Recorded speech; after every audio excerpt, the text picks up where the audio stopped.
Yo, yo, yo. It's your guy, Azariah, and we're here with some Astronarch. Let's go. So, we're here to wait and play some Astronarch while we wait for this update. So, if you don't know, there is an update that is scheduled somewhere within the next 11 hours from now. So I'm hoping it's sooner rather than on the dot. But that is our current ETA. So, we've got some stuff planned for today.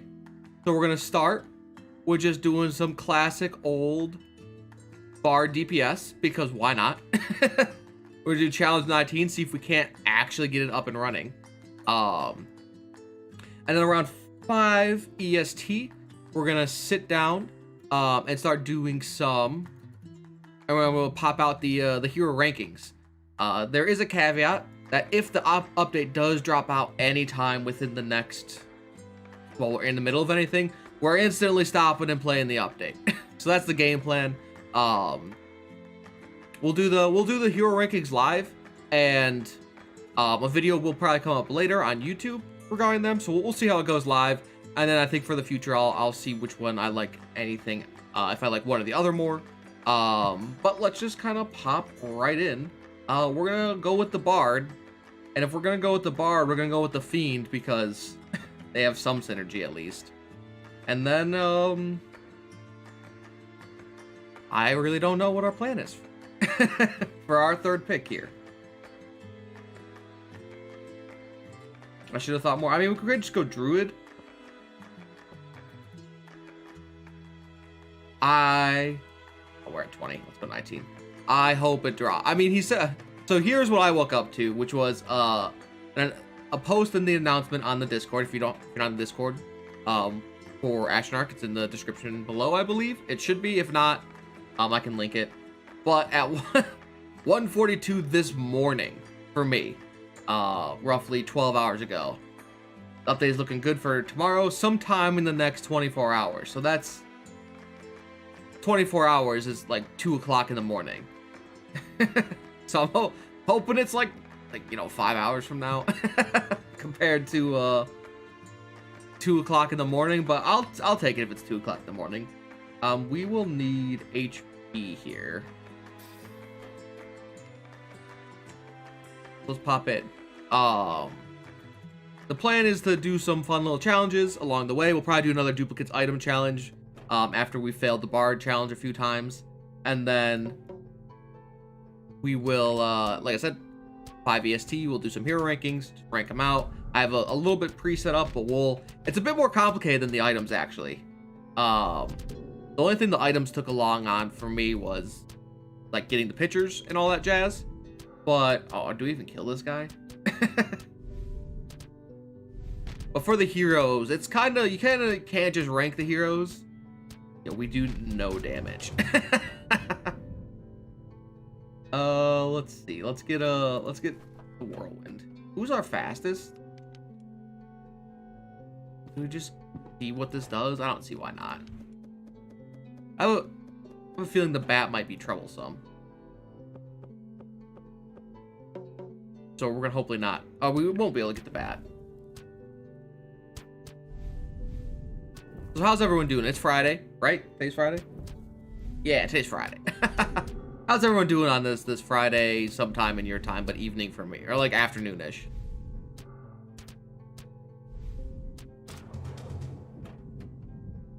Ooh, definitely get Cobras. That'll increase our Bard damage by a significant margin, which is hilarious to think about. I'm doing pretty well. I had some fun stuff to do this morning, but I'm raring to go. Mostly, I saw the post this morning, and I was super excited about that.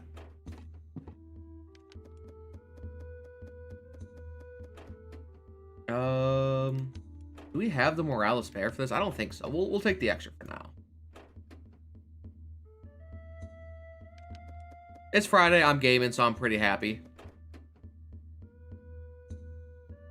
We're not going to duplicate tape this time. Also, if anyone does spot the update dropped before and like I don't notice it, let me know. Let's kill this guy soon. Because then I can download it, we can hop right in.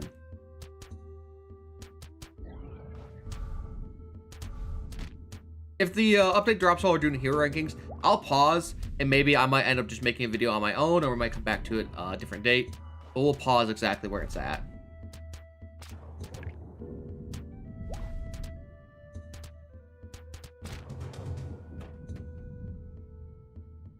Man, dude, Bard is just not good. Let's get a full plate for our Fiend.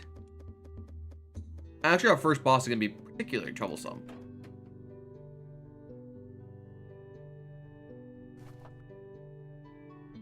I was hoping for something okay from those two items.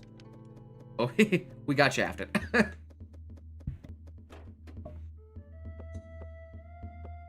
Yeah, we just leave everyone here. So I picked up a bit of a weird cough, and I can't tell because if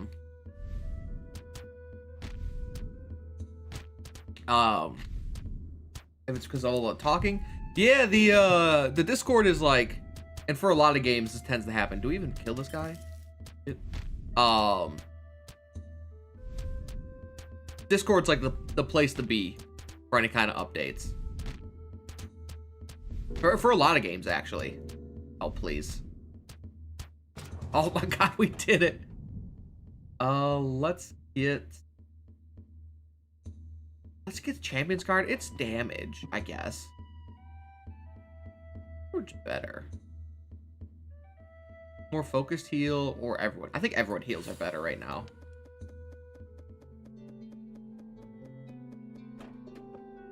If not, you would have noticed that as soon as you need to update Steam.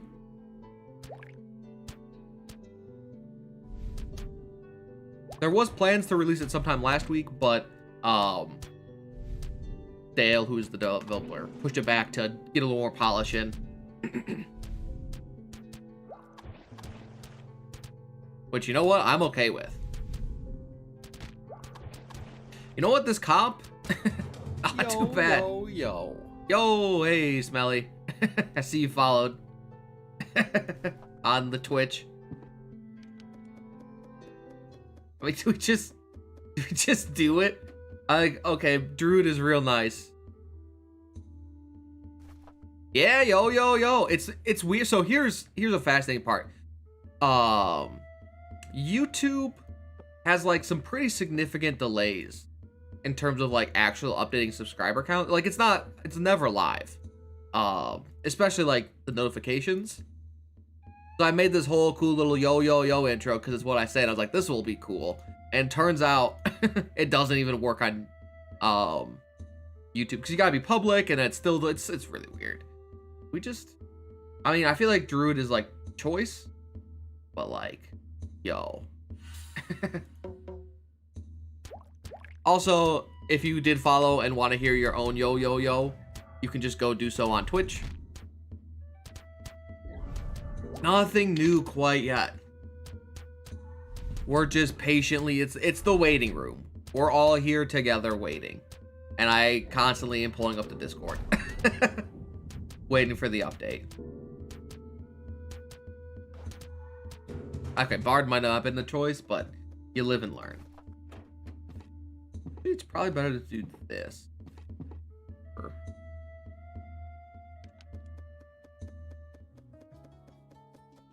Just that Dale did post in the Discord that 24 hours from 1 o'clock in the morning there should be an update. So I have so many trackers going. I have GME, I have the Discord, and I have my game and all my various chats. I'm gonna be very everywhere, because if GME starts going, we start going. Also, I cannot believe this is working, by the way.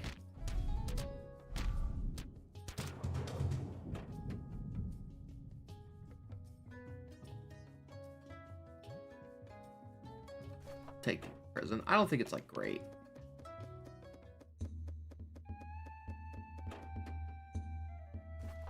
Gain 5 morale because we really need it.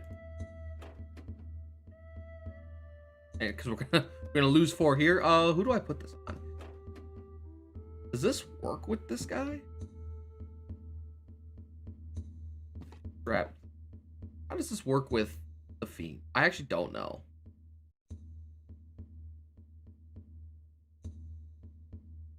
We'll take 1 frail. Just because.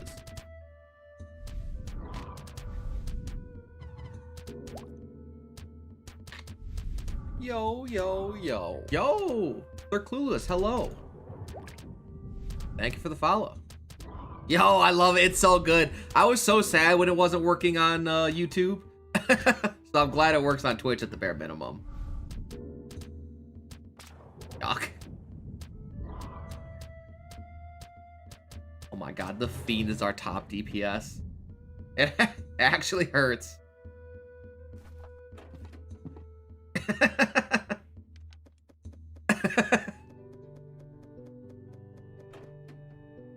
Free speed.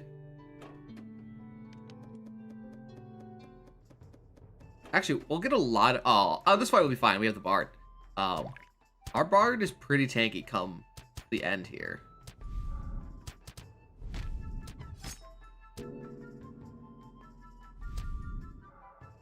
Hopefully.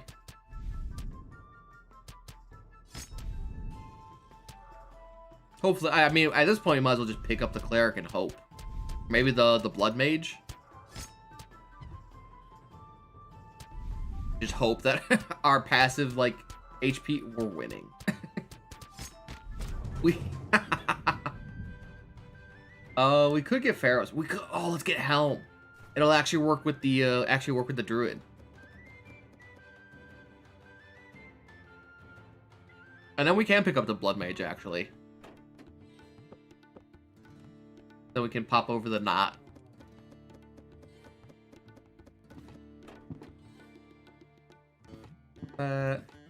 This, and then we'll upgrade the Bard all the way. Get that big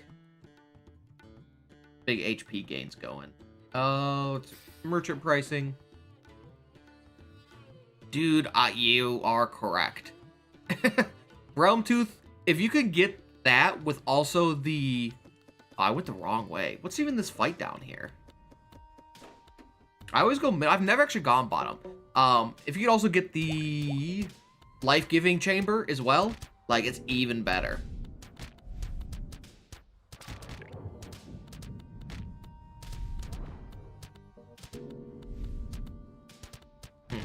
I'm gonna roll to see if the next middle fight is favorable. Oh, thank God. More healing is indeed what we need.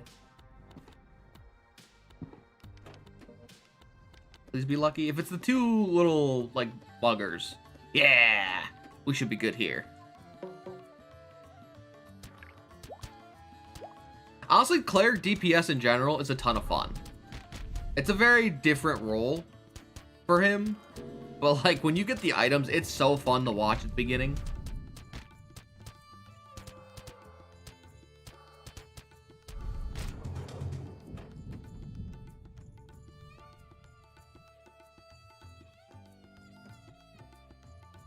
Alright, there's actually nothing good.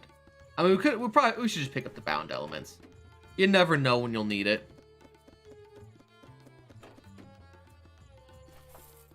Alright, that's free money. Useless item, free money. I like it. We'll have to skip this shot. Can we even beat the rat boss? Yeah, dude. Give me... I don't think we can beat the rat boss. Okay, let's...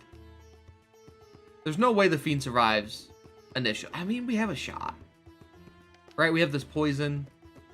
It probably will deal more DPS than like our entire combo. Oh, dude, give me the Scimitar here.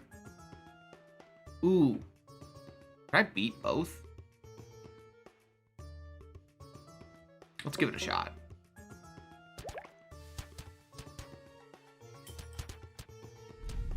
Okay, we were gonna save this for this other boss, but actually, if we get either. We get both, it'll be pretty good.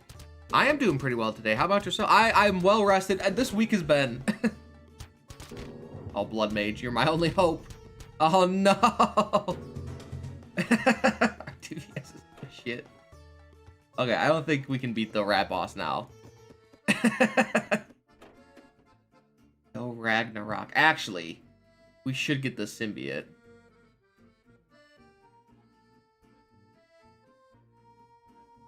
And put it on the bard for now.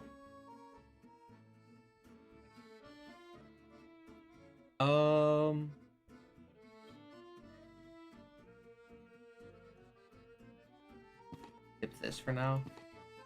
We're gonna upgrade this all the way. This should give us a ton of survivability. And then we can sell this. Honestly, I could dip this out the Crowbar's Reach if I'd put bound elements in. Now the question is, what do I upgrade next? We could go something weird, like the Helm of the Mad King.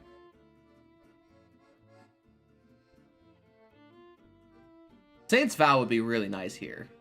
Or we could keep trying to keep Bard going. What's his speed at? 0.4.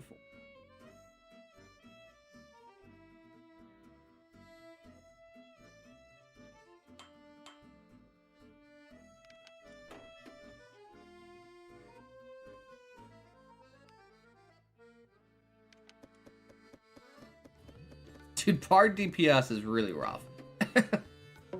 In this comp, I have no idea what my plan was with with this comp, but I'm just sad I don't like the Bard nearly as much anymore. Things were nice when he did the most DPS that one time. Oh, they're both dead. Probably. God, they barely survived. I'm real impressed. Because it's like... It's not easy. Let's take witches, just cuz. And you can't it's actually impossible to do like true Bard DPS. Because even with all the upgrades and a passive upgrade, he's still clocking in at the bottom. Which is...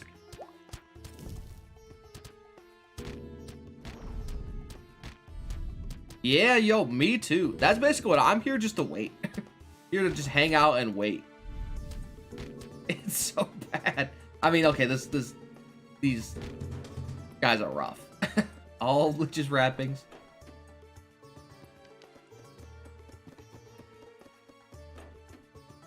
Let's dip the one thing he can steal. So I think the only way you could legitimately make him work, and the one way I vaguely made him work when we played earlier on, was if you get Tormented Ring. And even that, I don't know how it works at 19. Like, that was like challenge. It's so bad. We really need Shards of the Deep and Warlord Sword. Like, without a doubt. We have one more owl. One more owl injury. Actually, I might try Frostmancer next. And see how he works with them. Because it might be nice slowing them all down. This was just a hope. I mean, the good thing here is our Bard is going to survive.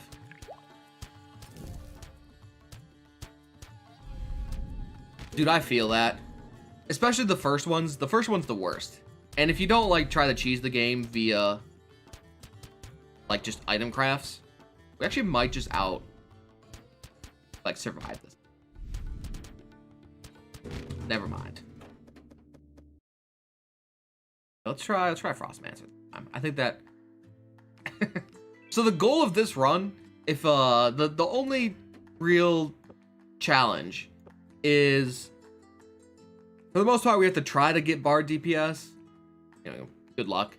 But we gotta make Bard the top DPS on the final boss. Is the game plan here.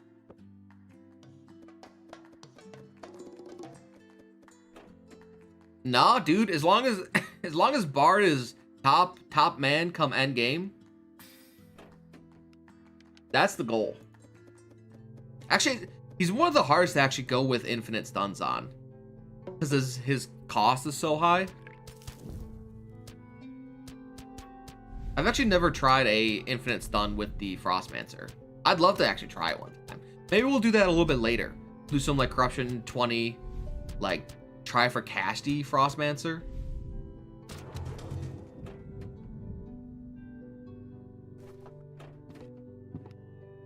I think that'd be fun. Then you just need vaguely 1 or 2 frost items and you'll like perma-stun for sure. And of course the time to get there. Yeah, actually, it's probably the best build is probably Symbiote, Lich's Wrappings, and then the Mana Armor. Oh, Power Shield's really good.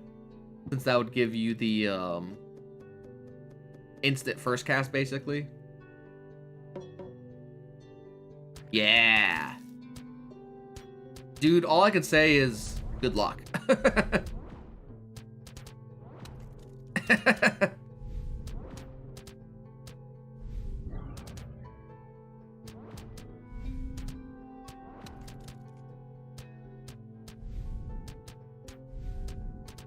Loop Hero Act 4 is off. Speaking of frost items. So, I'll try my best, Bard, but starting with the 1 and 4. Who's my favorite here? That's a good question. I always have so much trouble. Hey, Gantz. I have so much trouble answering a question. I'm a big fan of the Ronin. Ooh, yeah, that wouldn't be too bad. Go full. Yeah, actually that combos really well because it also gives attack speed. If we can get it, we'll try for it. But instead we're going this Fenrir's Bane because they just keep giving it to us. I forgot about the Starry Bow. Okay. Favorite hero. I have a very big soft spot for the Wildmage. I really, really like the Wildmage. Pyro is fun. I'm a fan of the Pyro. It just, he's very limited in his build. You really only go DPS ever on the Pyro. Unless you're talking about anyone else really red. I mean, we're getting some really good items.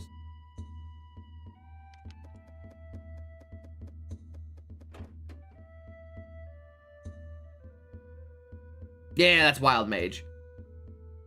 Free morale. Yeah, he's my soft spot. I love it. He's just not the greatest for the high corruption runs. Ronin's is great though, and if like I can't, you know, Druid made a comeback in my brain. I was not a fan of the Druid for the longest time, and he's like real solid. Yeah, early stream. We're early stream and probably a long stream. Oh, please. Just done. Should survive the next. Oh, no, we didn't survive the hit. You know what? Frostmancer is way better now. He used to not be too great. But he's a lot of fun. My fave is not the. Don't tell lies. My fave was the Bard for a little bit. Like Corruption 5, I thought that dude was unstoppable. I vaguely remember saying something like along the lines of, yo, he gets 200% damage. Like, this guy's gonna carry me all the way. Right. I mean, that's why I'm really interested to see how we do with hero rankings. We're just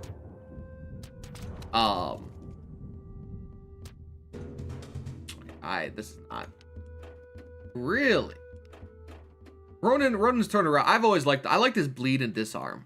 I thought that was really cool. Maybe we'll go Paladin. Paladin, Frostmancer, Bard. Not nearly as healy, but I think the defense will help. Where's Bard?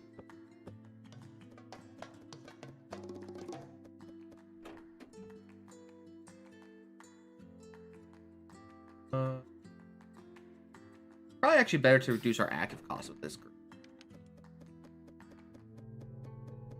I just love the disarm and bleed.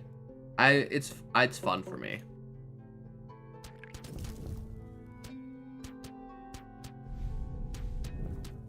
Ronin is definitely top tier though, because his damage just scales really hard.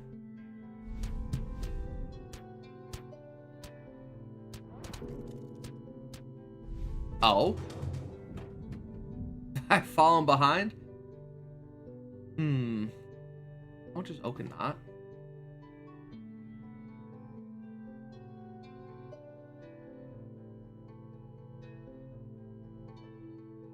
I mean, Brain Sage is just good.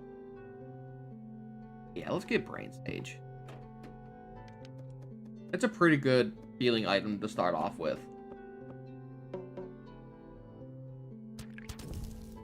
Once again, our problem is going to be damage. This run in a nutshell is no damage. Yo, I mean, dude, the Gladiator, right items with the Gladiator makes him an amazing healer as well, which is just dumb to think about. If you get good items like the Realm Tooth and attack speed with the Gladiator, he actually is a great healer. He has so much HP to pass around. Man, this is just not good. I don't know if we can beat this guy with 2 Brain Sages.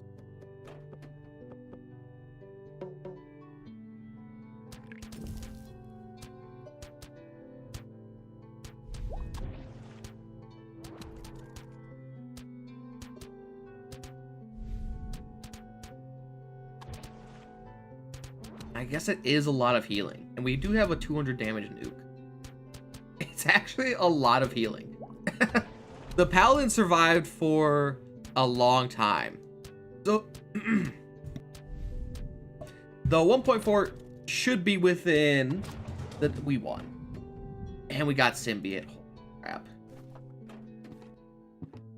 Hopefully within the next 12 hours, give or take. I'm sure there'll be a Discord post.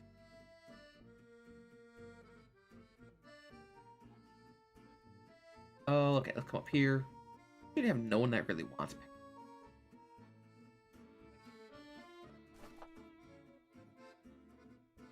Honestly, I'll buy this. We're a little bit short on items.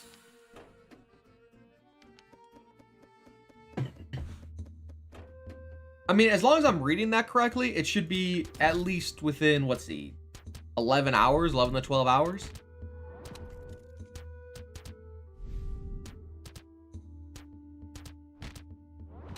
I don't know how this fight's gonna go. Because he heals off all our heal. I guess the Brain Sages are just... at some point... Wait. We might be stuck here for a little bit.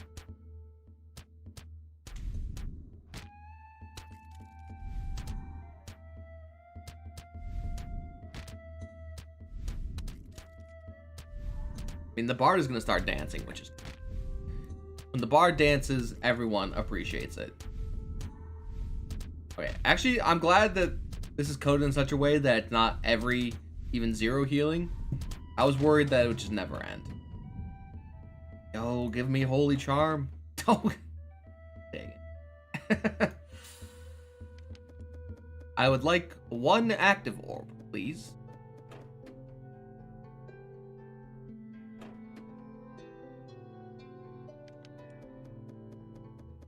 I thought it would be much higher. It's a fight I normally either get smashed real quickly or get smashed. So this slow play, I wasn't too sure how scary it would be.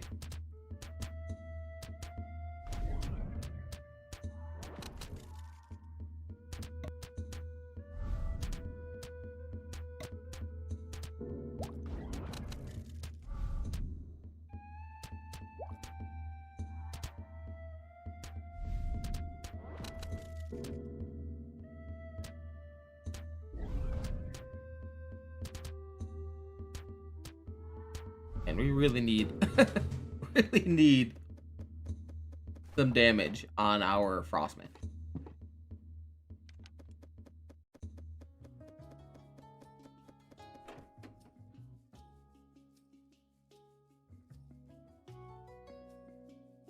I mean, I'll duplicate symbiote for sure. Oh.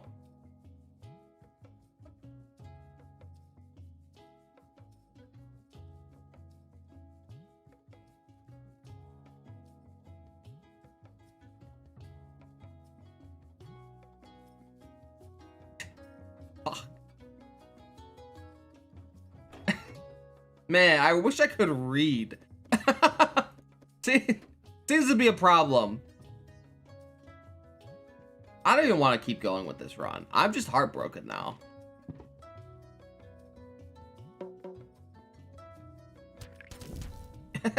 I can't believe I just did that.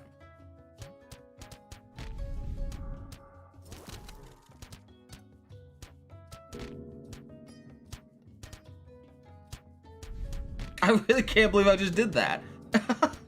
Dude, give me, I don't want to see this run anymore.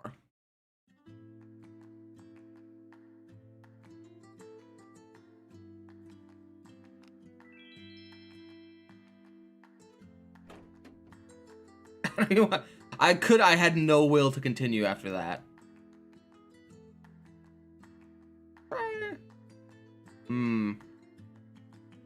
Bard for sure.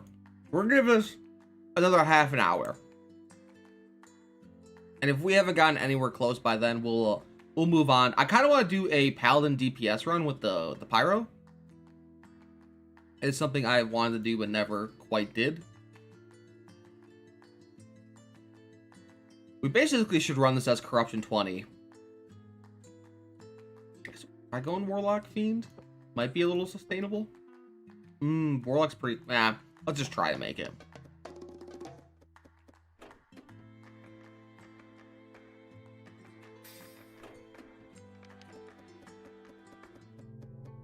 It's my favorite run. Warlock Fiend, pretty good.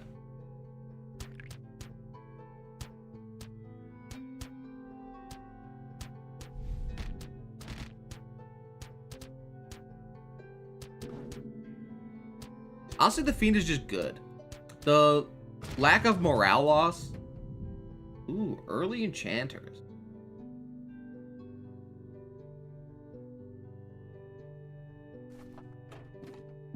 I'll take it. I should have probably moved. If we can get the random event, be very, very nice. The one with the vampire armor.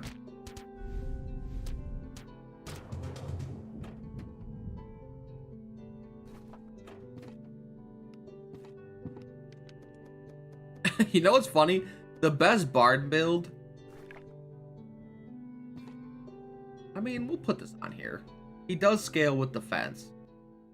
Would be something like Zephyr's Pendant, a fully, I mean, like maybe one upgrade, and then two fully upgraded poison things. And just make him like an off-brand of the assassin.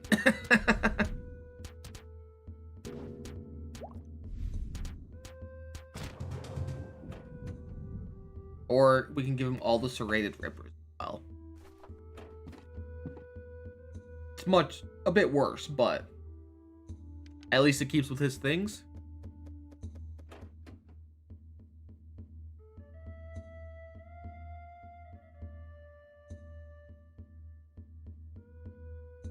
The frontline codex plus Weaver. What is the Weaver?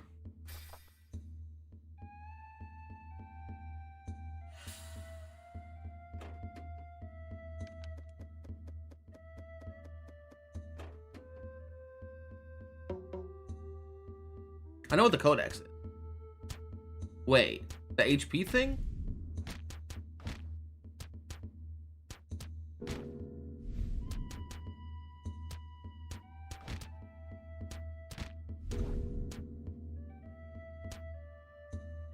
Is that what that item's called?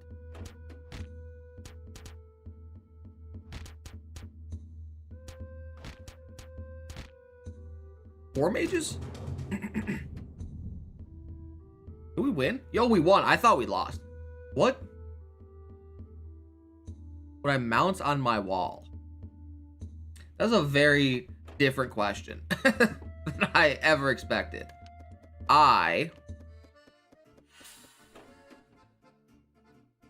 Probably the eyeball. I think that, oh, maybe we should try. I really want to do a casty warlock. Or the Godbreaker, dude. We could just buy the Godbreaker.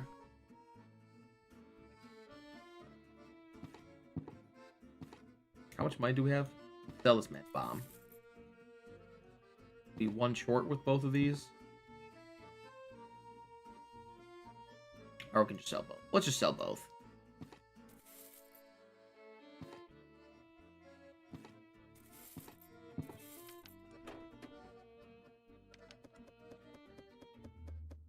Which item? Why there's so many items?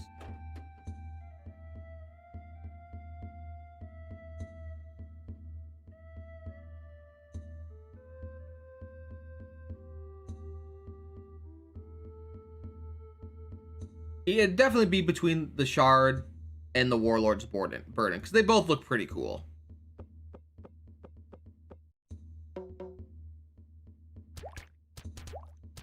Okay, Bard can finally start doing DPS.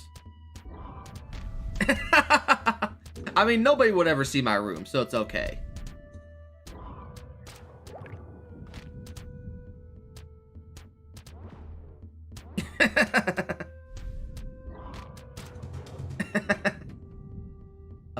Let's get... Can use the lovers? Not really. No, let's get the liches then.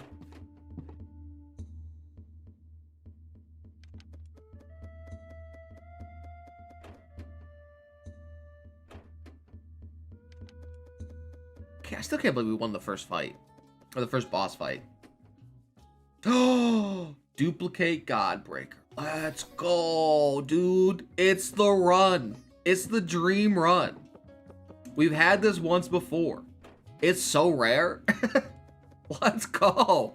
And we have a team that has a legitimate chance at beating the boss, too. They both attack at the exact same time. To start with, at least.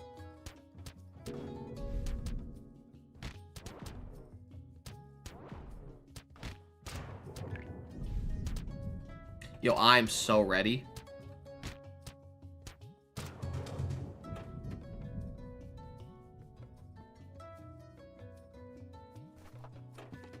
We just want to tap right now. I can't believe we got it. We got it. I'm so hyped. Now, if only we could get the random event for the vampiric armor, we would be 100% set.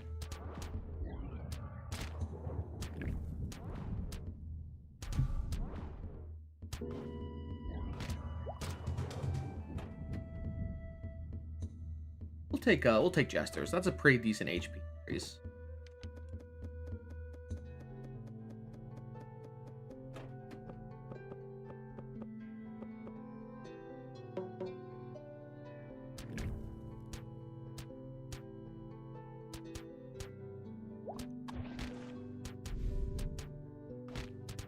I think we have two pretty fast attackers as well. And of course, Warlock almost fully upgraded. Other enchanters.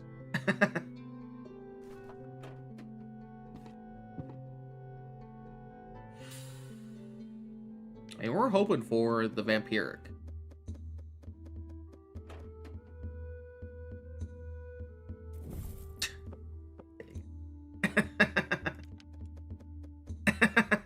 I thought there's no way we could run or have the 1 in 14 again.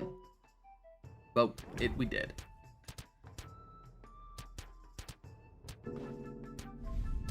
Don't do it to me again.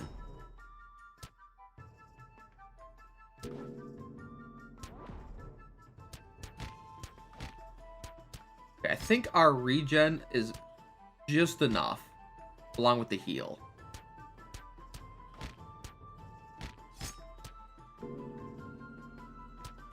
Oh, let's go.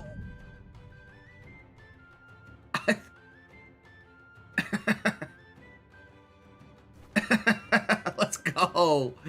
That was way closer than it ever had a right to be.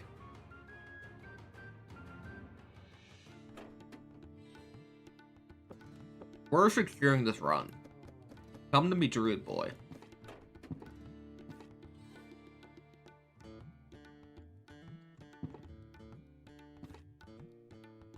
I didn't sweat at all.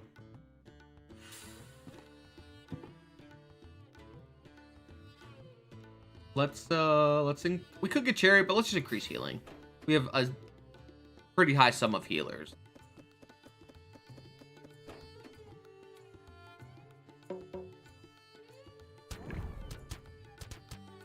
Alright. So, we're gonna upgrade Godbreaker all the way, obviously. We're gonna upgrade Warlords all the way. It was much too close for comfort. It also didn't help that we had the 25% HP, or like the giant 50% HP nerf on our Fiend from the 1 and 4. Don't do it. Okay, yeah, hit him. You don't keep hitting him, though.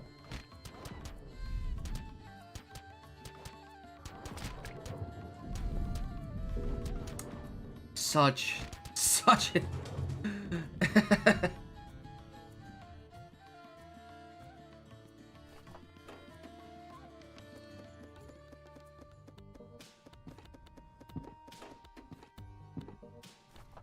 Yo, Saints Vow. Holy crap.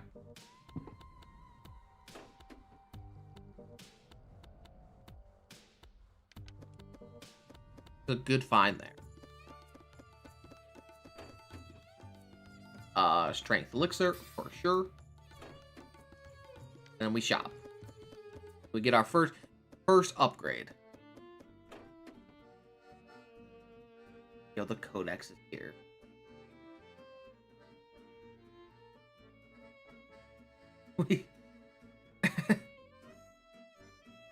We could give Fiend codex. It's a pretty... We have a lot of bleed going on. Okay, but that's too much. Let's just play it safe.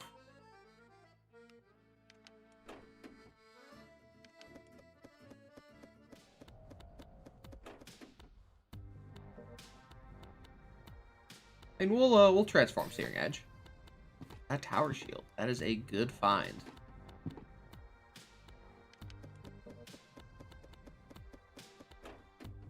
I think we can save this Frost Potion.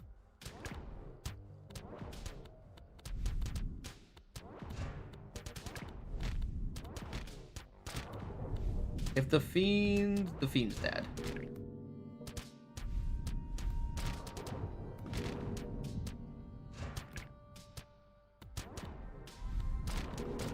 The Bard died as well. What another enchanters. Funny.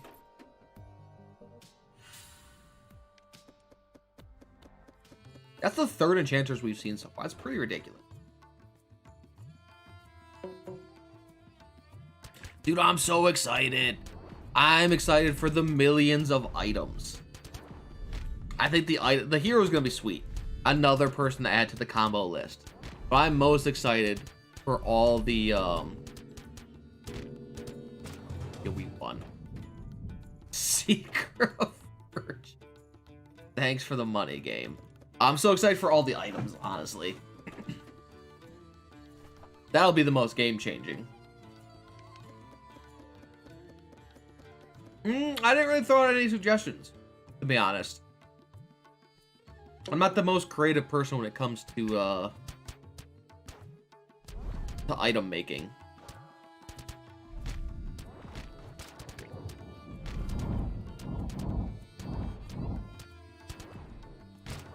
But I did read a lot of them. And I did read the ones that were... We'll take this for now. More HP on this guy. I did read the ones that were in the Discord that Dale posted to the Astronarch Discord.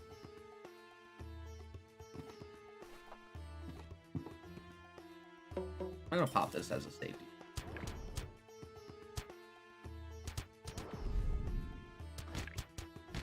But hey, oh yeah, speaking of things that Dale posted. He did post in the Steam discussion forums about some more updates that he's thinking about adding, or he wants suggestions for updates. Yeah, and it's just, we just know it's at least 30. He put in 30 plus, so it could be even more so.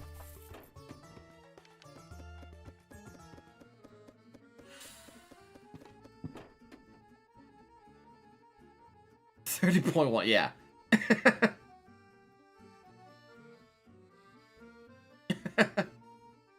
Let's just get a Godbreaker all the way.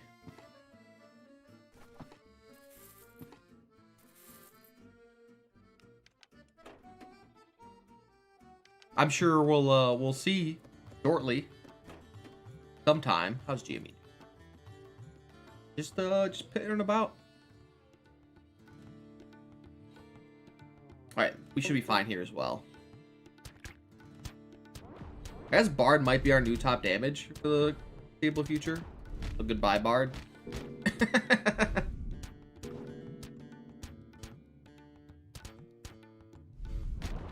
Actually rare that I ever go HP Fiend and not like Defense Fiend. But we just kind of gotten the items for Big Boy Fiend.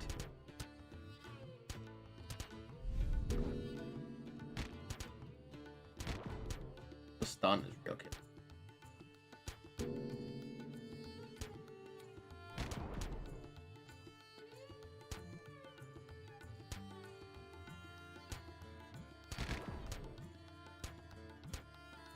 Did we lose? Because that guy just keeps getting more regen each second.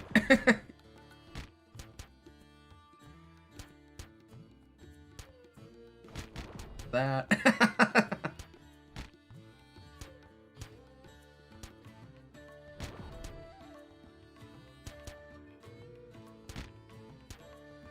I mean, I just believe.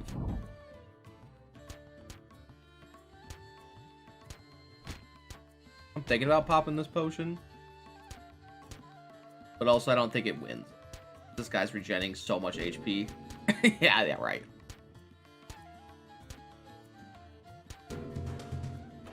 I did the vine for the meme, and now I feel bad.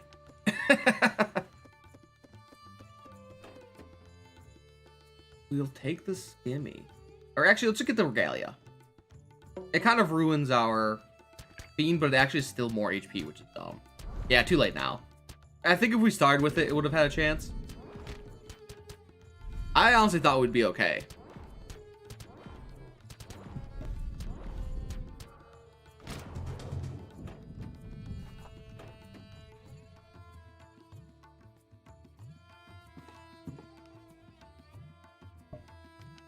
And who's this down here? It's the weird thing, the weird poison lady.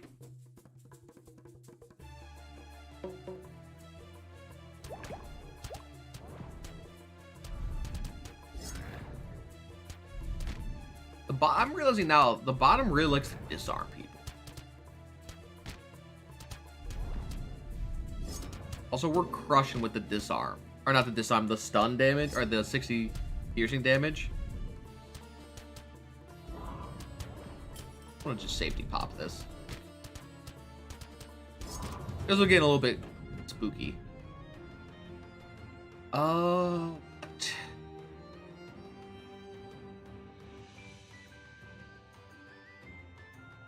Free?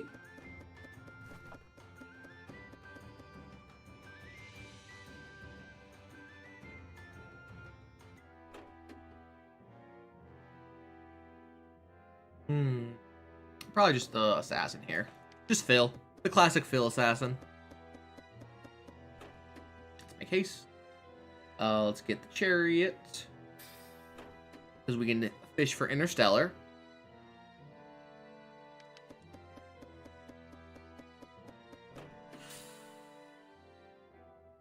Now the question is, what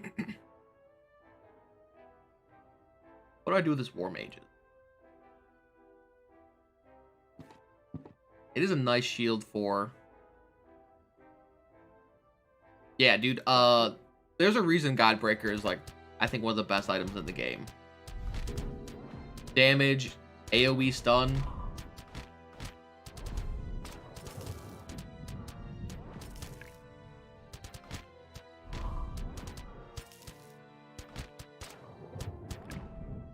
Thankfully, assassin silenced this guy. It still doesn't help the bard.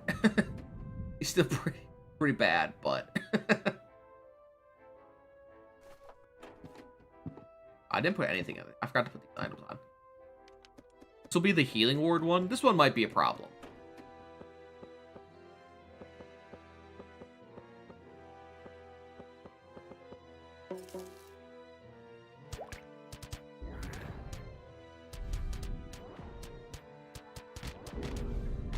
Thankfully, that second, where there's no healing, is really where the Fiend shines.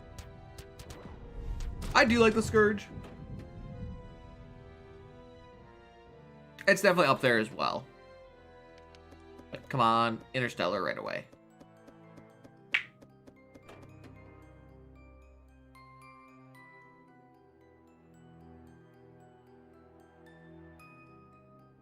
I contemplated for a second if I wanted to take that, but I wasn't too sure.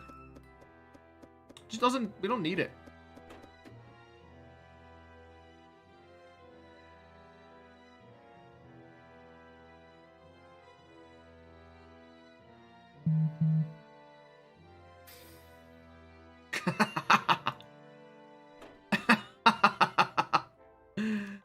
Oh. Of course it hits the bard. Let's we're gonna upgrade warlords now.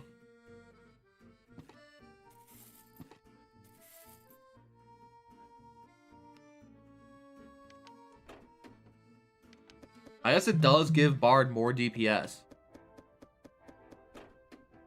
But I think he insta dies here, so we can't even use it. Yeah, he would have been dead.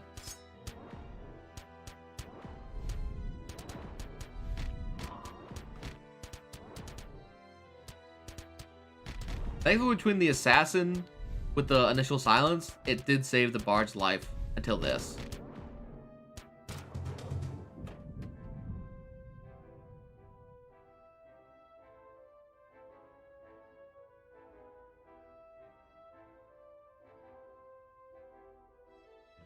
And we'll take the money here.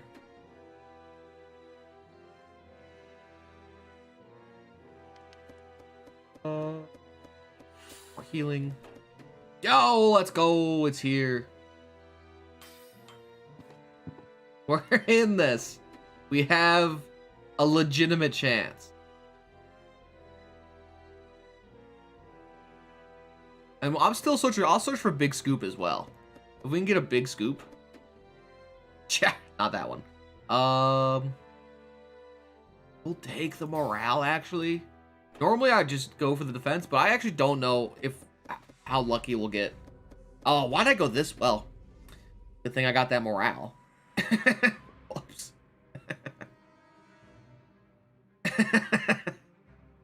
It's been a while. I forgot how to play this game. You never go bottom unless you're super confident. I guess we do have double Godbreaker.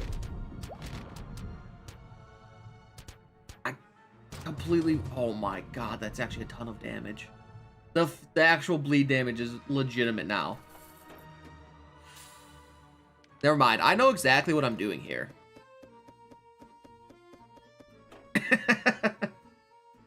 Oh. Oh. We could do it. We could grab this. I'm so curious how this works on the ball. It would have...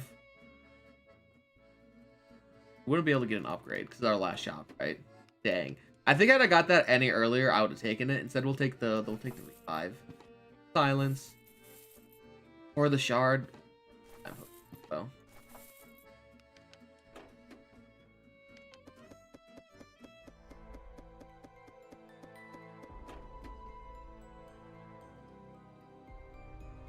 Girl, it'll work.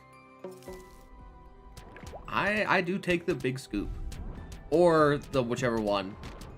I mean, now I'm just gonna take the safe scoop because the bard died from just the... Look at the bard's damage. It's actually crazy. Look at that bleed damage. It's actually immense.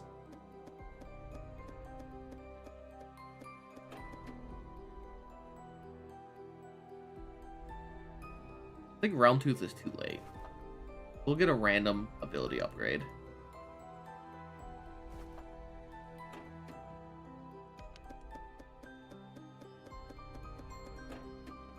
I mean, the plan is usually try to get both. But yes, I think the shard is better as well because it's protected.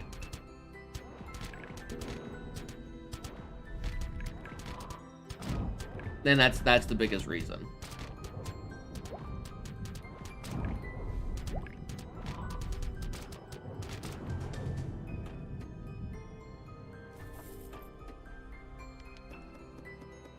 We'll pass this on the feed. Who's our final fight here? Ah, King. Okay, so we want the stun and the silence. All right, I see our game plan with these potions. We're gonna probably lose this. I think we'll just get out doomed. Maybe. I don't know. I guess our damage is like really high. Also, we perma stun.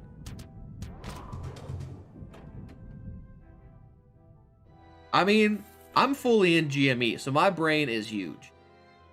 It's the biggest, smoothest brain around. Let's get the stun and the... We can get the stun in the... Oh, let's get the cure, actually.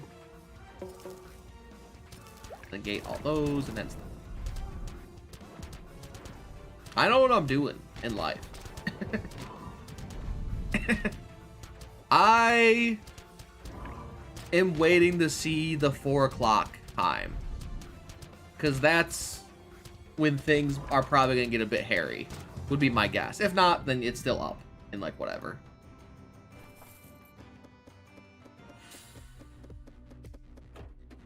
Okay, let's make haste. We have to position correctly here. Oh, we have a mana bomb for the final boss. Get both of these. Let's get the silence. So, how do we do?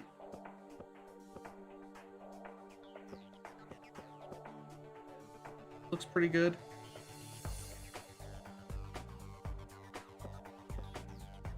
I'm tempted to honestly switch. I think that's good.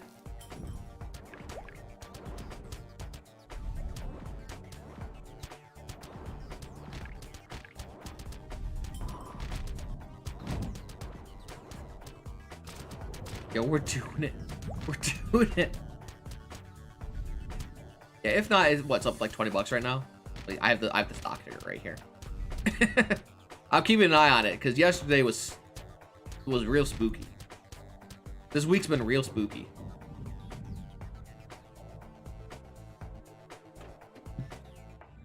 Okay, we got mana bomb. We have revive. I think the revive will be the take here. Position. Let's... actually, no, it doesn't even matter. He's... Oh. I think so. The question is... I think Bard will be our... Will Bard have enough damage to be top, though? If Bard dies... might not win. We will 100% stun a million times early. Also, we got the silence in.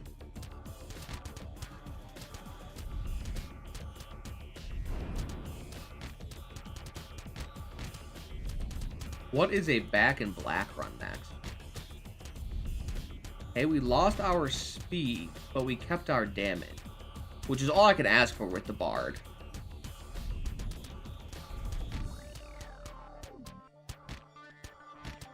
Yo, we actually did it.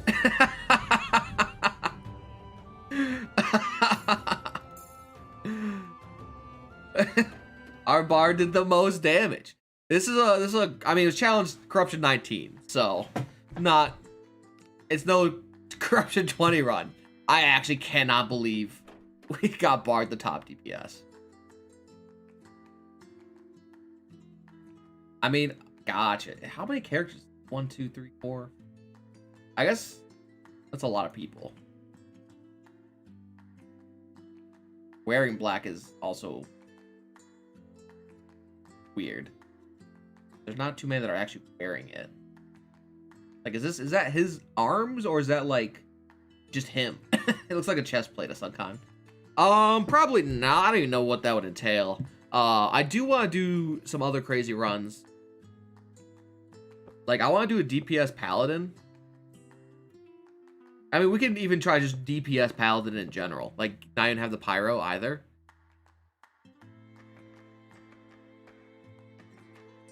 Fiend Warlock, Blood Mage Jug.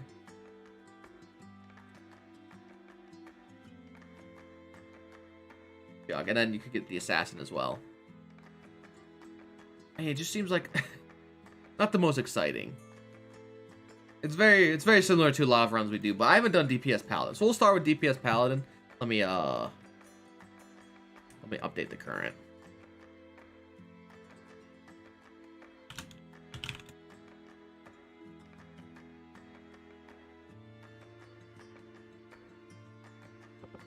And we're not gonna go Pyro, because that gets rid of all the Paladin's DPS.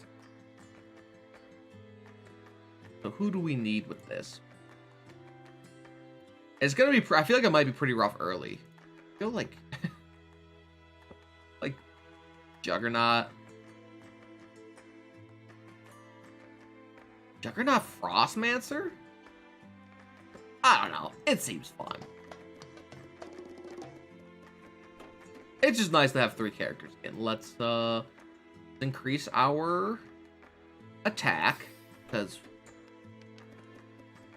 I don't know. give Paladin 3 more attack. I will actually split here because we might not kill this guy. I guess Juggernaut does have a pretty solid base stat for attack.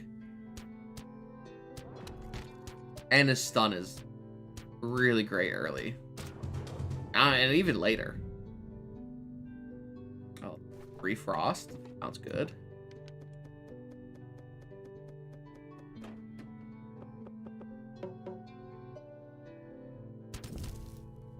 So, there's a few things in mind how to make the Paladin DPS. I mean, we could just go the classic, which is... How's this work? Which is just... Warlords, Shard, Scythe. And that will give you the DPS.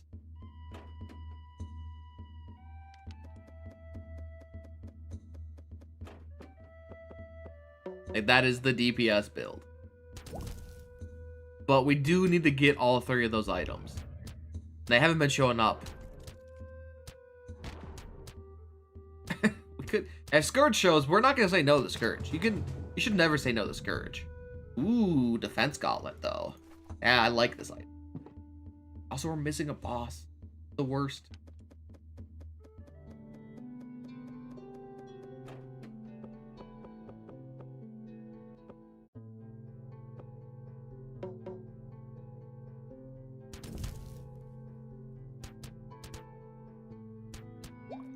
Discord. I mean, I think Steel updates Steam first, I imagine.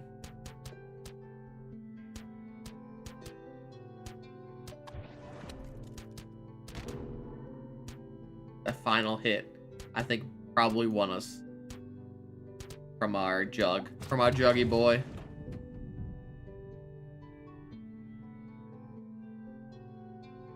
I mean, sure.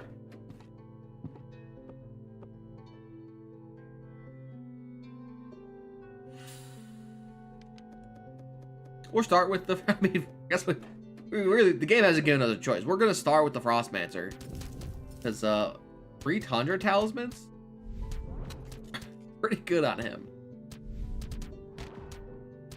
Also, 3 Tundra Talismans are also good, not to mention free.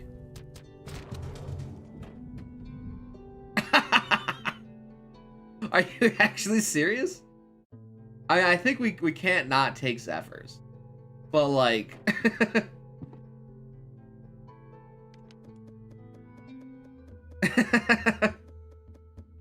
Can't believe the game actually gave us 3 of them.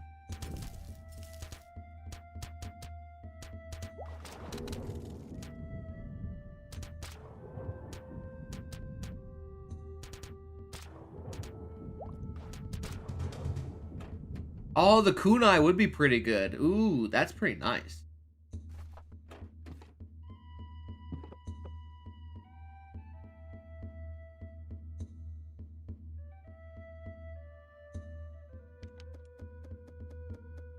Hopefully we get money here.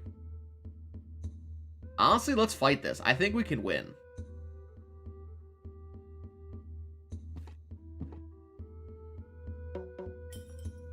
I want the thing so I can sell it, so we can upgrade the Zephyrs. And then we can start our journey to the DPS land. That is Paladan. Paladan. Almost.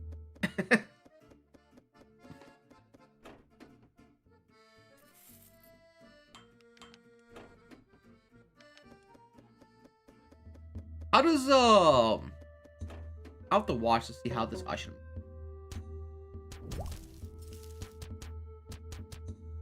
Does the Shadow Blade convert into burn when it hits a random enemy? I don't actually know how the interactions work with some items.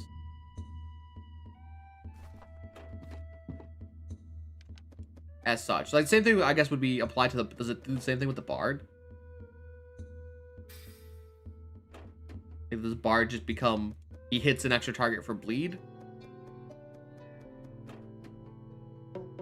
Dude, like it's just flat. Oh yeah, looks like it's piercing over here. Ah, I see. I should have just once again used my eyes. Yeah, okay. Not. I wish it converted, honestly, even if it's worse.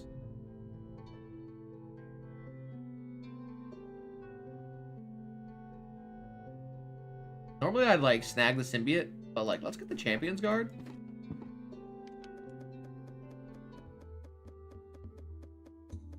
And we might try to go this Champion's Guard kunai build. If we can get a kunai.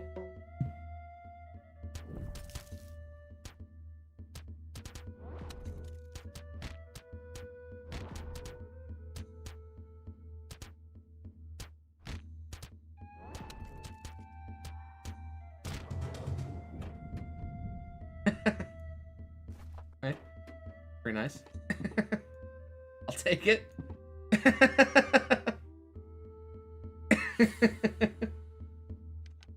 The game just said, hello. I see your... We really get rid of 8 morale? Yeah, of course we...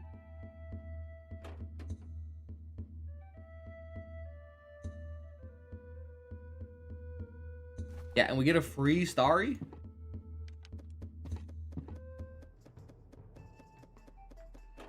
I think we'll be fine here. Look how long his ability costs or cast it. Let's just pop this safety potion.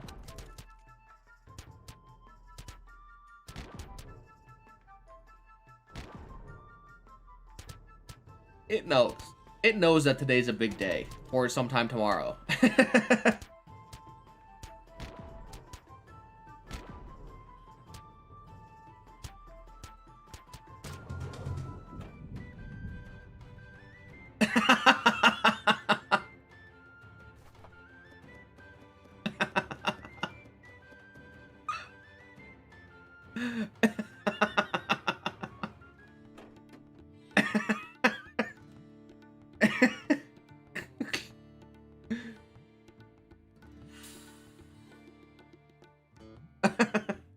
Crying.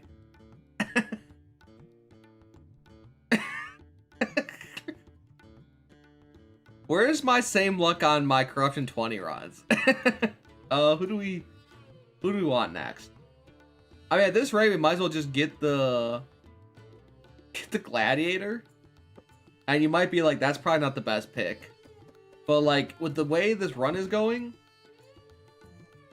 we might as well. We'll probably get the 3 items we need to make this guy shine. Let us get Chariot.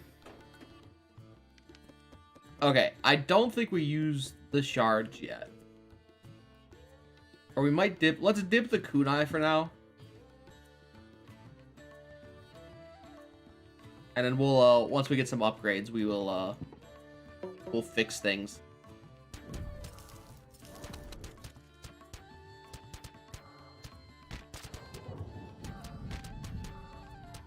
Or we'll just honestly just having the Champions Guard is like not bad. Take the stun barb. Since it I mean, who loves defense? The Paladin.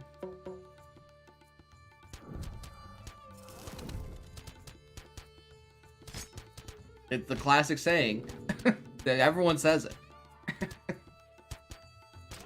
We do need some more passive orbs though.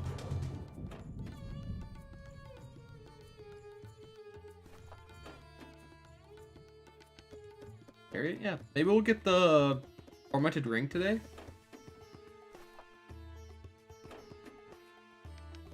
I was really hoping. Free holy water. And this guy. Should be no problem. I think we have the DPS.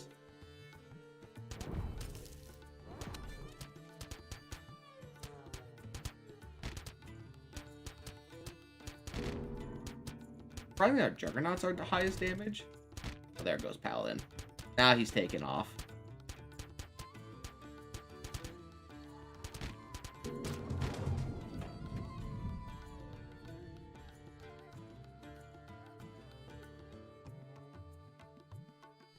Did get a passive. Let's pop this right to the right to this boy.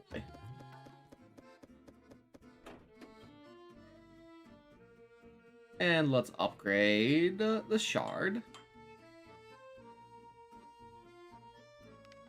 That'll be all.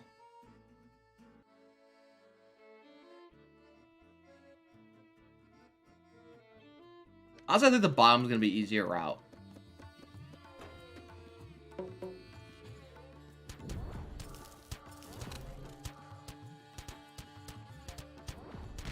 Because I don't have to worry about Zephyr's getting stolen. Or our defense increase not working.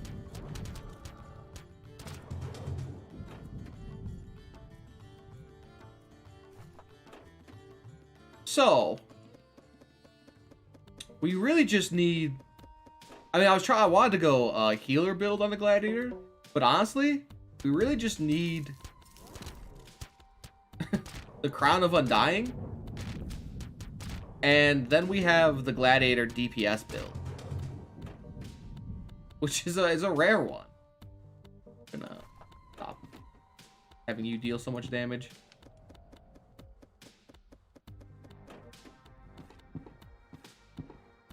Because it's expensive, but having one reckless upgraded already.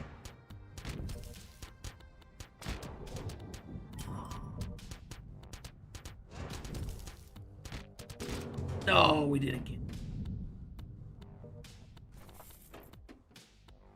Honestly, Juggernaut, you one of those. Well,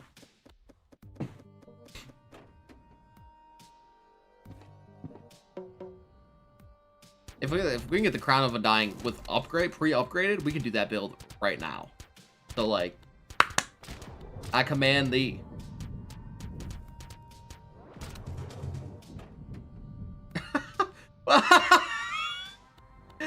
What the heck? Like, it was a bit of a joke. I didn't think you'd give me any. Yo, we have Neb's Kunai. Or we have Neb's Kunai.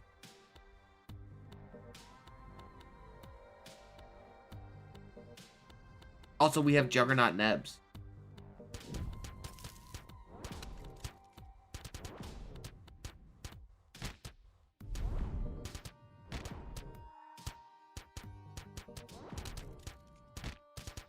So I'd like the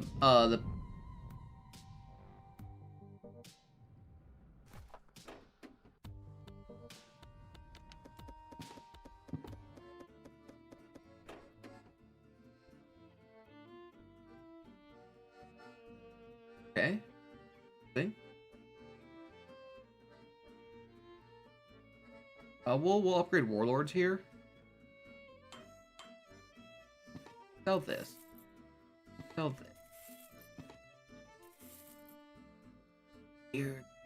like really, really, really weird run.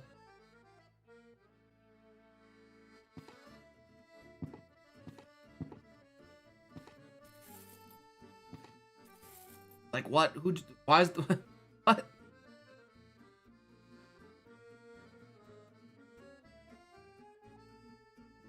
Honestly, don't know if we're at max. I don't think it's crazy. The paladin is so slow. I don't think we're even at max speed with these two fully upgraded. I'll hang on to the Zephyrs for now.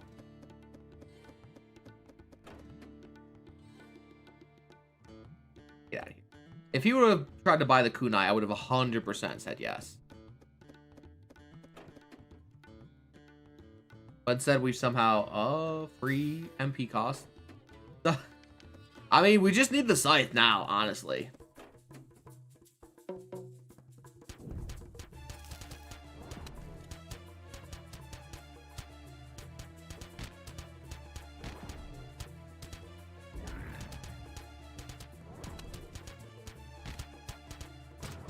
Alright, we were close.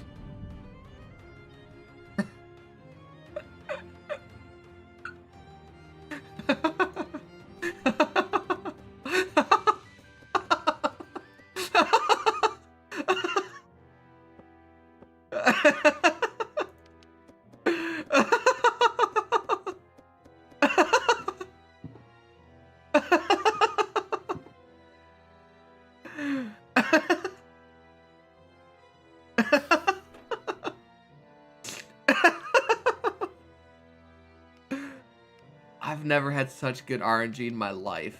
Literally calling items as we get them.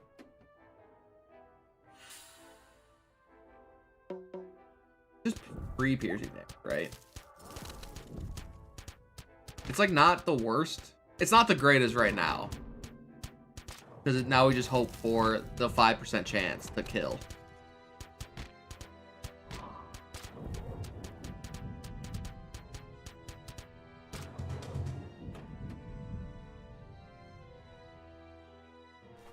Will Assassin be our debuff negator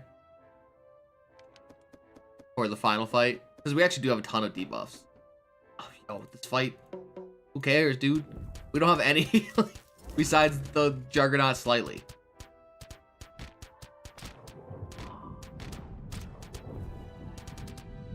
And he just tanks the Doom.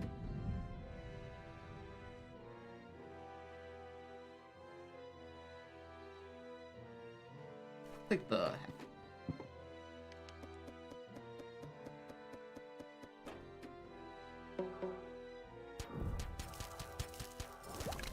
yeah, get those frost axe going. Okay, I would like the Crown of Undying. That'd be real cool as well.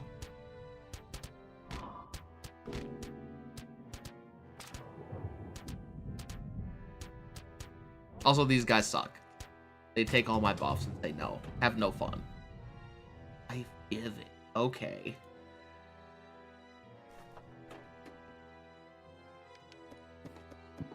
Sure.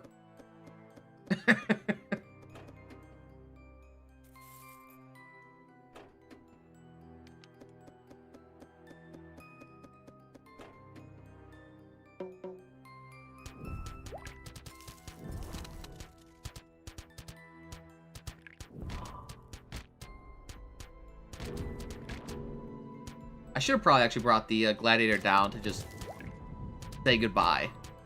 Or so he doesn't die.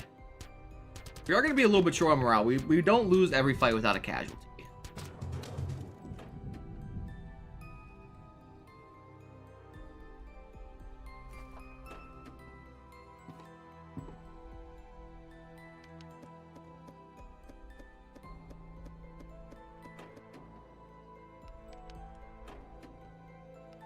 Yeah, we are going to want to fight this boss too. Let's we do upgrade abilities.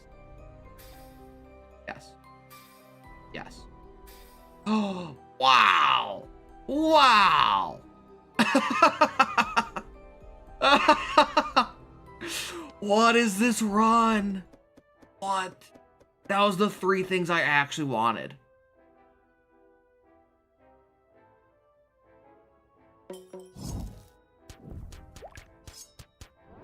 Like we got all the passives we just needed. Sure, an active orb would be nice.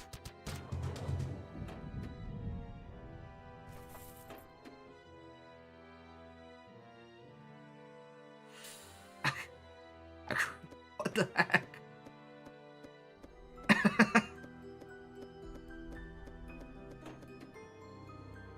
Okay, well, free. There's a free flee, is what I was trying to say. Okay, so here, and hopefully, I really would like Interstellar. It would really make this run just cool, because it's okay now. Who's our final fight? Okay, the easier one. When I say okay, I mean it's like, I think we're pretty set.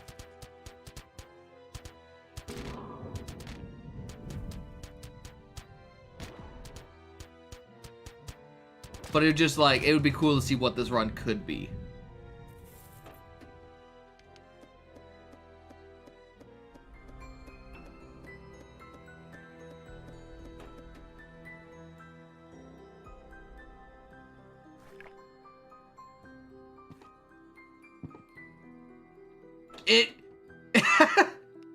That was Queen of Pentacles for sure that time. But also it came pre-upgraded.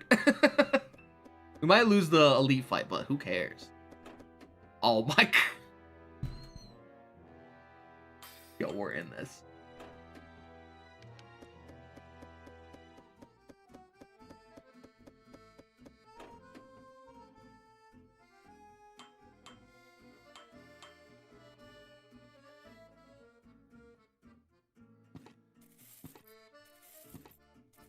And I should have just known. I should have just known it would have given it. I don't know why I even questioned it.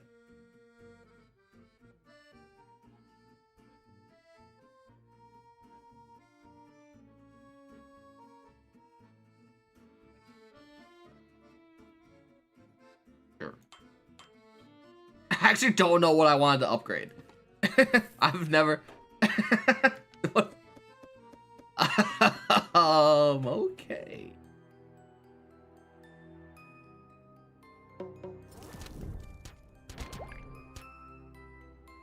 Goodbye, Paladin. And, like, everybody.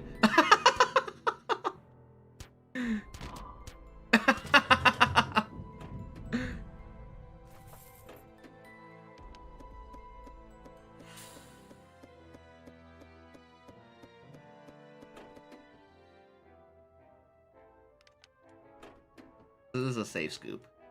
The only way the run could have been luckier is if we did get the big scoop along with Interstellar. Okay, we have safety potions. We also have silence. We have 2 potions for poison, for the tentacles. Honestly, I think I'm... Oh my god, this guy even exists. Dang. There is a chance. I'll still take it. Plop this on the assassin. We're actually going to swap out some items for the assassin. Like so.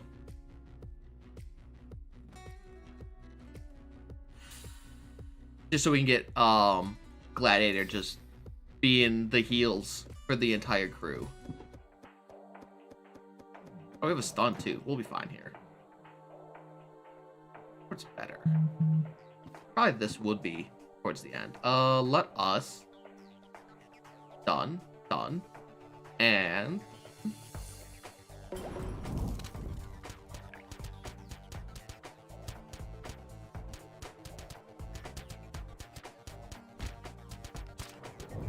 Yeah, look at those heals. This is... I can't believe we actually got the build I wanted on the... I'm so just stunned. This is like exactly what I wanted for this run. And it just happened. How long does this boss even survive?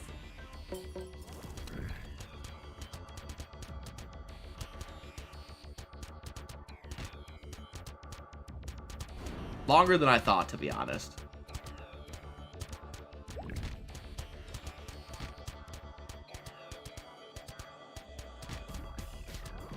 What an absolutely ridiculous run. Just absolute outrageous. We didn't lose a single time. We never had a single defeat this entire run. We got the gladiator heal build that I wanted. Somehow our Frostmancer got going. We had DPS paladin. We did at one point get the undying totem. How do I ever peak that again?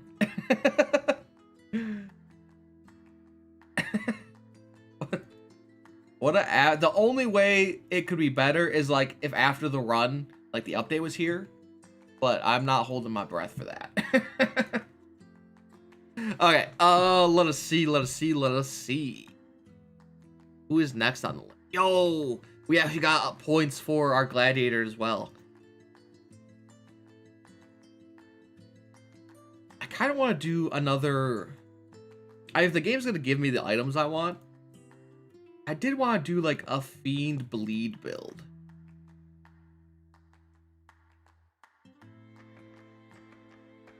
Or like try to make the fiend survive, basically, like give him the ancient codex.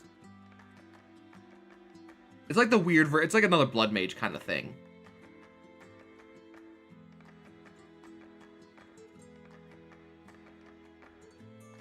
Alright, let's get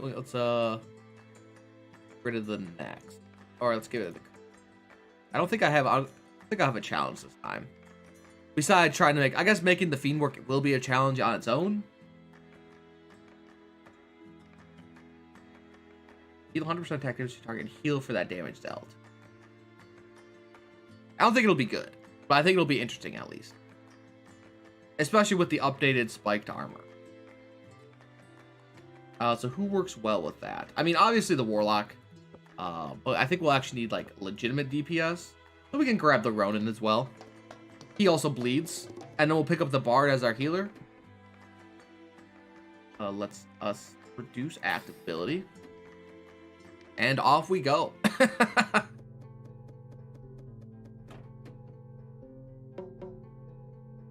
So, I'm probably going to hit shops up because I just want 3 spiked armors to start off.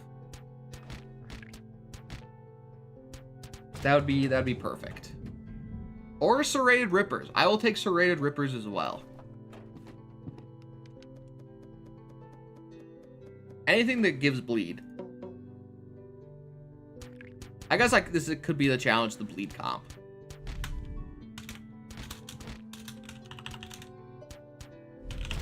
Bleed build, because alliteration is nice. So we have 2 divine. What?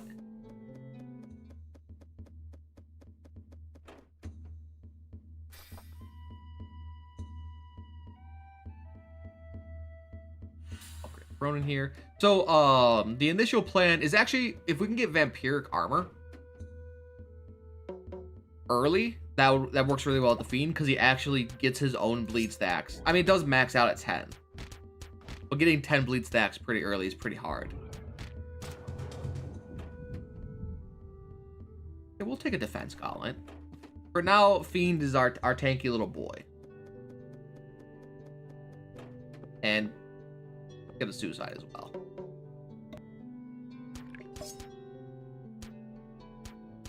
I can't believe we disarmed on the first hit. And like the 5th hit.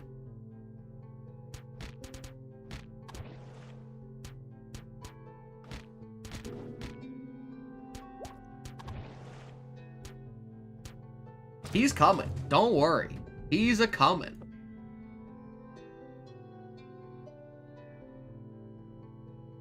He's next on our list. Oh, let's go. I should have actually went to the shop.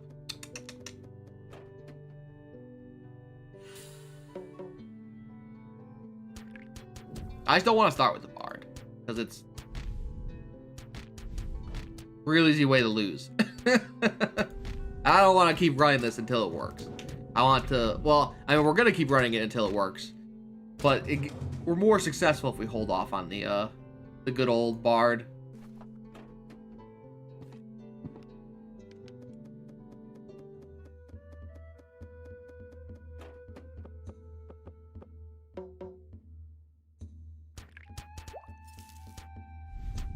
Yo, I'm so hype. We got 10 hours to go. Hopefully.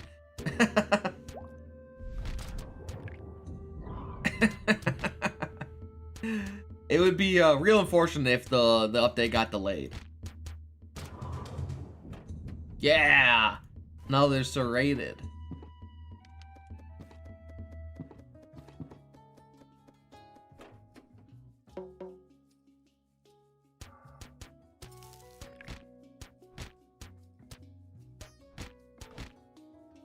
Wonder what the highest number of bleed stacks we can get on one end.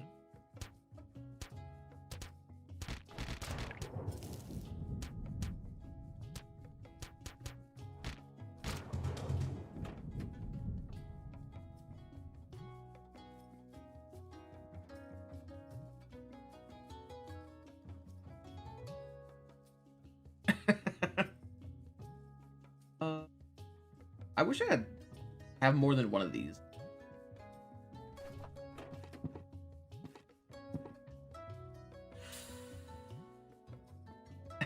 It took me a second, but I figured out what that meant now. That's not gonna happen. Scythe, hello. Too bad I don't want you. Upgrade is serrated. Whatever.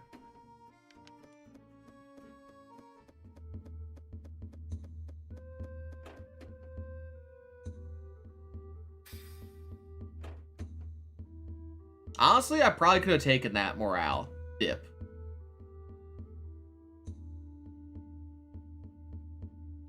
We'll go here. If not, we'll fight the enemy next.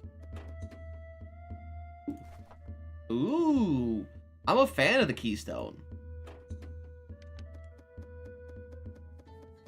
Buy the dip. Wait. Oh, we're at 269 for GME. What time is it? It's 3:30. I should actually pull up my actual... Actually, let me pull up E-Trade on my phone. Who knows if I have to... If shit's gonna just go to the moon. I want to be there.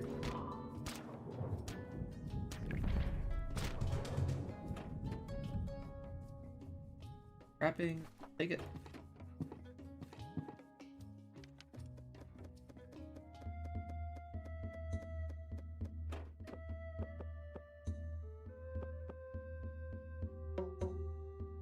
I haven't looked at Reddit today, but I imagine r/Wall Street Bets is all the glorious memes. Nothing quite like getting emotional over a random video. Okay, we'll take the arcane stabilizer.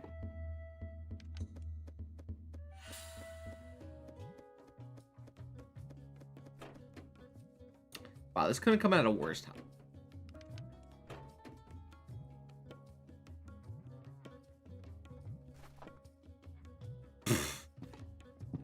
We actually are on our way to the Fool's Crown build. If it happens, it happens.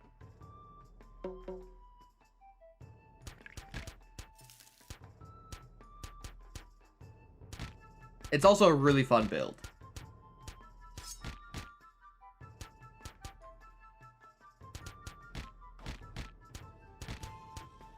That actually works, like, surprisingly well.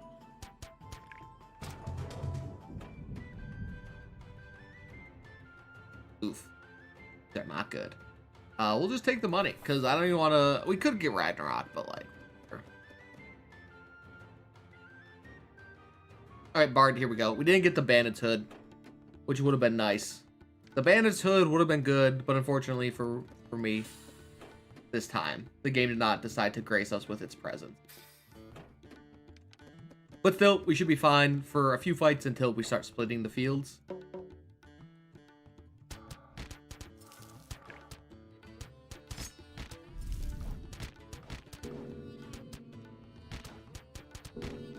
We are really squishy. It's a bit of a problem.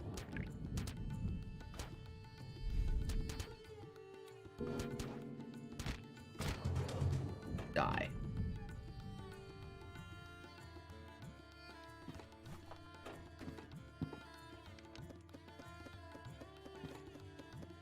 Alright, we're not gonna lose morale this fight. And if we are, I'm gonna holy one.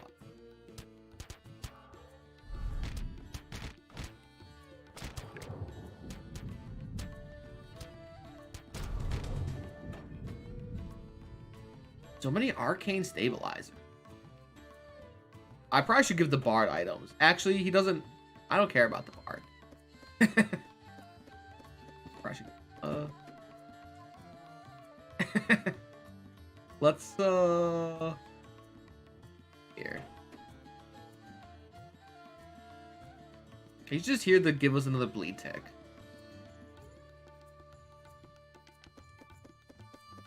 Until he could take damage, and then I'll put some on it now.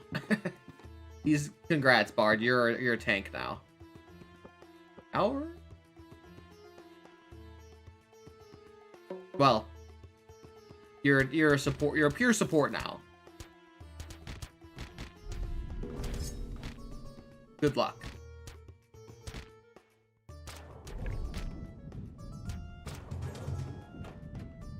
Odd bean. Good job, Bard. You're in this, my dude. I haven't seen the spiked armor once. I'm a little bit sad about that.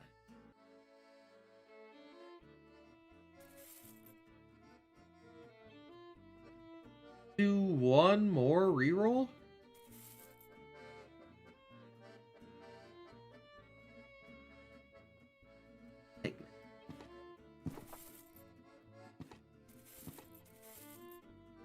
It's not that bad.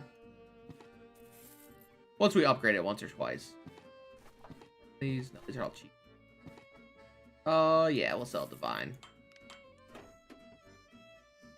I have another shop. Oops. Probably should have just waited then. Didn't realize we had another shop. Let's get the Regalia.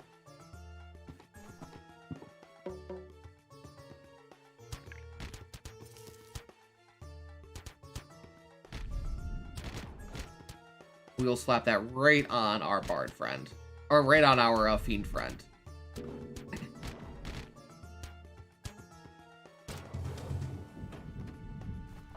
We'll probably go like this. And then we'll go like this. And we'll keep this on here.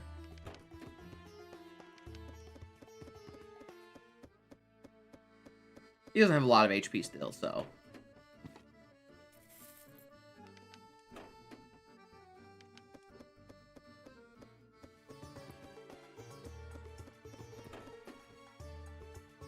I don't know. Oh, we'll take this for sure.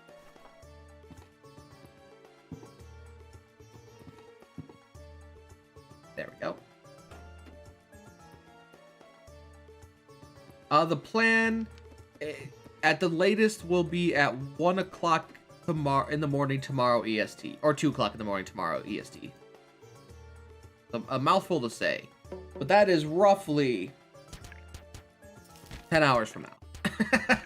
the long time, and it could come earlier.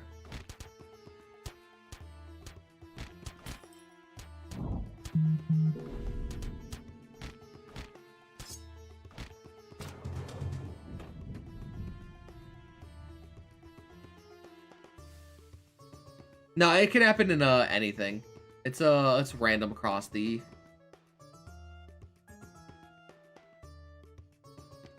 It's maybe at one point it was only Act 1, but now it can happen anywhere.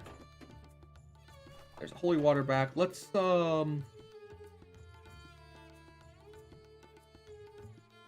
get our fiend back quicker. I thought about giving it to the Ronin. It probably would have been better too, but I decline this. I was really hoping for a little bit more money. He's pretty consistent on asking for. We'll pop this back. Asking for more money on upgrade items.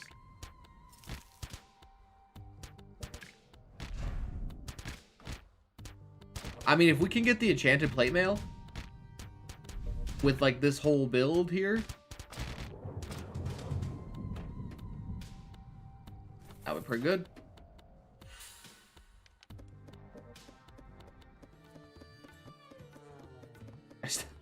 I don't think I've even seen the bleed mail. Not like we're gonna use it now, but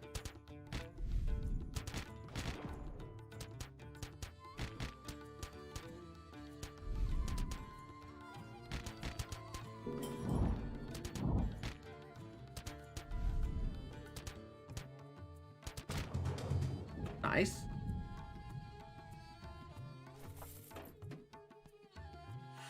Come to me even quicker, my fiendish friend. I was gonna say fiendy friend, but I realized fiendish is actually like a usable word, and then it was too late. Okay, I think this guy's the easiest out of all the bosses.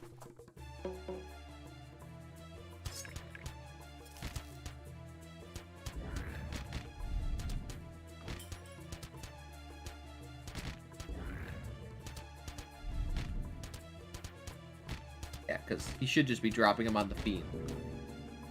Yeah. Out of a dying upgraded Play of the Fallen? Honestly, give me that. We kind of need that. That will be going on the Bard. Does anyone else give bleed? I don't think so. Ranger Shivas gives bleed.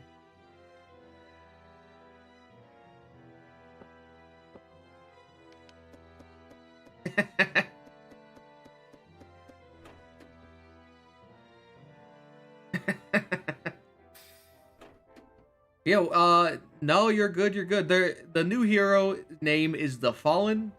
It is not currently, the update is coming in roughly, I don't know, 10 hours, give or take. And no, we didn't find any serratids either. We were not lucky. Does he have attack to start with? He does.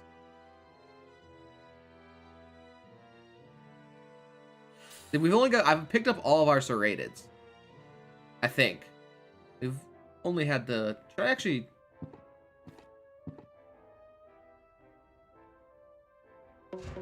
I might have accidentally missed one or two.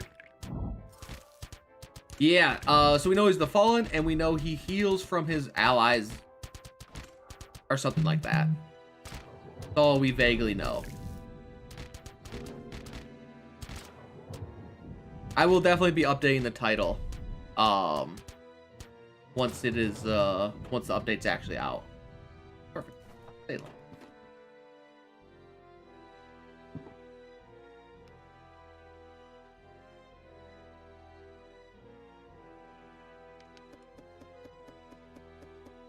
Nova Drift. There's a lot of roguelikes out there. Remind me later if you're still around. Actually, I'll just put it in the tab. Drift.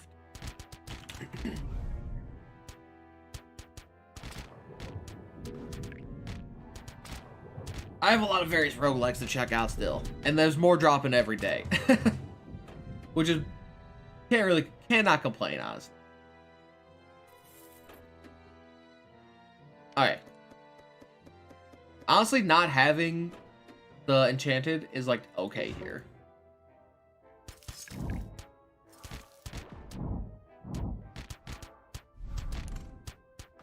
No damage.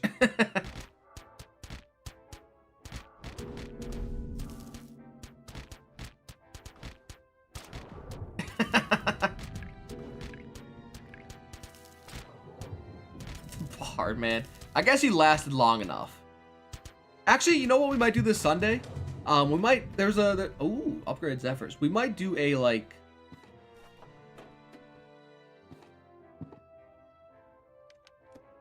check out a lot of roguelike day or something like that. Because I have a giant list to give a shot. Man, we are not lucky with that event.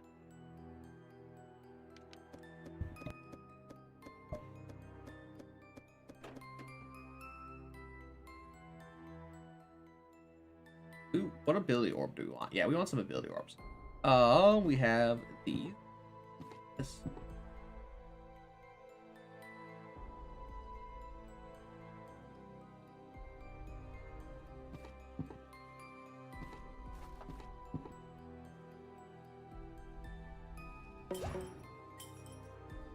I think this should be just enough. actually have to use strategy.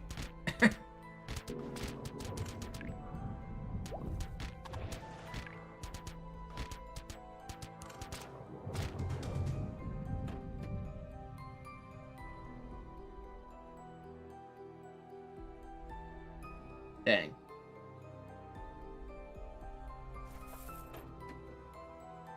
If only the turtle gave bleed.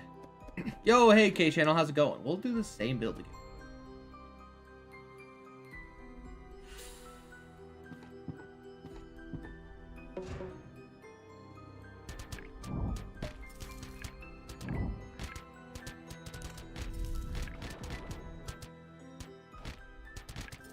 I believe this is actually a really hard room, but we did kill the biggest annoyance, which is the cleanser.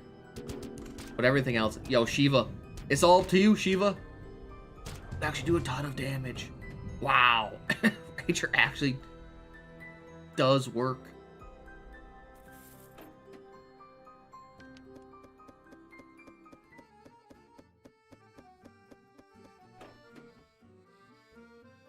We have not stumbled upon any item. Let's do this one.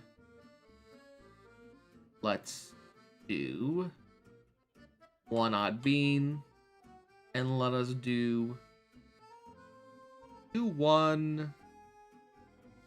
We'll do one Salem.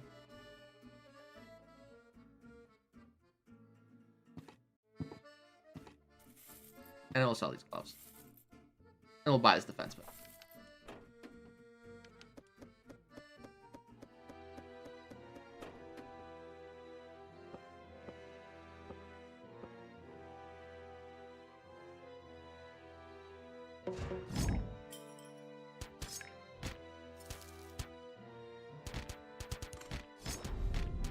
Yo, Ranger's pet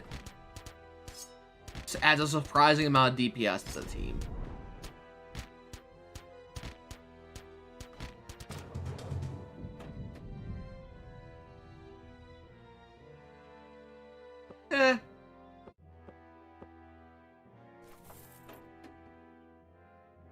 I'm hoping for Interstellar.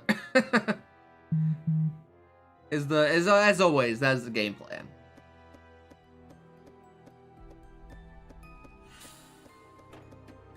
Or Big Scoop.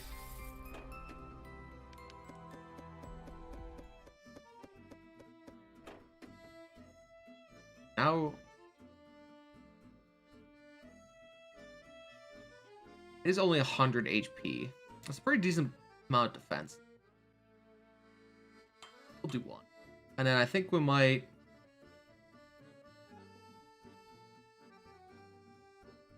How do we win the final fight?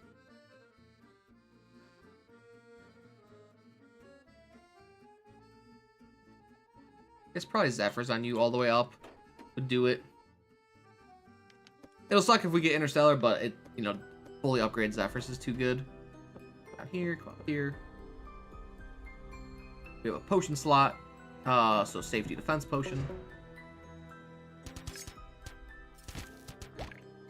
I mean, man, the Fiend is so tanky, actually. Between Mystic Fruit and the Guard and Regalia. This guy hurts them. My lord.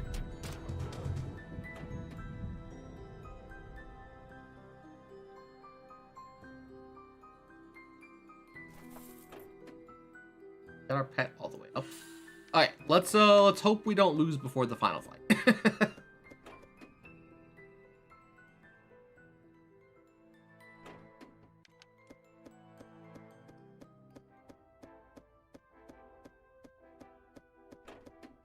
No. Might be the end. What fight's easier? I think this fight's easier. 2, 4, 5.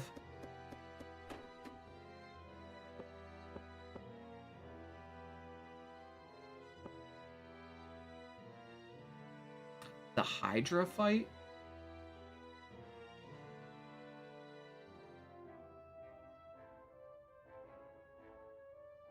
How do we win the Hydra fight? We do not have the sustain for the Hydra.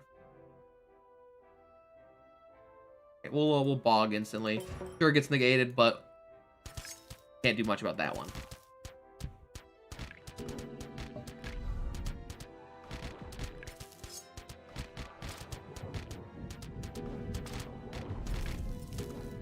Did he die twice? That was so quick.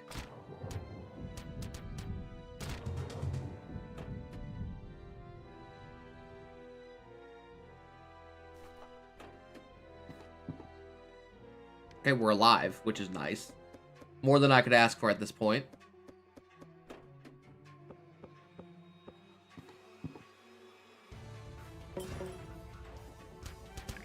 Yeah, I don't know how this fight's gonna.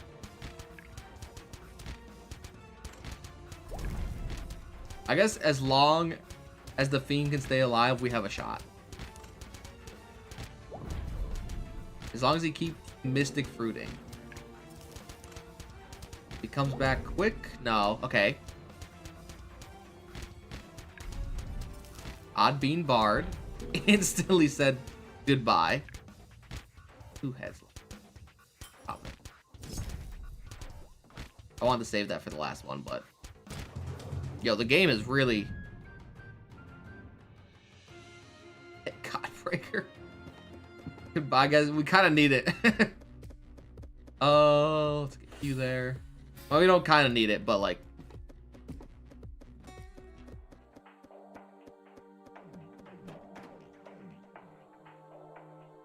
It's pretty... The game is not easy at Corruption 20.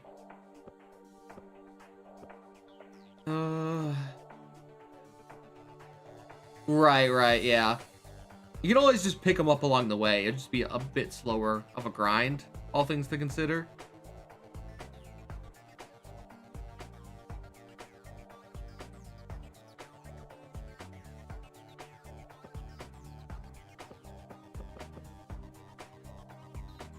We're staking our bets on Warlock.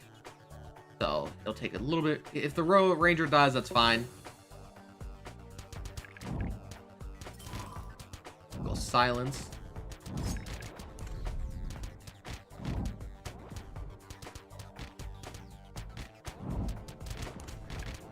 Oh my god, the Mystic Fruit procs actually saved our life.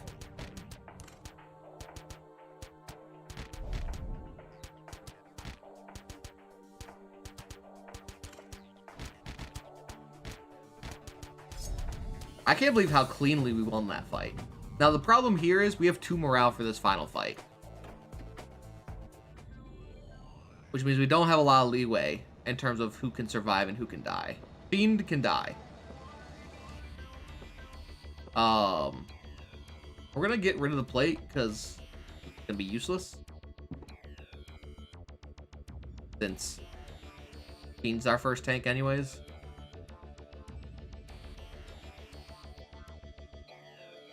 Same damage.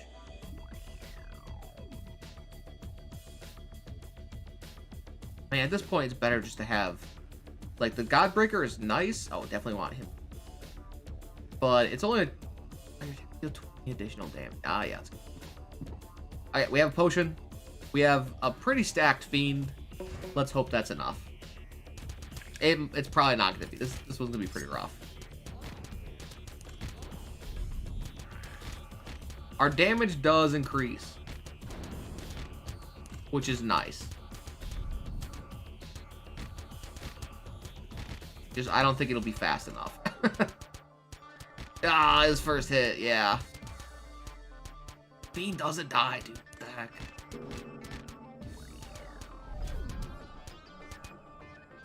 Goodbye, everybody. Actually, we might have won had I had the morale. Actually, it's also ridiculous. We only had 1 defeat in the entire run. Alright, that wasn't the bleed build I really wanted. Not gonna lie. I was really hoping for something a little bit more. Like, oops. Don't mind what just happened there. I misclicked. I was hoping for actual, like, items. Is it 4 o'clock? No, but it's 4 o'clock in 5 minutes. And nothing happened. Feels bad, man. Alright, I want to do that again with like actual bleed items though, game. So you could grant me my wish.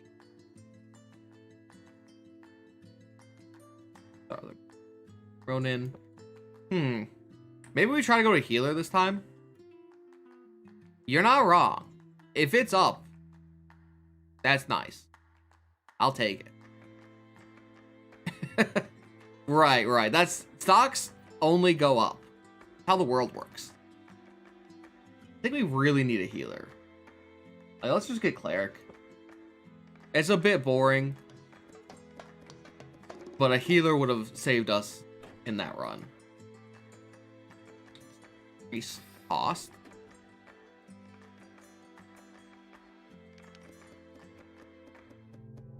Aftermarket will be telling today. I'm curious what the aftermarket's like.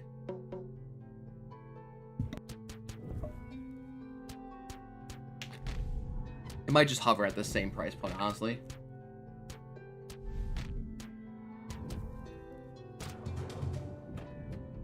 Please give. Take please give serrated rippers or spiky armor. Preferably both.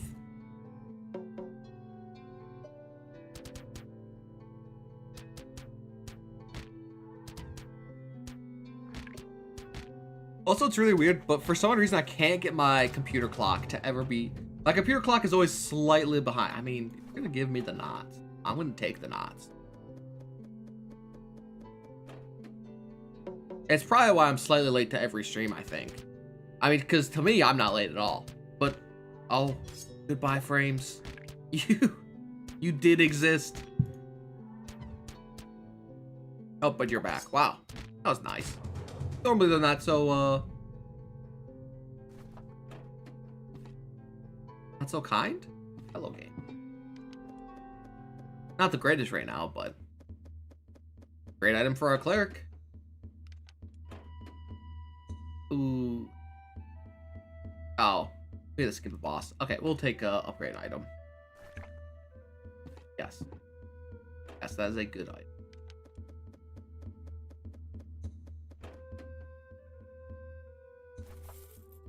That is not a good item, but it works.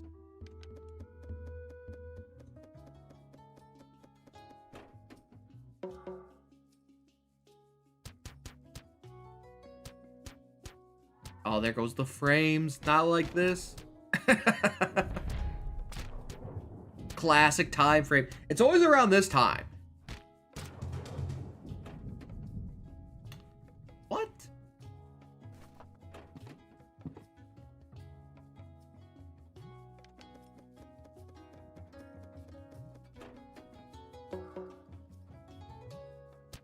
We're not going to say no to the Headdress of Fury as a 6th item.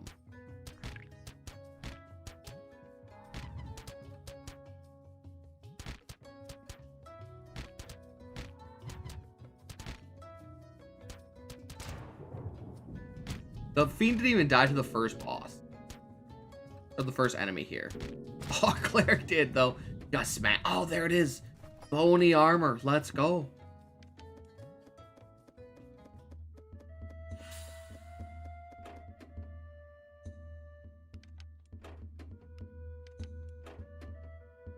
We'll take the money.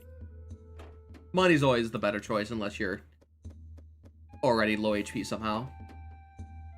Free ability orb, Ronin, and shot. We can upgrade our armor. Let's go. Yeah.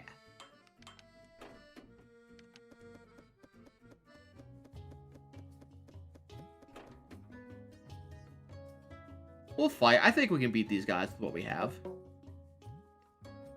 Or maybe they'll just kill themselves via bleed.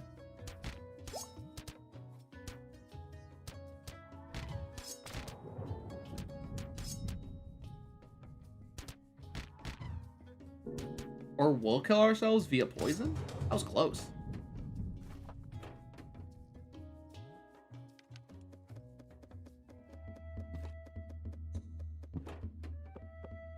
I don't really want to use the item map. I mean, I guess so. Oh, we had 2 oaken knots. I forgot we had some knots. Doesn't feel the greatest. I guess when it procs instantly, it makes it feel a little bit better. That guy didn't get attacked. Actually, we have 2 disarm chances. I forgot the Ronin. Who's maxed?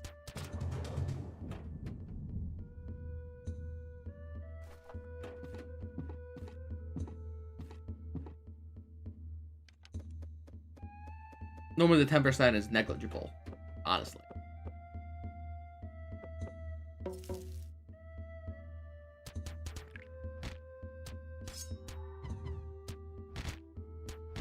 But a 10% or a 30% and a 20%? That should happen fairly frequently.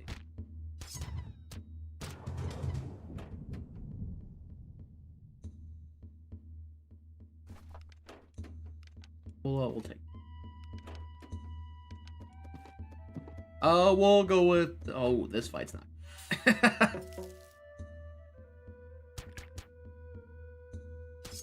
Okay, nothing crazy happened. Interesting Friday.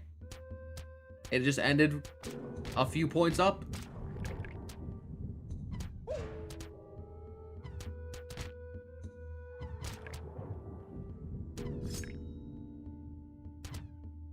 We have the damage? No. No, we do not. So we just get to watch this fight for another, like, minute. What? What? We had the damage? Okay. We won. Was honestly not expecting that. That's a really rare win. Safety frost.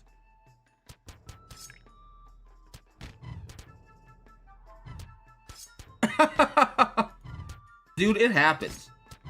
It's also real easy to just play this. Like, doesn't require a ton of focus.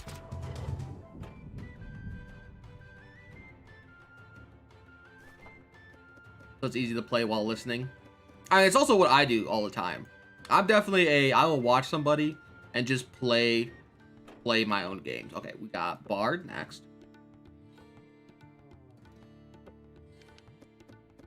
It's a rare, honestly, incredibly rare win. Even more so with this, like, janky team. Oh, hey, Corbin, good morning. Okay, let's check the Discord. Check the Steam. And now I'm back to the game.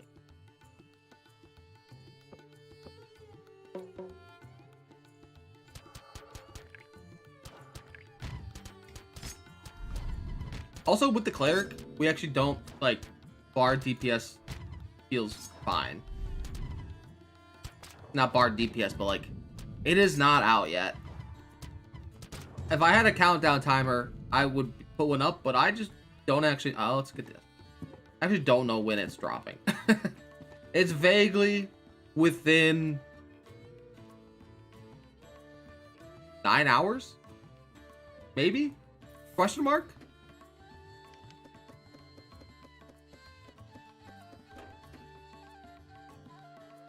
I will be here for the entire time until like 3 o'clock in the morning, and that's probably when I'll hit it if we don't have the game out yet, because then it will be out the next day for sure at some point.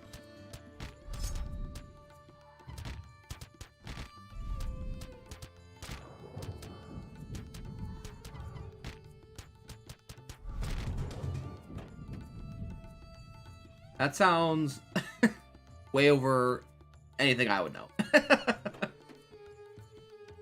Get free upgrade Holy Charm. I wonder what's better. Probably not the Viscous Goo.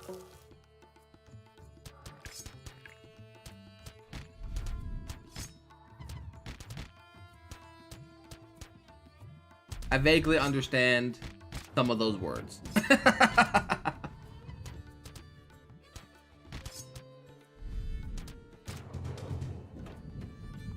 Oh, upgraded, not free item upgrade. I'm realizing now our cleric has like no cleric-y items besides the Maiden's Mirror.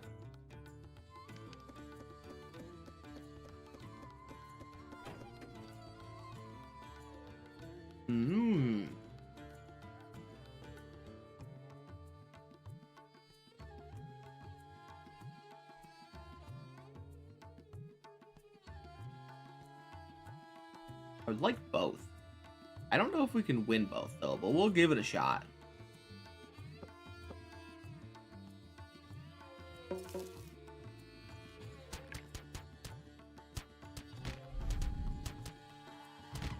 That's a lot of healing. I just saw how much healing we have on the, well, had on the Fiend. Oh, I popped that too early.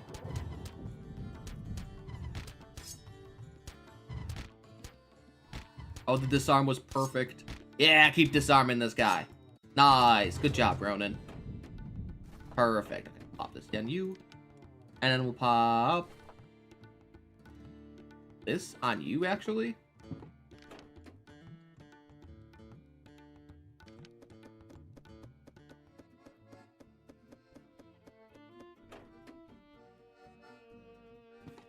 Bam. Oh, bam. And bam. Okay, so we have 60. We have 60 to spend. Yeah.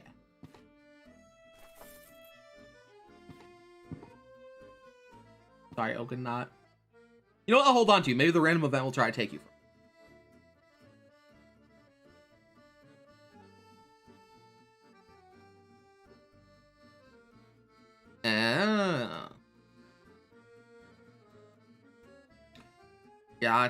Gotcha. Upgrade the boat spike again.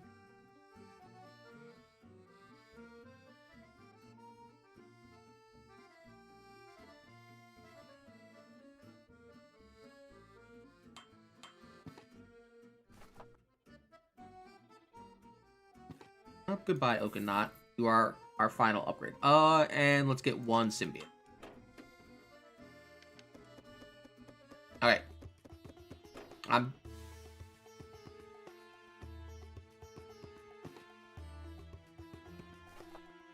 Kind of feels bad that we just upgrade both of those. And have to immediately take them away.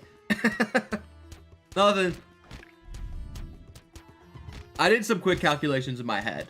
And did not want that guy to get either more damage or more spell cast. Very annoying enough as it is.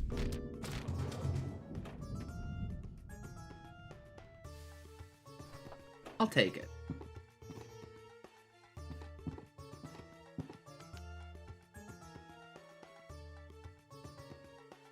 Fiend. Have him return more quickly.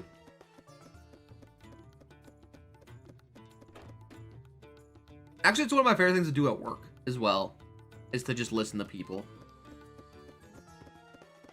I've done it for so long that like it feels really weird. Oh no, give you Maiden's Mirror. It feels very weird not to have like pure silence when I'm working.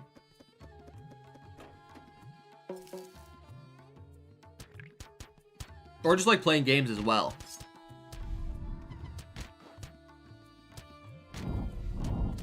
Poor Bard. Got pretty bad RNG.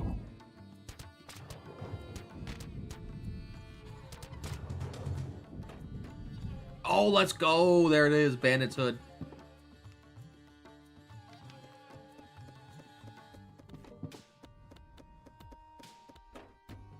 How much? Yeah, we'll give this to Ronan now. And we'll just have the Bard cast as much as possible.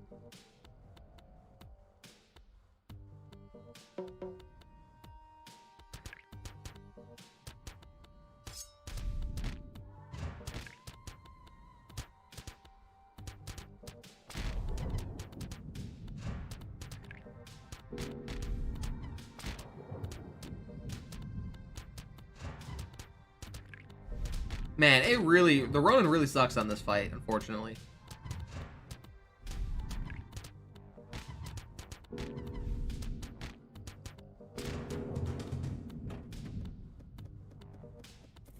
I mean, I imagine the extra items will... I mean, at least the 8 that we've seen are made to, like, rebalance. They had some interesting effects. Let me read some off if you guys haven't seen them yet. Go to the Astronarch Discord.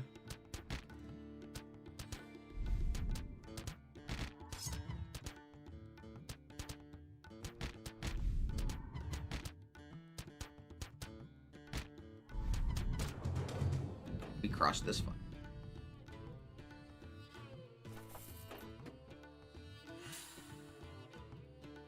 Yeah, we can hit the shop here. There's some that are interesting. Like, I think Blood Drinker. Your attacks remove a random bleed effect from your target to heal for the remaining effect. Instantly brings alive Bard a little bit. Just some more healing. Yeah, I mean, I should have probably actually taken the, no, it's 14 round, that run. Basically just the online version of it. And where are all of our items?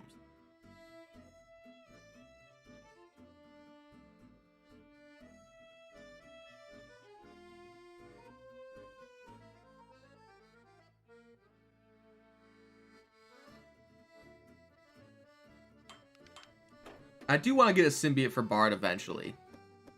Probably dip this witches.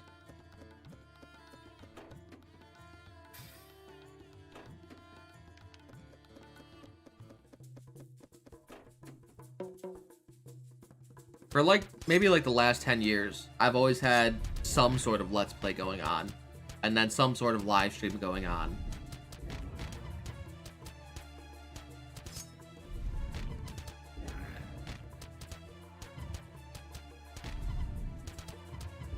Okay, we should be pretty set here. Pick up the Ranger. Really? Upgraded Godbreaker just saying hello?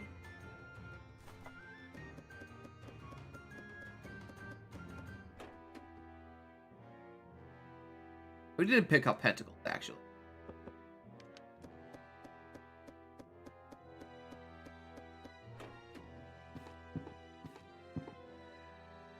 Our fast attacker. It's actually Bard, funnily enough.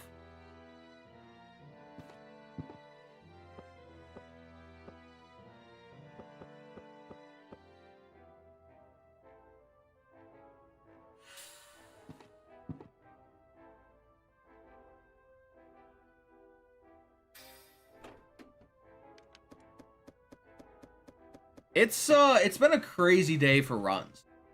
We've been getting like really lucky. Like I think that might have been one of the luckiest runs, the run earlier today. Like by far one of the luckiest runs I've ever done before. I almost went to the end boss with every single item upgraded, which is ridiculous.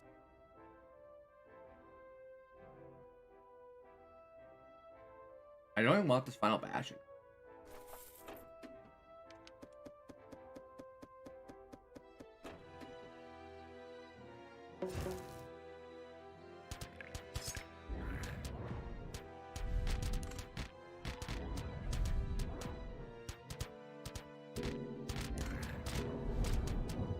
Dude, Ranger existed for yet a second after he was doomed to death.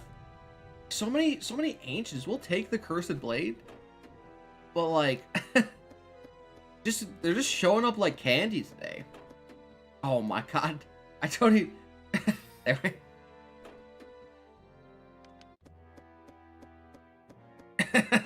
Okay, hello. Take the run there. I mean, I'm not gonna say no. I would have liked it to show up a little bit later. Because then I want to get I'm still gonna get Salem's if we find them.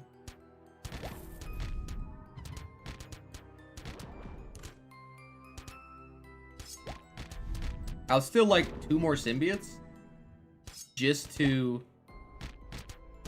one for Bard, one for Ronin. Which is like, you know, okay. The game's gonna give me 2 more, like... yeah, right, but It would be nice, not gonna lie. Yo, big scoop. Gimme. What's our HP at? Not a lot. Well, Ronan's our defense is -1 on our cleric.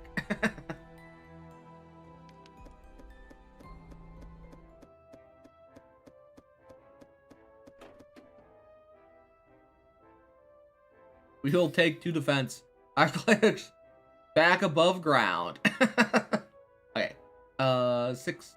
We lose here. I think we lose there. Let's.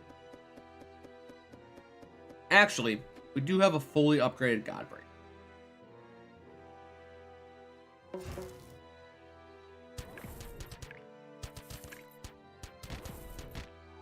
Who's stealing? I've never heard so many gold sounds in my entire life.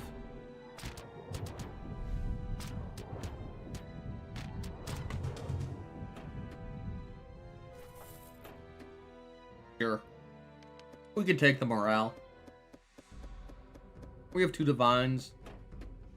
We have the Godbreaker.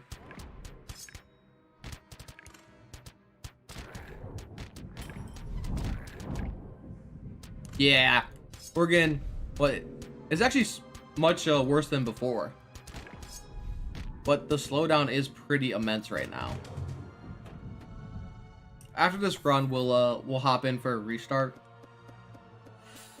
and that should fix it all up.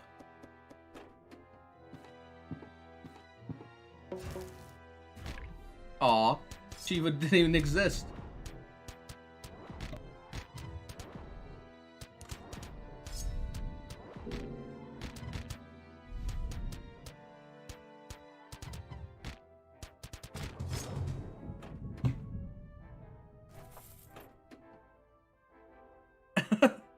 You're just...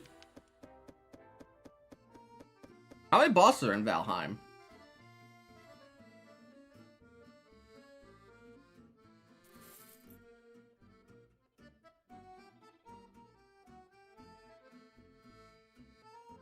Five so far? Okay.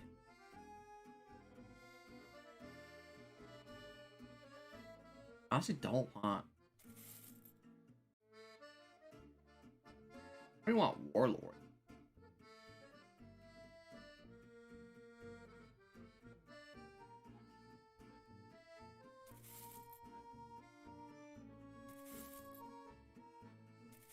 Hey, there we go. Okay, let's grab that. That's actually what I was looking for. Let's get the mirror up. And... Gotcha. I think I played enough to fight the first guy. And then I didn't really touch the game too much since. Actually upgrade witches. And we'll keep the Cursed Blade.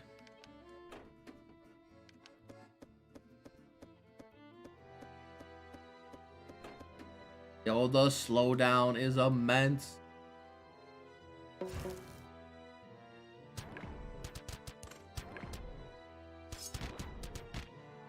You can do it, Ranger. You with your like 400 max HP.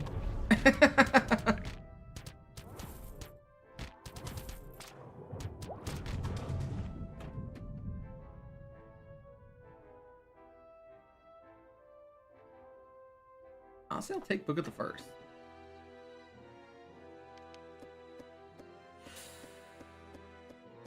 Yo, the base building is really, really good in Valheim.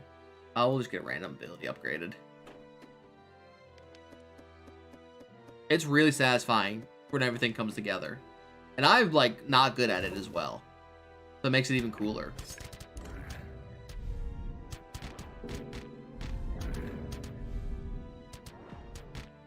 Okay, this was a calculated loss.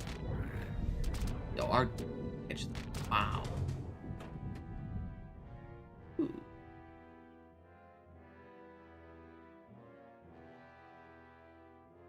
Yo, he's immune to revenge. Oh, I forgot that upgrade all the way gave immunity to revenge.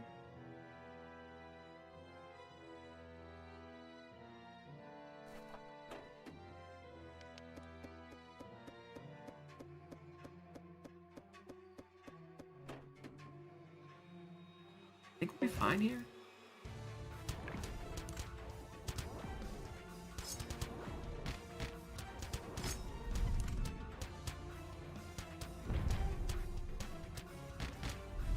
It's so slow.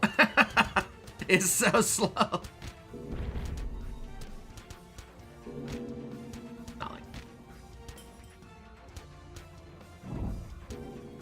Oh, Shiva! Our pet Shiva did it.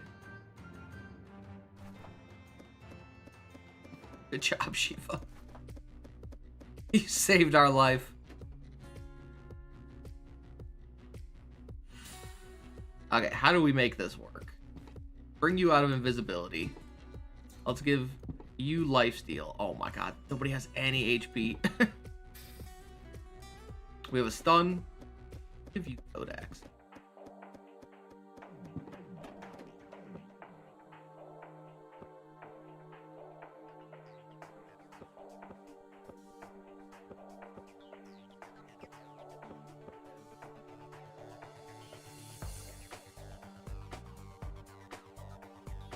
I forgot Shiva didn't end the game instantly.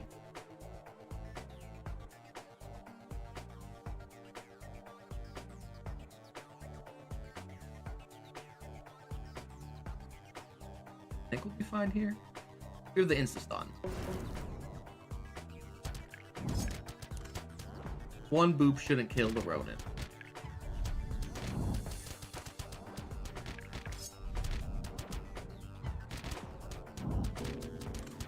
Yeah, okay. This is kind of how I thought.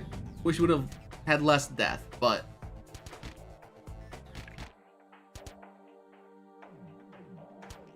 slowly but surely, we will get a lot of damage.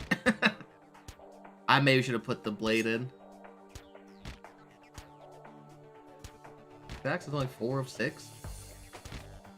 Oh, 4 is the max. Are you healing out of? Where's the effect come from? I don't think we win this final fight. Okay. For sure, we put the cursed blade. Down here, come up here, come up here. There. Here. Let's dip esoteric and just get your attack speed rolling.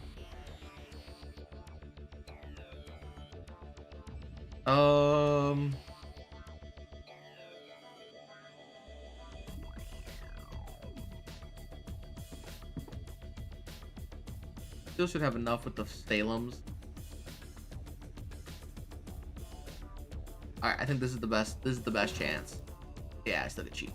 A defensive Shiva. 102 defense.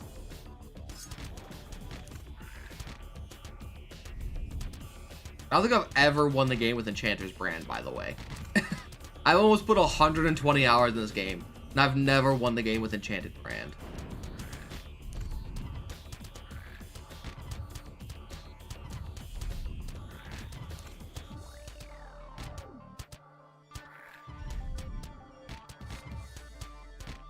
Only got 1 cast off. Pretty good. Don't morale kill us, though. Let's go. It is. Yeah, it's 100% useful for the first act. But I've never I've never had it fully upgraded and actually used. It's a very rare item for me. Okay, let's give a hot reset because the game is kicking it a little bit.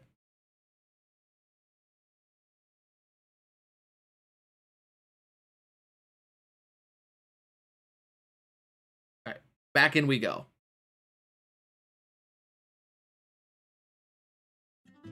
Oh, what time is it? 4th. Okay, so we probably got 1 or 2 more runs, and then we're gonna pop into some hero discussion and kind of talk about all the heroes. I mean, we kind of know which ones are the best, but I want to get into like combos and stuff. And also, I've made a cool little Excel doc, so I'm excited to show it off. Let's see, who do we end on? You know, let's end on the Berserker. I hardly ever use it. I mean, I use the Wildmage all the time. He just never wins. Is why they have the equal level. It's a hard knock life being the berserker. And the Wildmage, not gonna lie. We can probably try. Let's just go with this. Use some of my least used heroes. We would like to increase our max HP. Look at this line of 5. We're missing another boss. My Act 1s have not been good in the last 2 runs.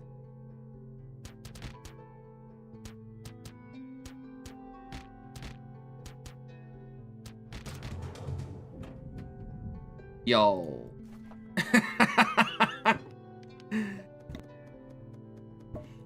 Saint's Vow, first item with the Blood Mage? Now we just need an Oak and Knot.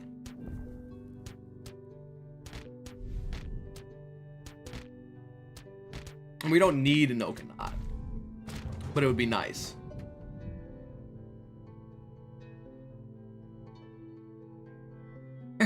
I mean, it is what I asked for, but they have Symbiote as well. I've never gone a casty berserker, so let's give it a shot. It sounds awful, so but at least it'll be interesting. He's got like one of the highest. He's pretty up there on mana cost. I also should just put on the brawler for now. You'll see more use. Yeah, brawler for now.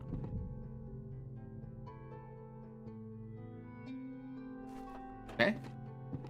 We have 3 rare items from 3 fights. That is not common, I'd say.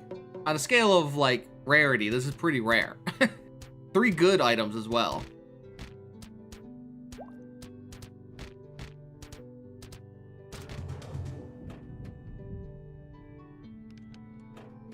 We do have the the one boss. And let's just keep fighting. Like, what's even the point of doing anything else but fighting?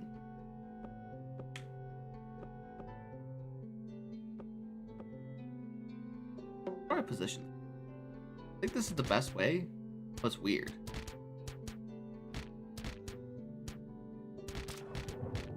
Yeah, because it'll suck up a lot of the damage back. Where were all of these items when I wanted to do my rares only run? Actually ridiculous. Who's better here? Probably the bottom boss.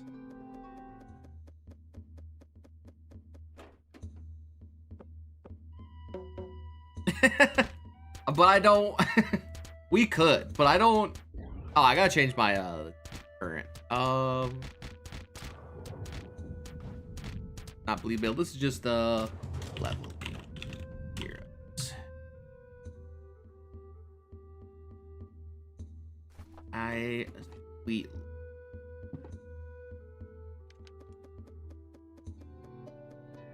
We could do it now. I mean, you're not wrong. I think this might be our first maybe loss. Maybe not.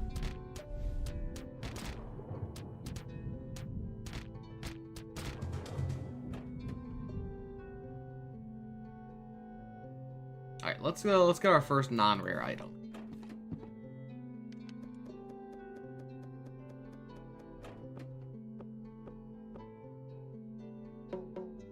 Build is dead, unfortunately.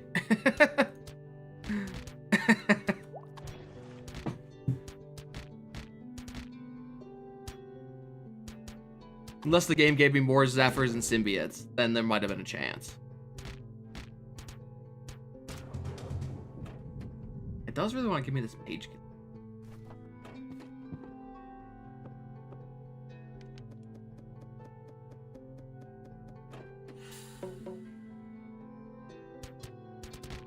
Alright, once we get...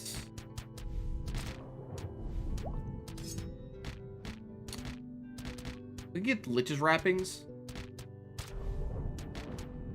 then I might swap over to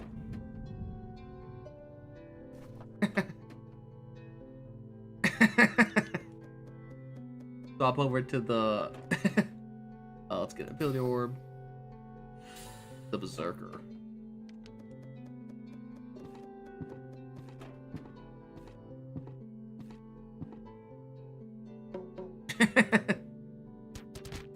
Ask and ye shall receive.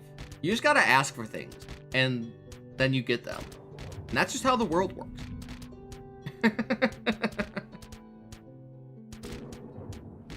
Don't do it.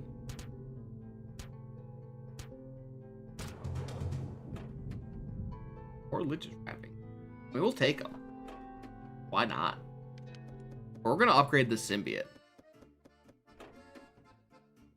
It seems fun. And that's what I'm all about here. Random fun builds.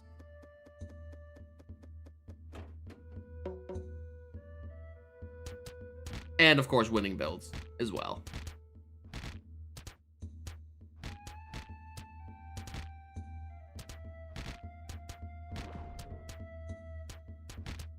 Who do we get next? Probably an actual healer. He's not quite out yet, but he is the Fallen. His name is the Fallen. And the one thing we do know is... excuse me. That he takes life from his allies. That's something, his passive ability.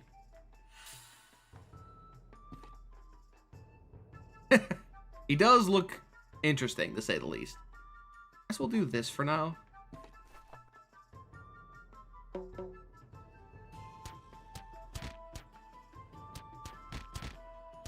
Yeah, we will out heal. We don't know what his active ability is, but I'm very, very curious. It's probably something along the lines of,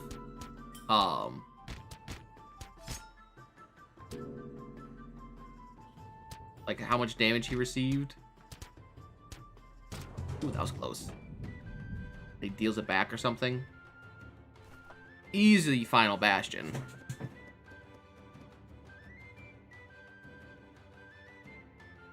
Stutter. I don't know where that came from. All I know is I'm ready for him. He cannot come any quicker.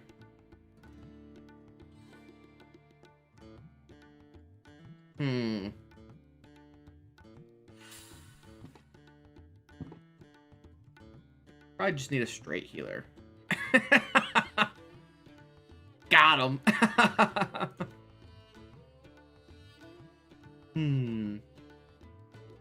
We have 2 Lich's wrappings and a symbiote.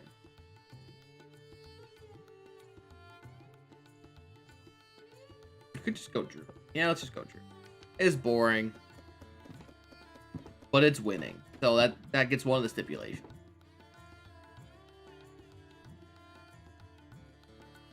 Let's get Ace of Coins.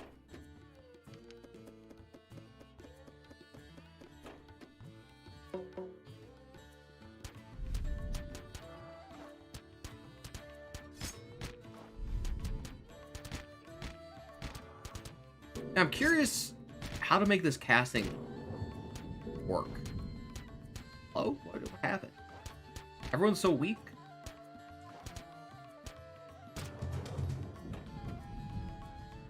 And we might be reaching the end sooner rather than later. Okay, this next fight will be easier. As we did give all of our passive orbs to Berserker, doesn't really bode well for a healing build.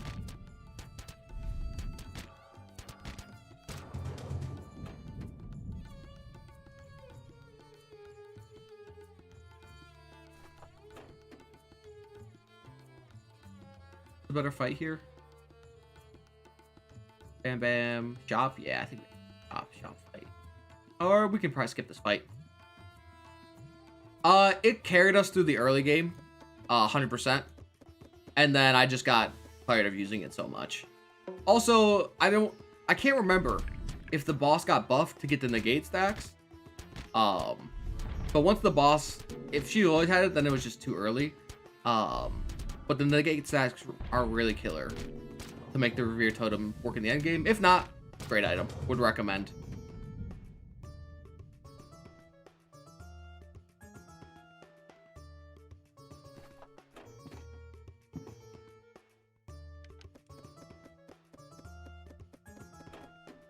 They're just better items, is the biggest answer to the HP. Because at the most part, you're gonna look something for like just your attack speed.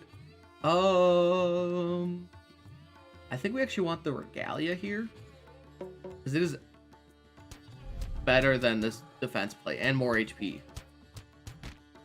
I can't remember exactly where I put it on the list, but I think I put it in the combo. Like, it does need specific items. And dude, Berserker just sucks. Guess we need Zephyrs upgraded.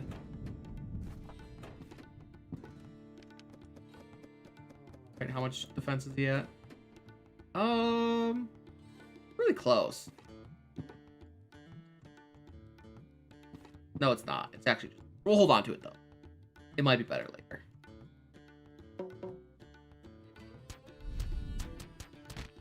Yeah, I mean, you could definitely make easy builds around it. Just get like Zephyrs or any kind of attack speed items. My use of it was, I used, oh man, probably like Corruption's like 1 all the way to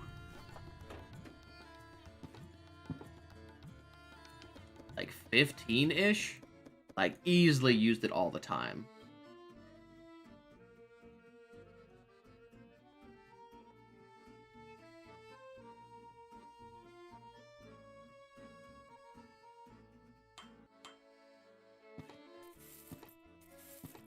We need to upgrade this all the way.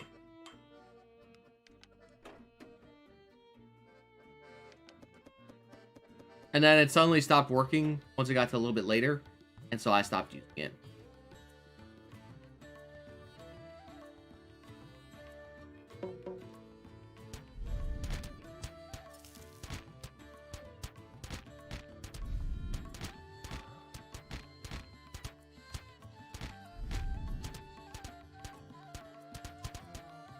No, my brawler. Yeah, stay alive, please. Ooh, that was close. Oh, great it. Nice. Ooh, but the mystic fruit.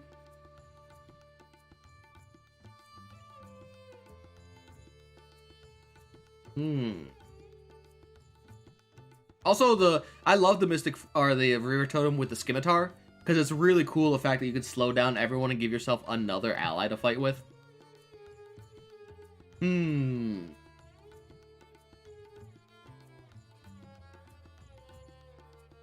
Get that. And let's get our Druid up. This one should also be fine, I think.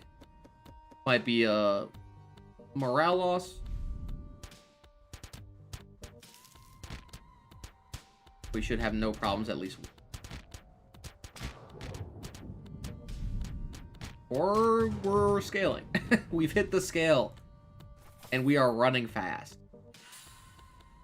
Which doesn't make any sense, actually. Oh, we can actually... I'll decline it and see if I get...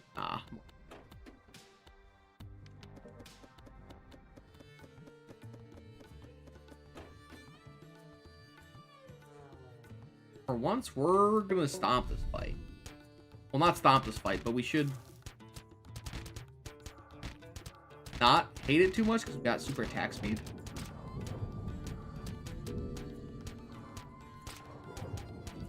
I mean, we still hate it because nothing quite like the guard captain.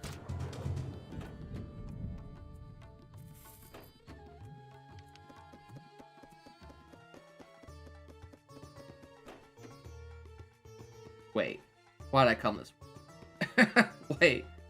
Wait a second.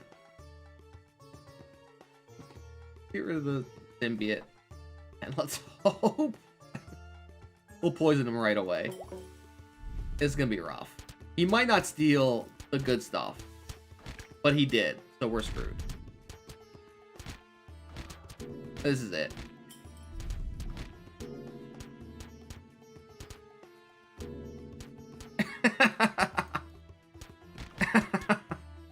We actually almost killed him too. Dang it, dang it, dang it. Okay. We got one more. Actually, we don't have one more. Okay, I want to take a quick 5-ish minute break, 5-10 minute break. And then when we come back, we'll start the hero rankings a little bit early because we can't really get another run in successfully. I mean, we could unsuccessfully get a run in, but I'm gonna take a small break, get a small bit of food, and then I will be back. So I'll see you in just a minute.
We are back and not muted.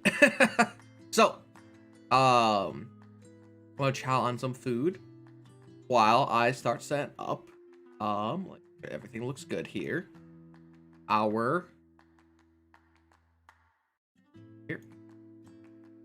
dive into these hero rankings. And I am recording this, and this will probably come up later. So if you don't get it all, and as long as the update doesn't drop mid evaluation, we will be quickly diving into some of these heroes and checking out some combos, some scalings for mostly 19 and 20, since those are the best ones. And so on and so forth. So give me a second to pull this up.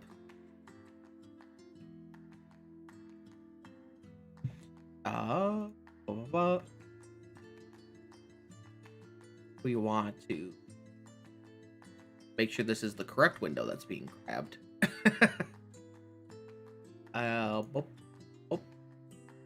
That's the game. All right, good. I wasn't sure it could have went to the wrong window. So I spent, we can bold these as well. I spent a little bit of time and pulled out all the very generic stats of everybody. Also, yo, it's your guy Azariah, and I get to do an intro live. I didn't actually prepare to do an intro at all. So who knows how this is gonna go. Intro. I like it. All right. So I don't have any of the fallen stats, but I do know his name, so I put him down here. But I vaguely went through, and then I kind of main rolled them, i.e. like I've put them into a role that I think they fit in. I think they're probably more than these two roles that some of them can do, but for the most part, these are the main ideas. The druid is tank and healer, and that's basically the druid. These are their main two roles. And then we'll kind of go one by one. I'll throw out my initial thoughts. I'll quickly read through their abilities. And these guys are sorted alphabetically. But first, I want to make notes of various stats, so that, of course, their HPs aren't too weird. With the only notable exception being Juggernaut having the highest and Berserker having the lowest by 50, which kind of feels a little bit bad. I mean, you can do DPS Druid. It's just, it's not a build I would recommend. Everyone else, actually, Brawler has the lowest at 52 mana, which is pretty curious, but also he needs 3 casts to get his stuff done. Also, is the Berserker really 54? Did I mistype that? I definitely mistyped that. I was like, wait a second, there's no way the Berserker is 54. He is 84. 82? Man, look at this. Live editing as we go. 82. Which is really bad. So yeah. It's pretty rough, actually. He's got some of his attack. So we'll start at the top and kind of make our way down. Alchemist, pretty interesting. Actually, I'd give him my initial thoughts at like, I'll actually color code these guys where I think they are. We'll put him as a solid bright green. He's a good character. I'll read his ability really quickly here. Your attacks poison a random enemy for 8% attack damage, which starts out as 4 every 3 seconds, never goes away, and grants a minor blessing to a random hero. And then his active ability is deal 100 attack damage to all enemies and duplicate up to 3 random poison effects. He, as you could probably realize, shines with attack speed, because as you upgrade his mixology, which is his passive, he goes from your attacks to poison 2 to 3. So it's 1, 2, and 3, and also same thing for minor blessings. And to be honest, if he's in your final comp and you have any decent attack speed, you will not lose your big bonuses from when the boss swipes them, because the final boss only removes 2 passive ability, or passive, two buffs. So with the alchemist, I think there's 5 buffs. There's the attack buff, there's the defense, there's the armor, there's the heal. Is there one more? There might be just 4, but basically it gives you a really high shot of not losing any speed bonuses or pre-existing like attack bases like the warlords. So he's really good. So really good there. But you kind of see he starts off pretty slow, so you do need an item to do something with. And then his mixology, just poison is a rolling effect. So the fact that you get more poisons quicker, and it does this to all enemies, is pretty substantial, I'd say.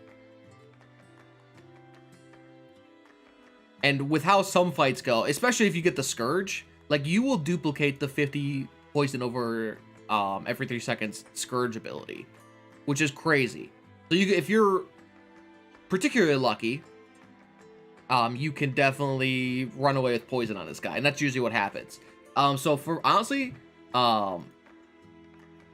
Scourge, I'm gonna put in the combos.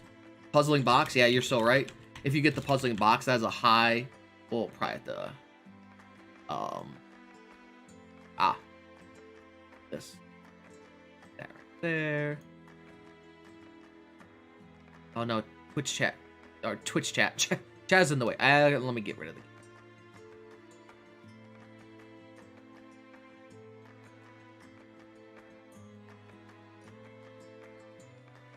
That's the wrong thing. Down. That white on white is just beautiful. Gonna be a bit small. Sorry, chat. But this lets me get all this in here. Final thoughts as well. That's what we'll go with. And then I will move myself as well as the fight can design. So we'll split this combos into both hero and items, because there's certain items you really want. So Scourge, puzzle box, you definitely want Zephyrs on this guy. How do you spell Zephyr? Zeph, P-H-Y-R-S? Zephyrs? His main role, surprisingly, is actually damage, because once those poison stacks start rolling, they don't ever go away, like I said. So he scales crazy, and he starts doing so many. So if you just give him attack speed, you don't even need attack damage, honestly. The small bits of poison are very notable and stack up very quickly, and he keeps enhancing them as well. And we'll do next. And then also, to no surprise, if you get him with the Outlaw,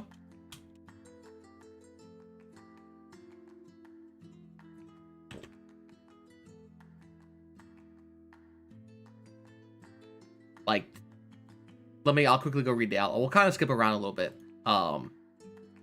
Where is the Outlaw? So the Outlaw deals 100% damage and poisons your target for 50% attack damage every 3 seconds. And then when the target is defeated, the poisons transfer over to the next target.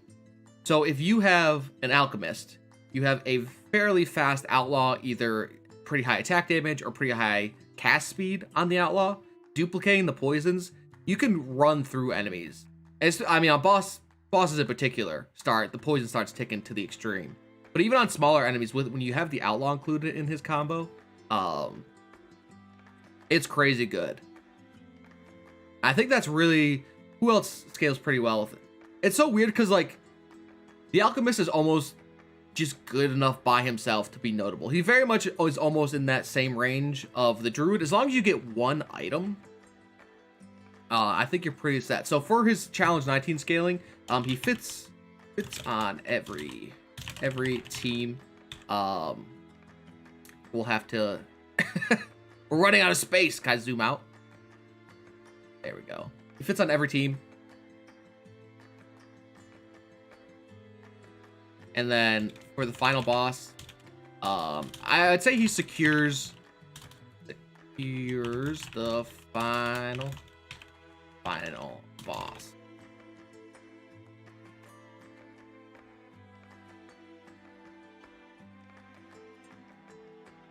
Resize, bro. Do like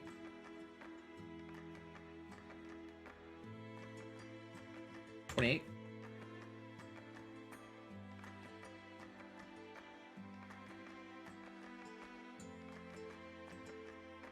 So tiny. We'll do font size. Let's have it.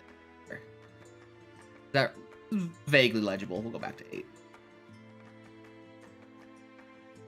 He fits on every team. He secures a boss fight, the final boss fight. He secures most boss fights. He's a great fill slot as well.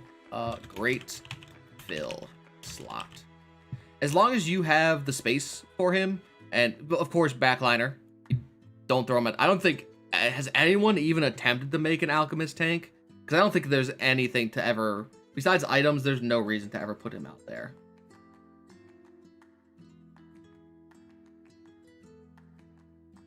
We can even change this combo to just speed. Make it a generic speed out there. I think that's pretty good. And then once at the very end, I will come back here and like re-go through this.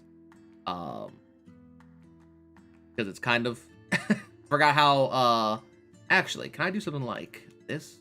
Hide these rows. There we go. Look at that. This is how you excel. There we go. Okay. Perfect. I like it. So, next assassin. I think he's honestly also like a solid green on the pick. I've put him in a weird like alternate role. His main role, of course, is damage. You of course want speed on him. Let me read his abilities and quickly tell you why. So, you deal 50% attack damage to your. That's the cleric. How's that the cleric? So he's hidden, gains hidden, which means he cannot be targeted unless he's the last alive. And then the hidden trait removes. Or if you have multiple hidden, then what are you doing with multiple hidden? Your attacks poison your target, dealing 10% attack damage every 3 seconds. You target the back row first while in the front row. So he's a very strategic. You move him forward and back depending on how certain fights go. For the biggest, easiest example is in Act 3, when you have the healing totem for the enemy, you want the assassin targeting that healing totem. His active ability is deal 150% attack damage to the target and silences it. If your target is defeated while silenced from this ability, gain 40 mana. I'm actually not too certain how the exact scaling goes, but as you upgrade his passive, you do deal a higher % attack damage to the target. I think is it 10% more each time? There's no easy way to see an actual Astronarch. And then his active ability scales from 150, 300 to 450, which is actually can cause him to just chain reaction his silences without having any kind of mana casting stuff. So it's pretty nice actually. Silences, now that they affect boss, are super important. So with that in mind, how does he scale for 19? This one will actually have 2 separate spots because he scales a little bit differently, I'd say. So on 19, he is the perfect fifth pick. I mean, you could definitely pick him earlier, but that'll be more discussed as challenge 20. Also, if you don't know the difference between 19 and 20, there's maybe a bit spoilers if you do care about it. And this correlates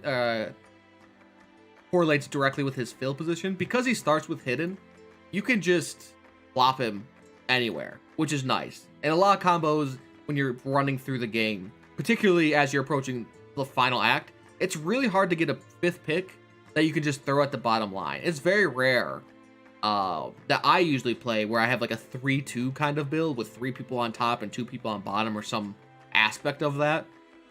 You can kind of get away with some here and there in terms of like how the fights work. But usually by Act 3, you are having 2 enemies on both of their adjacent squares. Right, and that's what we'll be discussing. Yeah, he is an amazing Act 1 pick as well. And this will be discussed in Challenge 20, as his damage is pretty ridiculous. He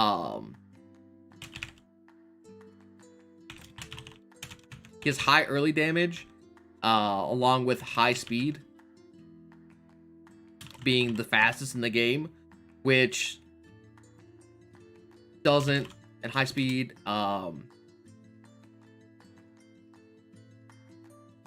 doesn't need a lot of items as well. is a pretty notable thing. You can just plop some attack damage on him, and it's pretty nice. You can plop some... How do I make a...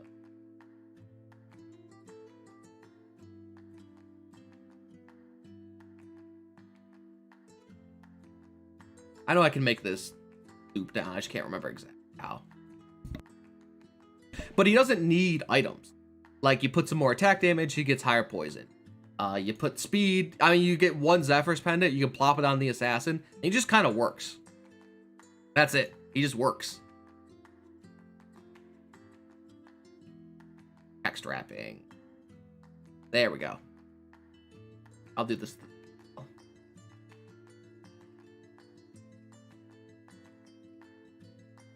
Items.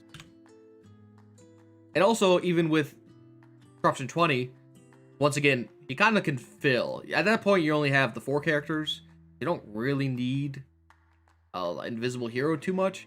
But it could be nice if you want to kill certain heroes quicker. So once again, the totem is an example. You can keep your 3 guys on the bottom, killing. Usually it's the Doom Girl, the totem, and then the little monstrosity thing that speeds up attack. You usually want to kill that attack monstrosity quick, because he gets going. So having the assassin be on his own line while the 3 can be down there fighting him is pretty good. If you are going to build the assassin, obviously speed is the first thing. Next, attack damage of any kind. The shard in particular is really good on him because he will not be getting hit. So if you want to get the shard, you could even kind of go casty items as well. His silence is nice. You wouldn't be remiss to having an item like the Witch's Stick, since not only is he attacking fast, so he steals a lot of mana, but also he silences. And if you waste all 5 seconds of your either stun, disarm, or silence, and they're all 5 silence, that's a solid win in most cases, because the active abilities are the things that really kill you. So overall, he's a solid pick, I would say. Perfect for any team you need. You can pick him early. In particular, he works really good with the Paladin, I've found, as the Paladin can usually keep himself alive, and the Assassin deals plenty enough damage to not be a problem. And also it's a fun little combo. But honestly, besides from that, he works with almost anybody. I think you could fit him, besides maybe a healer, I would say. He would be a great pick to fit with anybody. Like, I don't think you could go Cleric Assassin. Maybe you could get away with Bloodmage Assassin on a Corruption 20 run. But besides from that, and maybe the Druid as well. Yeah, he could work with the Druid. I mean, the Druid works with everybody. But yes, he's very good. So let's talk about the Bard. Thankfully, he's early. He's not too hot, as the rhyme would go. I'd put him more in kind of a... He's not completely... Yeah, okay, he's red. He is a healer. Through and through. I mean, that's all you can really say. His heal is great. Useful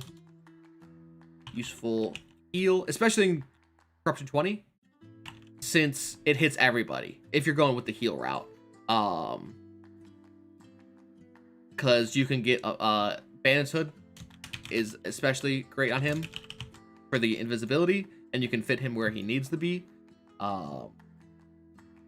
Like if you have your 4 heroes and they're kind of spread out a little bit, the Bard's a good pick for there, since he will heal everybody. It's a pretty notable heal. Let me go read it off real quickly here. In the front row, increase the attack of all heroes by 6. If in the back row, heal all heroes for 10% of their max HP over 10 seconds. And that respectively goes to 6, 12, 18, and 10, 20, 30. So you get Symbiote, you get any mana reducing item. Mana items. Symbiote. Still Symbiote.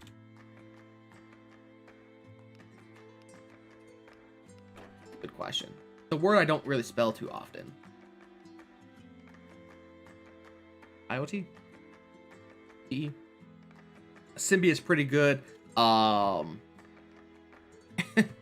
Really, if you can get a symbiote on him real quickly, he will pop off and just heal. There's the video on this channel that is the bard just healing himself till victory. It was a slow fight, but he made it. And so you might have noticed I haven't even read his passive ability. And it's because it's probably the worst one. It makes him almost worse in some cases. So instead of dealing damage, your attacks apply a bleed for 100% of attack damage over 10 seconds. And that scales to 150 and 200%. Sounds pretty good, but between the gate and he has the lowest attack in the game at 25. Like, that is 2.5 damage a second. And sure, as he hits more, it builds up a little bit, but it is so just bad. And even on runs where you have to force him to be the highest damage. So his for challenge 20, to be honest, like, I haven't maxed, but unless you've got the items, he would be useless. Which is how I think. Unless you have any of these items, or these items like upgrade symbiote, upgrade liches, a bandage hood, not as needed.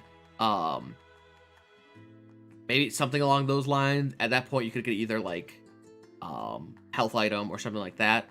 Like, he's just not good. He doesn't deal any sort of damage. Like, sure, the assassin doesn't deal too much damage, and neither does the alchemist, but at least it stacks. That's the biggest reason bleed feels so bad, because it doesn't keep going.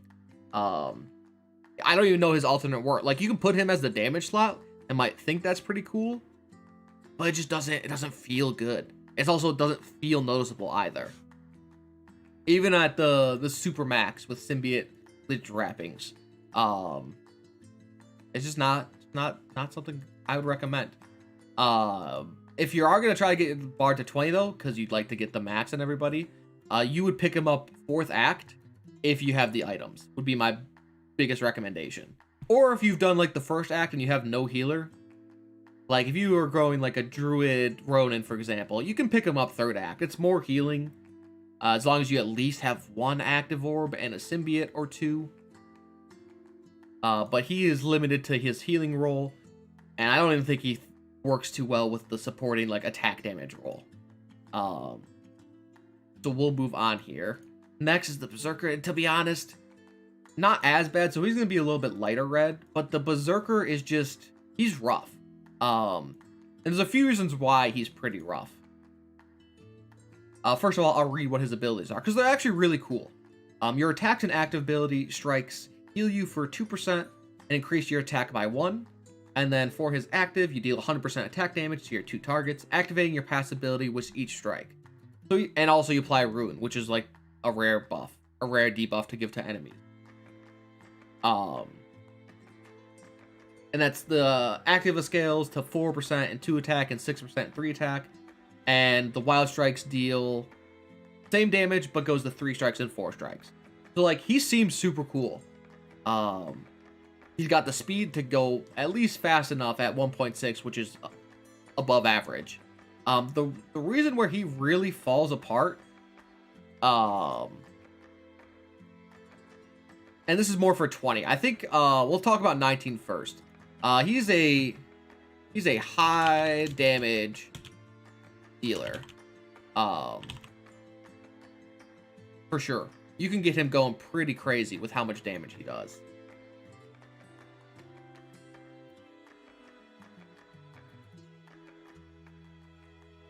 Also, the Ruin effect. Ruin is nice. Ruin is very, very nice.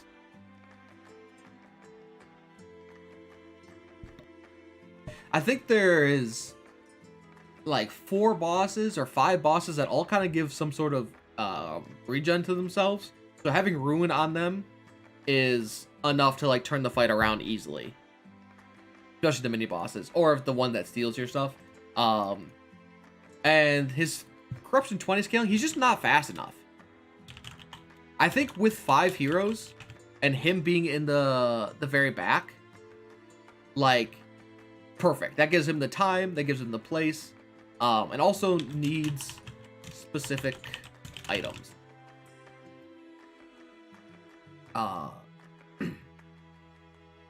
Yeah, you get bursted too. With 4 heroes, you get bursted too quick. With 5 heroes, he's nice to have. So what items does he need? He needs a Saint's Vow, like 100%. Saint's Vow, and maybe on the lesser side, somebody else having the Life Spring. No, the Life Giving to give him more max HP.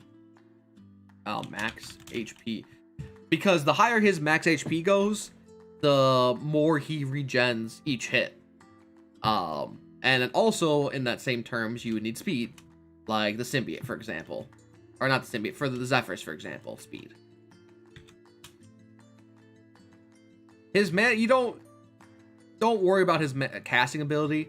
Honestly, I wouldn't even give him the active orbs unless nobody else is better. But for sure, get his passive up if you're going to try to build him up. There's a reason why he is my lowest, and it's just he's almost the same as the Pyro in an aspect, to where he does damage. I think he does worse damage than the Pyro, because at least the Pyro is like cool. But that's about it. In a world where cast speed and super maxed attack speed are the king, and with his like pitiful starting stats, it's just not too great. Also, if you get him at the wrong time before he's fully up, like a random back attack or like the random attacks from Act 2, like he just kind of falls apart. Like he gets hit twice and you don't heal him fast enough, he's gone. So he's a full out, you could take him, you could make him work. I just don't think he's too good, especially for Corruption 20, I think. I think that's where he lies. Next, let's do Wildmage. I will color code him to how I feel, which is not quite like bright green, like he's really good. I know some might might not be happy. I guess I don't quite understand the Wildmage fully. Let me go read his abilities, because I haven't leveled him to max, and people say he's god tier. So you lose 5% of your current HP every 2 seconds. You heal the weakest adjacent hero for the amount lost. If you are the weakest, damage the target for the amount lost. It's passive. Deal 150, here's his active. Deal 150 attack damage and 20% of the damage you have taken this combat to your target. Heal for this damage dealt, reset the damage. I think the biggest reason why I don't, have they nerfed him? The biggest reason I don't get him too well, I mean, basically, his scaling works in such a way where it's, you heal the weakest 2 times and deal damage 2 times, and heal the weakest 3 times and damage 3 times. And then his Mirror Pain goes to 340% of the damage and 450 and 60. So he's fun. I mean, I think the favorite build of mine was the Codex Frontline.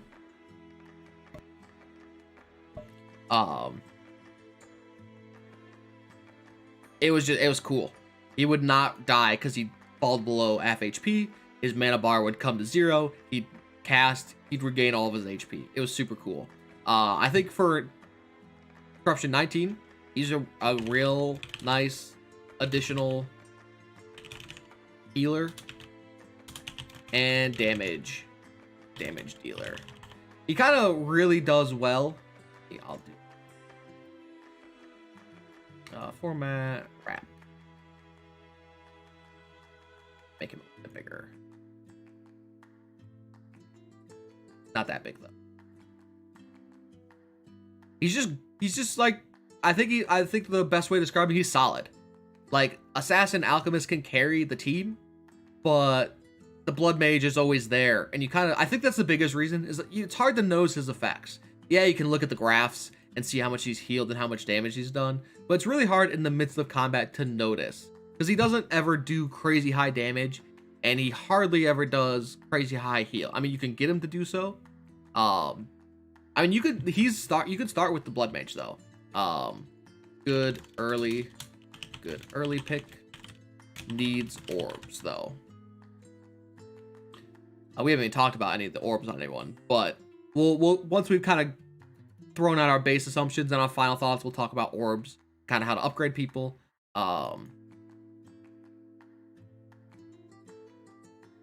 Yeah, he's also one of the rare heroes where like you're like, I want to give him all the orbs.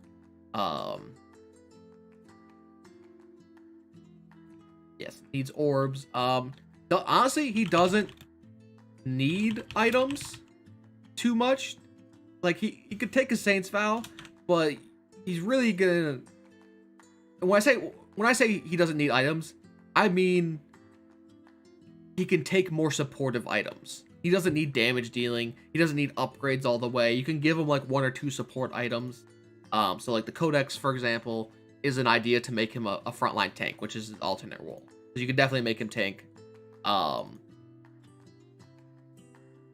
the items as well. Any kind of additional healing item would be nice. So any additional healing items. Right. He kind of let me put this in the as well. Works with almost everyone. Digital healing items. You can Atemes. Right. You can put more support items on him. Items, support items. And his base stats are like not too shabby, I think. Yeah, I think he's besides his speed, which is whatever, he's not really here. His stats are pretty decent across the board. Not the worst defense, middling, in the middle of the line, attack, when he does hit. And his health's above average.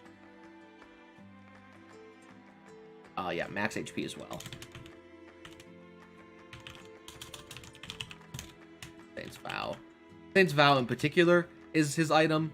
If you can get Saint's Vow on him, you're pretty set there. Also, the one other item, the Oaken Knot.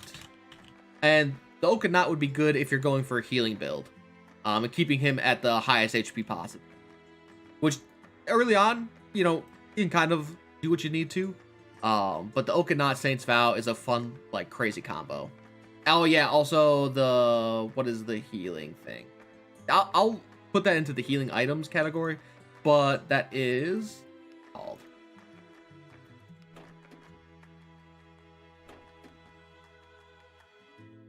It is the Holy Charm, which gives you additional healing. You receive additional healing. Works really well. And the cool thing is, besides maybe the Saint's Vow, you don't really need to upgrade the Oaken Knot. You can. And you don't really need to upgrade the Holy Cross. Like, just having them is nice. So, if you need, you can make some interesting. I think early on, I definitely did a lot of Corruption 20 with the Wildmage. And I haven't really played him since. I put him on teams here and there, but just not too much. Brawler. Brawler is going to be another one of these, like, greeny, not, like, bright green picks. I think for the most part, a lot of the heroes are going to fall into this, like, greenish, not bright greenish section.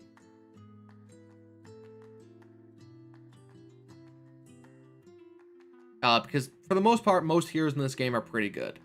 But let's talk about the Brawler. So, he's interesting at the bare minimum. The Brawler, when attacked, either deal 30% attack damage to the attacker, or gain a shield equal to 3% of your max HP before being hit. So it does. If you watch the Brawler and you see him get hit, and he doesn't deal damage back. He did lose less HP than he should have. And for his active, he deals 150% attack damage to the target. Second time the ability is used, deal an additional 150. And the third time this ability is used, stun your target for 3 seconds. So he does have a stun. I put it. Why did I put support? I don't think he's support here. I think when I meant support, I meant he does deal some damage. He falls into very much the same as I categorize the Wildmage, which is like, also he's just a nice addition. As addition to off tank.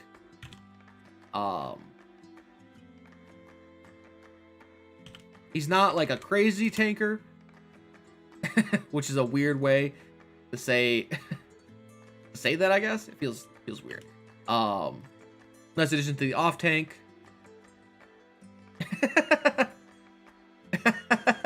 I figured some people wouldn't be happy. Why don't I put more than here? He needs items.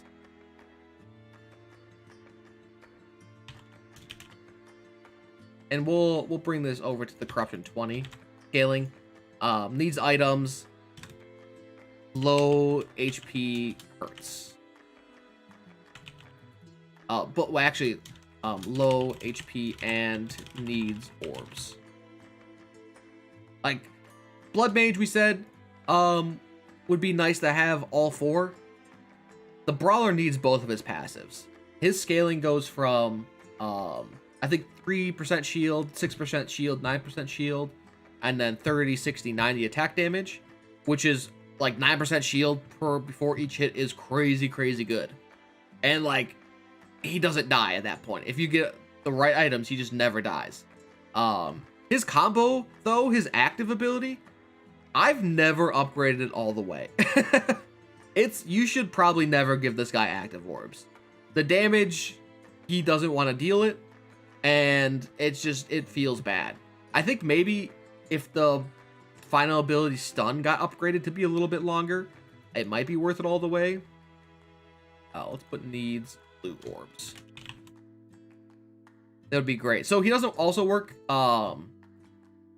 He's not a good starter. Did I not wrap these? Ooh. Data. Text wrapping. Wrap.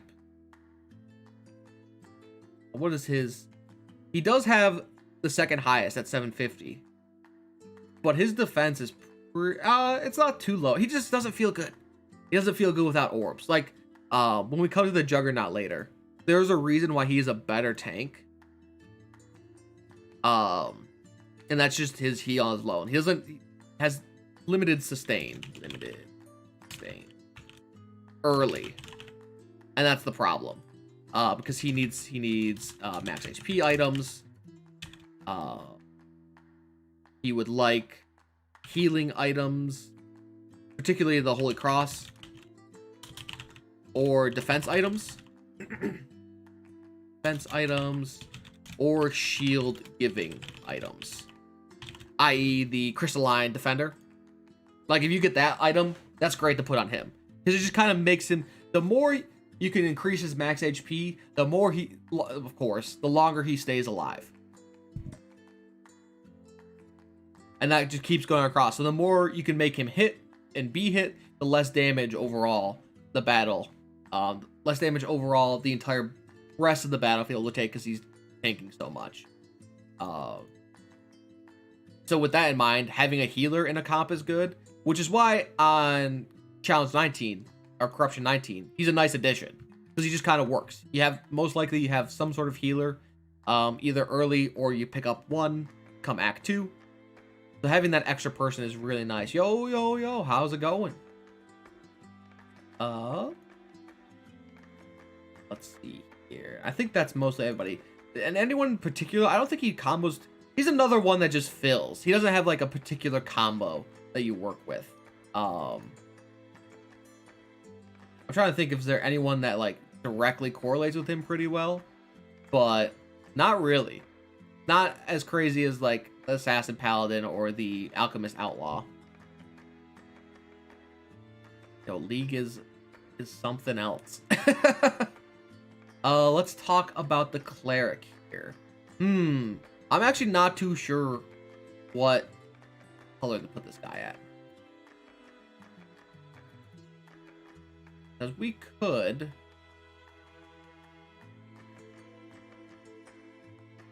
Okay, let's change these tiers one time.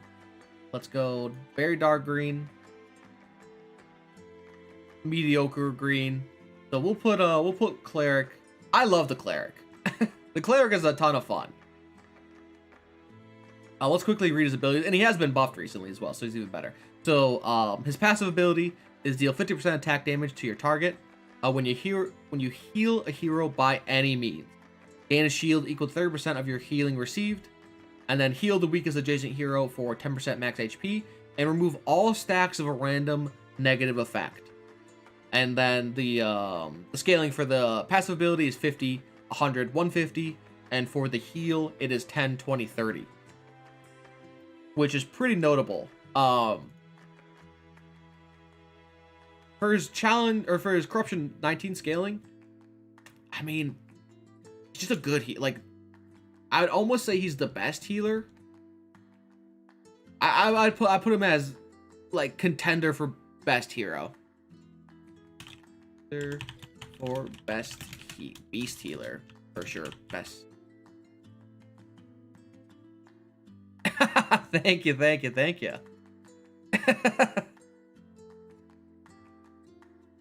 For sure. And corruption 20, he really shines with the removing debuffs is life saving. Like, it's hard to, it's actually pretty easy to see. So, and we can correlate this directly with Axe 2, for example. The Doom is so frustrating. It's such an annoying debuff. But if you have any sort of healing items on the cleric, like the symbiote, for example. We're going to say the symbiote a lot, and so we're going to say the Zephyrs a lot. They're just the best items in the game at this time. But symbiote cleric, like, debuffs are gone. It's debuff gone. Like, debuff on, debuff off. Doom is just gone. Any kind of poisons are gone. So there's few bosses in Act 3. For example, the Chimera, that just has this terrifying stacking poison that can, like, insta-kill once you get to the final hero. But cleric just says goodbye. And for the most part, he just needs one item. That's it. Given the symbiote, he's good. Lich's wrappings, perfect. Do you even need to upgrade it? Not really. And then maybe a lesser noted point, but his smite damage is a nice addition. And that's why he's also a burst. It's very weird for the hero to also be a burst damage. But there is, I'm sure you've seen the machine gun cleric build. So it's a nice little alternative to go on. The specific item is to go like symbiote, life-giving, and these prize scimitar to get his damage as high as possible with the least amount of work. And you can get some crazy like 1k burst damages within the first little bit of the fight. So with that in mind, he needs mana reduction items.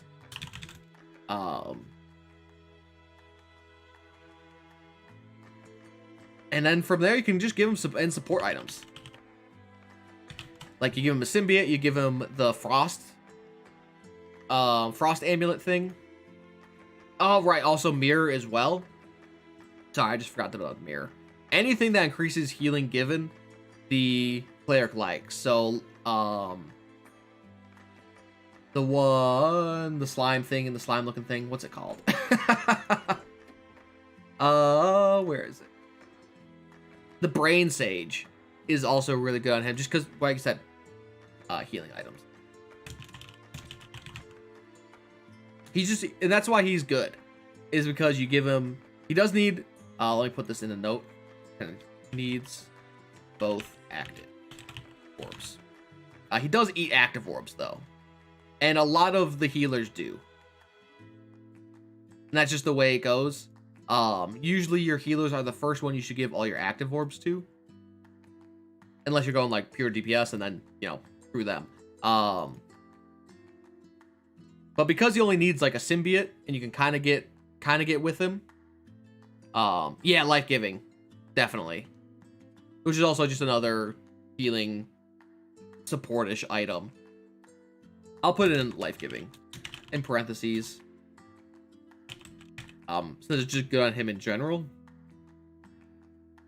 But anything that can give healing to allies. You could even put, if you really want to, I figured this out today, but you can put Oaken Knot on cleric and he'll proc his active or his passive ability. So if you really are looking to make your cleric do a lot of damage, give him some Oak and Knots. He'll like it. And that's why he fits really well. Between the removing a debuff, he has high burst heal potential. Because he heals instantly at that moment. Every other healer is a heal over time, which is why I think he's the contender for the best healer. And I think he's just the best healer. Let me just get this contender out. Right. It procs when he's damaged, which the enemies do damage the AoE pretty frequently.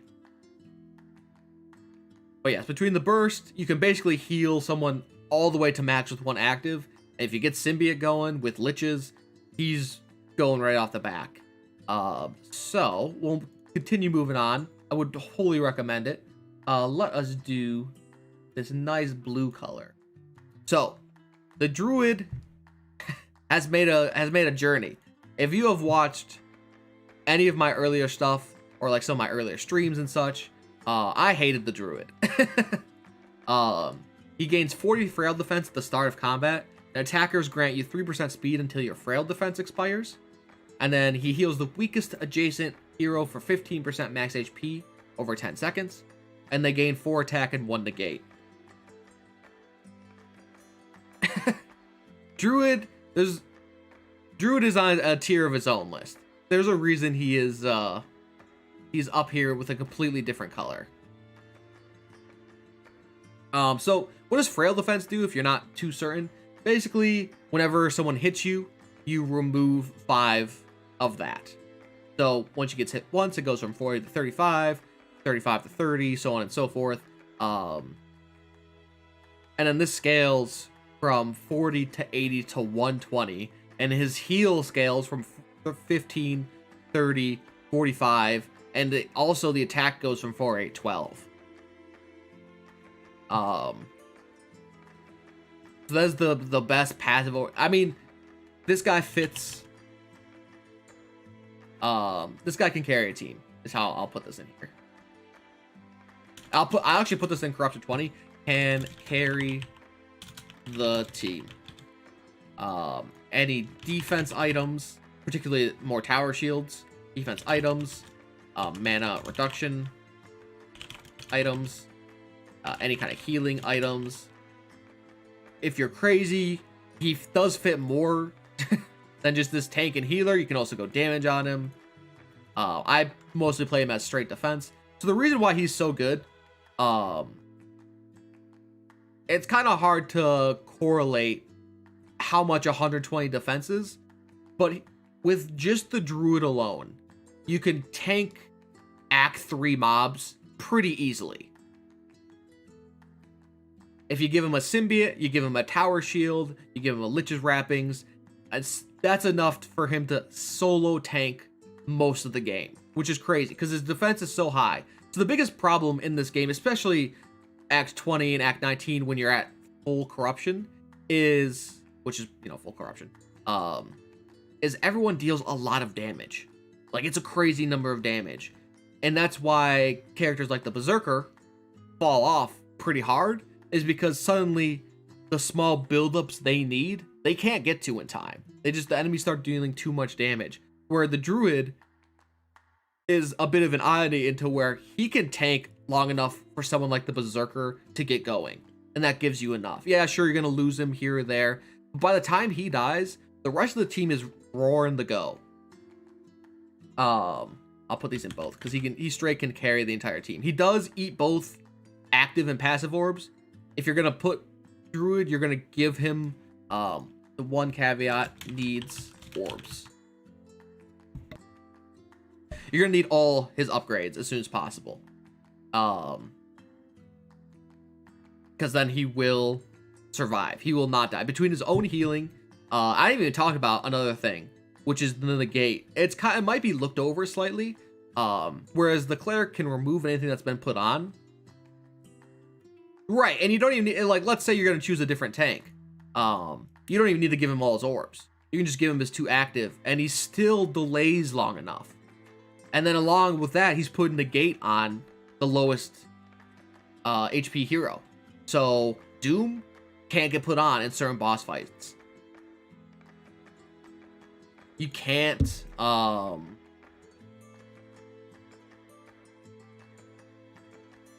like some fights, it's so easy, particularly the Act 2 middle boss of the Executioner. Yeah, if you get mirror on him, he takes this. Basically, you build him, if you build him the same way as the cleric, but instead of having more support items, you have more defensive items. You can just get by. And then also, it's kind of hard to notice, but he does start attacking fast. So he gets that additional little, nice little damage boost. Can off tank, can main tank, can just heal.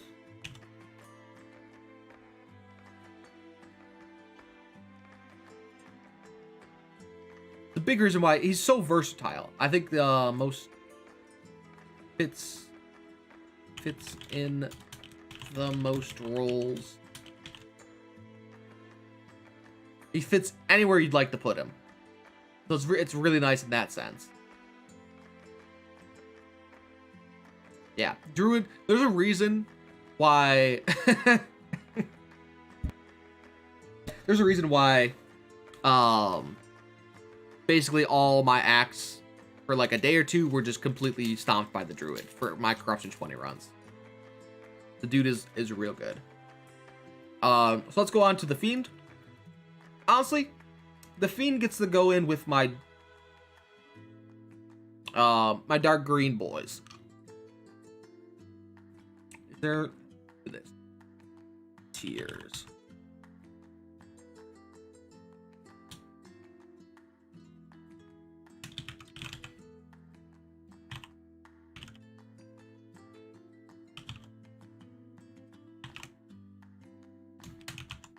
Make this color coded.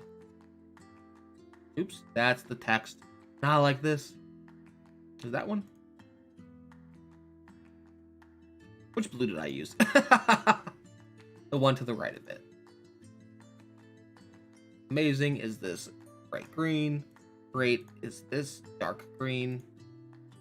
Good is this lightish green. We haven't done a meh yet, but we'll do like a meh.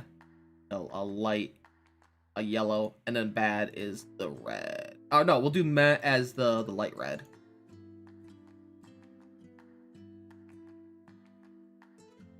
Yeah, Druid fits everywhere. And it's why he's so good. You pick him up at Act 2, great. You pick him up at Act 3, great. You start with him, great. So I'm gonna start with the Fiend. Now I'm gonna start with the Corruption 20. We do have meh for Berserker. I think the Berserker is meh. Let me read the Fiend real quickly here. I love the Fiend as well. When you are knocked out, you do not lose morale and will heal 30% of HP after 9 seconds. And also you gain 1 MP per second for every active stack of bleed. His active is deal 100% attack damage to your target and heal for that damage dealt. Apply a bleed equal to 10% of your max HP. So, I like the Fiend. I think he's great. And the only reason, it kind of sucks, the only reason he's great is he doesn't lose morale when he dies. And the scaling for him, I actually don't know his active scaling, but I know he respawns at 7 seconds and 5 seconds with upgrades. I think he deals more damage and applies a higher bleed, but I'm not too certain. Well, I mean, of course he does. I just don't know the exact numbers, but those do increase. Doesn't lose morale when he dies. And then for the 19 scaling, we can just leave the 19 scaling blank. Yeah, I think so. Yo, hello, thanks for stopping on by. We're planning to go pretty long, so hopefully a lot of people who normally can't make it out can do so. Doesn't lose morale when he dies. Yeah, I'm honestly gonna we'll just put the same statement in both. Doesn't need items or orbs.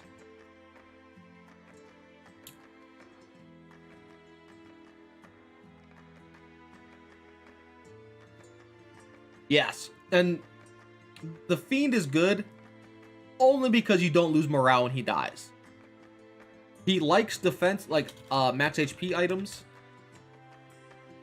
Max HP items.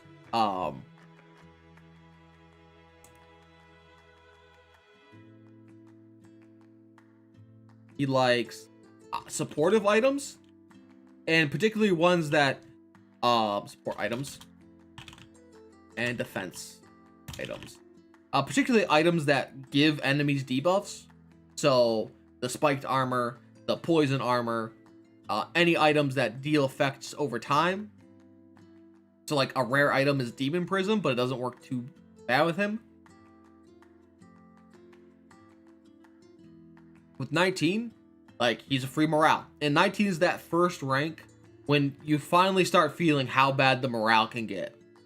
And 20, you feel it even worse. The fact that you can take him Act 1, the first act, and walk away with the act with mostly high morale because you never lose one when he dies and he keeps coming back.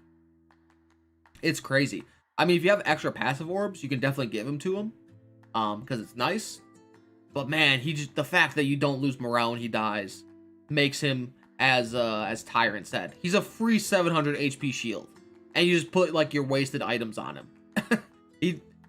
I mean, and with the Warlock in particular, he works pretty well. But just in general, on any team, if you need him to be, you put him in your main tank slot, and when he dies, your damage all starts going over to your secondary tank. If he revives before the secondary tank is dead, the target comes back to him. If you have one healer in the back, now he's full up. That's a good question. I actually don't know. I've never put the mirror on him.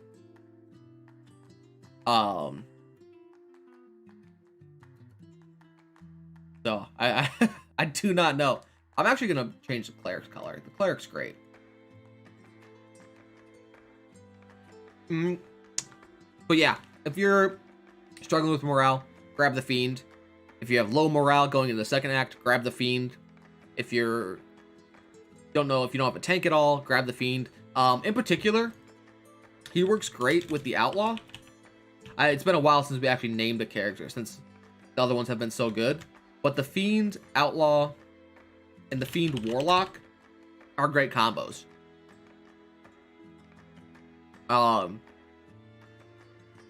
If you play the Fiend with the Warlock, when the Fiend dies, the Warlock gets stronger, so that's the initial combo. Feels great.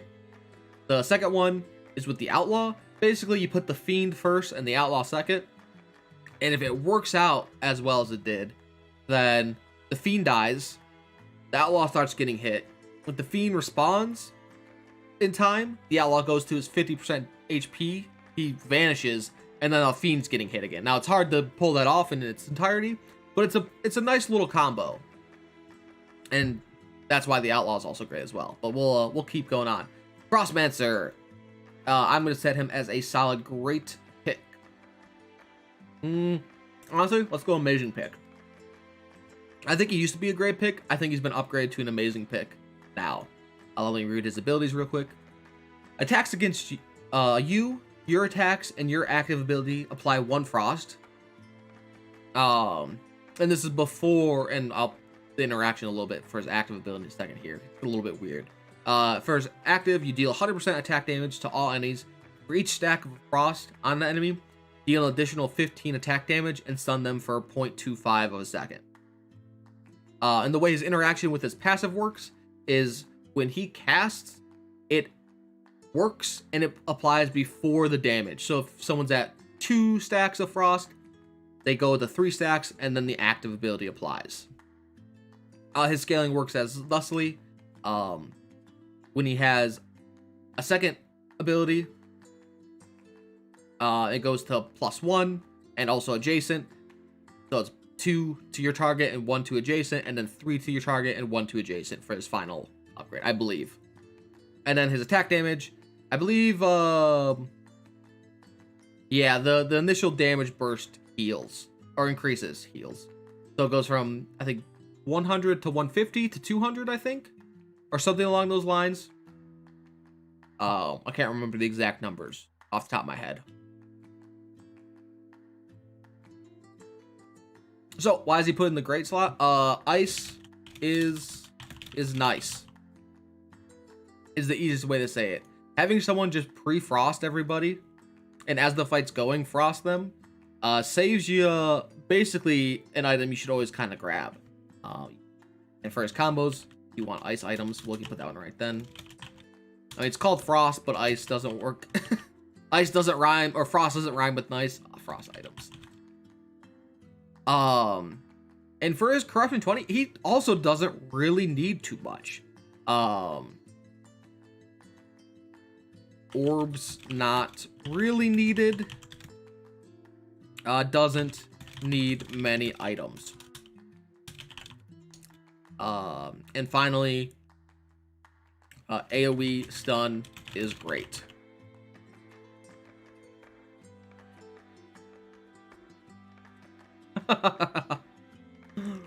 Frost is frisky and not risky. As his knight, he's a nice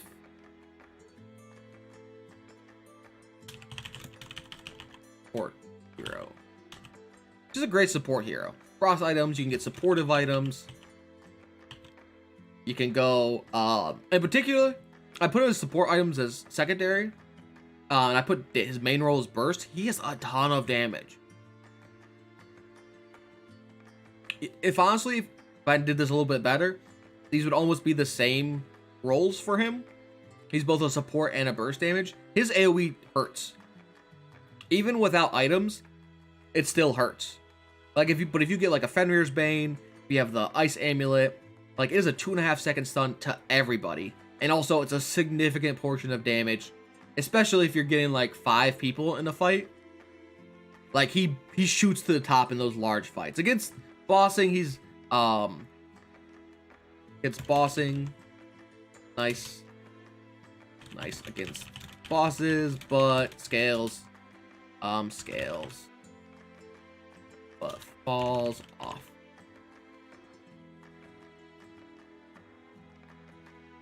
Really?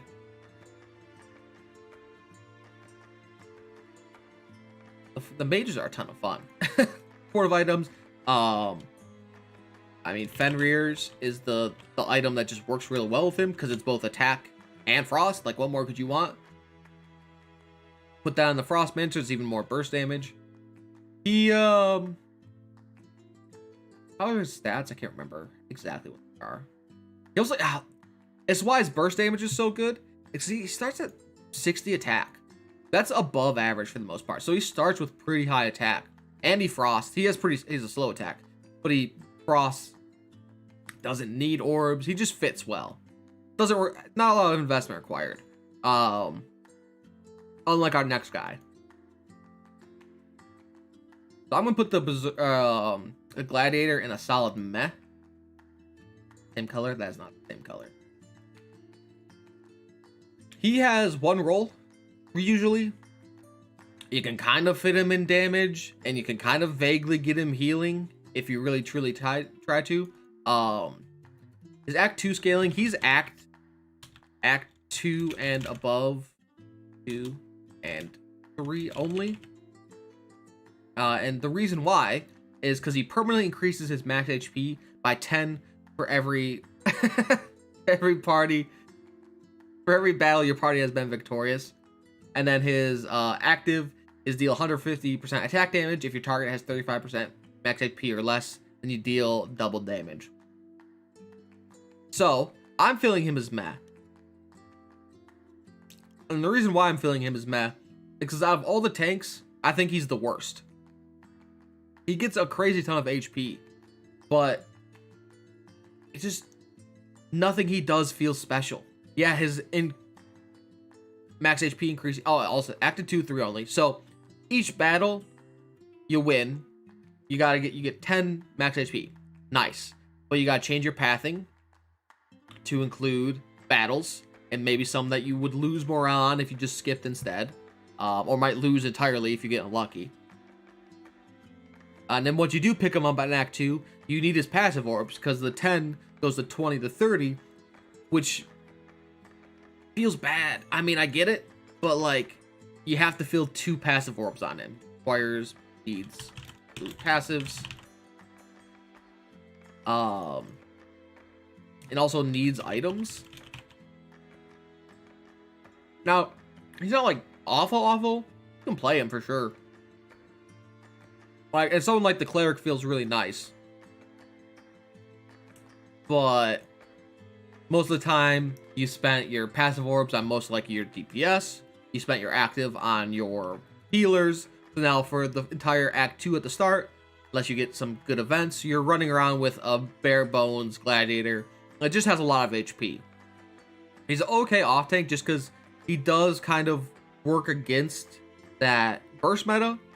In terms of like, he will tank the first initial barrage. It just feels bad. Also his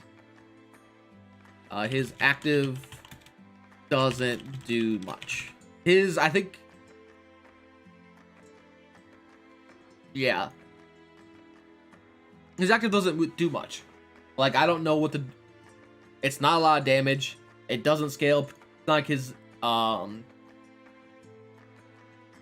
doesn't scale more, and it goes to 300% and 450, which, you know, 450 is a lot, but it just feels bad because if you don't hit it while the enemies are below 35% max HP, then it's like, okay, it's just a bigger hit. Like, give me somebody else that does the same thing but something else as well. Right, so he needs a lot is the problem. And in Act 3 or Corruption 20, you need to change the way you play entirely. You need specific pathing. Can I spell specific? I can't remember how to spell specific. You need very specific pathing. I put it as certain pathing. Certain pathing.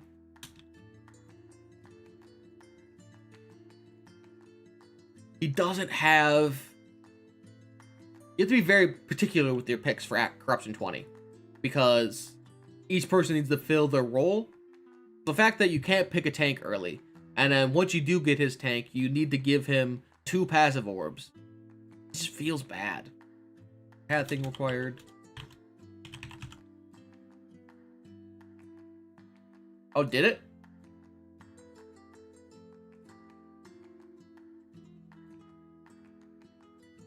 Wait, I don't see anything. I'm not seeing anything. But he's cool. So the reason why he's not bad, and he's put in meta, he just has some crazy combos. Life-giving. Life-giving is super cool on him. Realm Tooth. Realm Tooth on this guy is crazy. Especially fully upgraded. Also, you can go this... He's got some very specific builds you can go for him.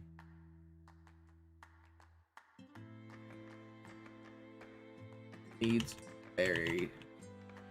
good items. And only fills 1 position.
Good catch. Thank you. I don't know when I muted. But yes, 2 ice cream cones, Zephyrs, really nice. Also the crown with the 2 items that deal damage based on how much HP you're missing is very nice. And his active is just absolutely bad. It's the worst active in the game. It just doesn't do anything. Yo. Thank you for the follow. It straight doesn't do anything. What are you supposed to do with it? If you don't hit it below 35% HP, that feels real bad. I think if it gave some sort of debuff, it would be notable. But until then, there's just nothing to do with it. You should never, I've never upgraded it, I think, in the entire time I played this game. Yeah, it's just, that's why I think if his active ability was anything better, he might go to the good category, but for now, he's a solid meh. All right, move on to the illusionist. I'm going to put the illusionist in good. I might actually put illusionist in meh as well.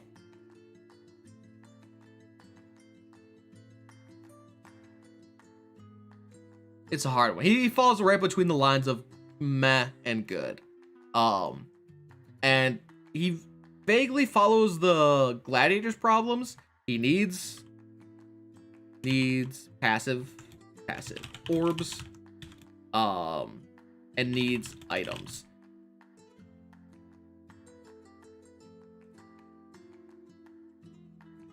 I'm gonna put him to the good. I'm remembering why. So, he works amazing with the Fiend, with the Outlaw, with any tanks.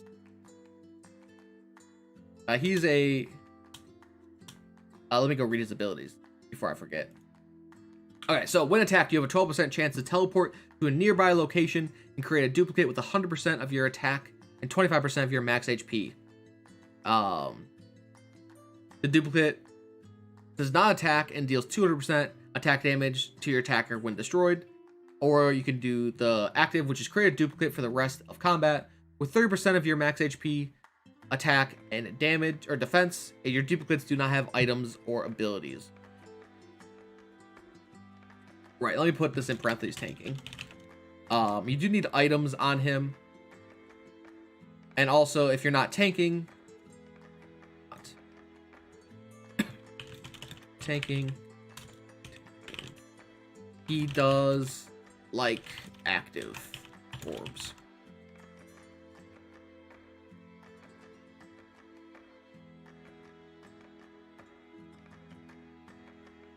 I've never done the illusionist bard. I could see it working, but you'd have to go like the HP build. I know, so he works great with the Fiend. If he I'll put the only thing here for corruption 20. He requires a bit of setup and constant positioning. You gotta be real careful with how you position this guy. And the reason is, one, if you're gonna go tanking, just throw him in the front. Yeah, that's easy. Don't worry there. But if you're gonna go active, you gotta put him in the back row and leave a space for him to fill in the adjacent tiles. He does really well filling up spaces across the board. He's also really good, very good against the final boss. Is that how you spell against? Again, I don't know. He's also really good against the final boss because let's say you position all 4 of your characters at the top, or maybe like 3 and 1. As he fills the bottom row, and this is against all bossing. That's good, very good against bosses.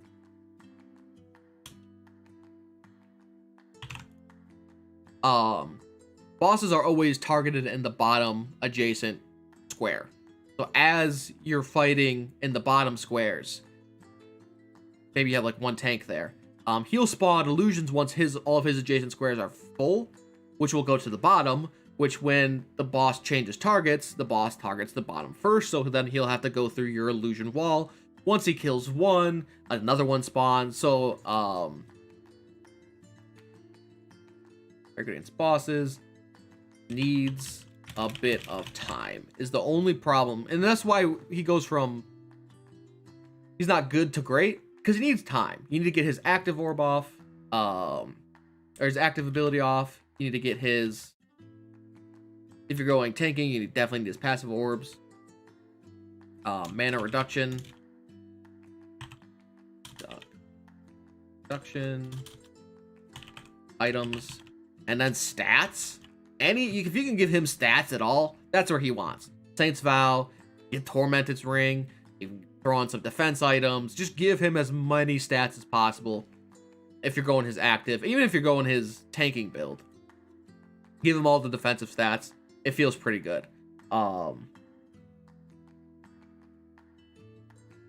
For tanking, I'm gonna put this here. 12% feels bad. It's the only one who's gonna get a little caveat probably in their rolls, but Illusionist tanking feels really bad. It's such a dice roll. At most, it's 36, so it's roughly 1 in 3. But if you get a bad string of luck, he can die really quickly. Yes, Keystone works great on him. Any are mana reducing, mana gain items. So like even the casting thing works pretty well. Yeah, Keystone works amazing on him. The other items that work really well, actually, the starry robes or wherever that give you 35 mana and 5 defense, having one on him is amazing. You basically want to get your first cast off as soon as possible, because then that will help the tank. He kind of fills that off tank role, even with just his active abilities. He gives you the time. He works really well at the time. It takes him a bit, and you need the items. But once he gets going, like, yeah, he's pretty good. Okay, let's move on. We're more than halfway here, so we're almost done. After this, I'm gonna take another small little break, mostly to give my voice a quick rest, and then we're gonna come back with some more just like runs of some kind. Maybe we'll do some like cool duplicate challenge runs. Yeah, the RNG aspect of the Illusionist feels pretty meh sometimes. It also, like, on the other hand, if you hit all the RNG needed, it feels great. So, like, we're going to put the Juggernaut into the great category. And I will read his, if I put any tanks in, I might put Juggernaut into the amazing. Who else is, yeah.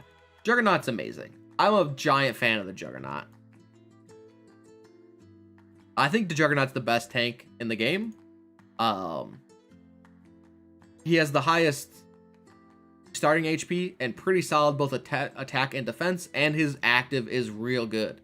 Well, let me read his passive first. The first time you were reduced below 50% max HP, increase your attack and defense by 20, and heal for 15% max HP over 10 seconds.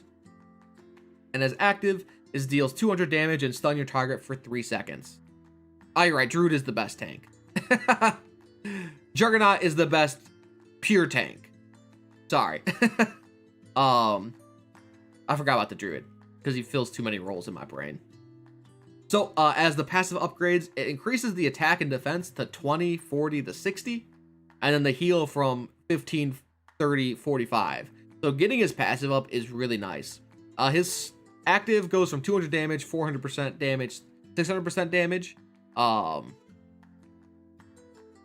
which is pretty good. But the main reason you would never put your active orbs into the Juggernaut. Doesn't need active. Needs both passives.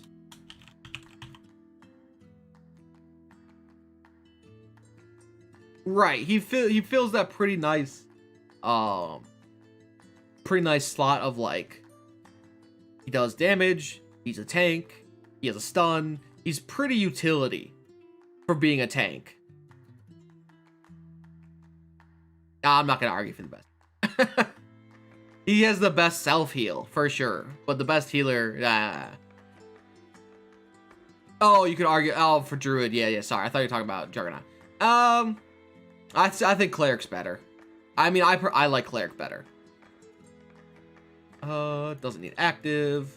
Good base stats.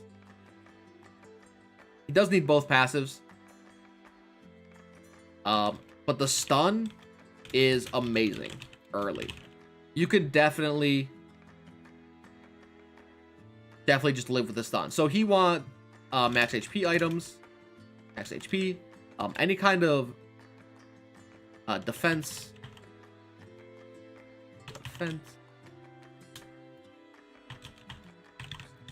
Honestly, even the 35 mana, 5 defense item. Right. Druid by far is either the second, for sure, contender for the second best.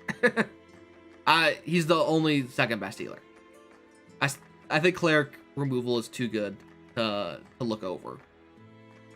If I spell defense the same way consistently, no.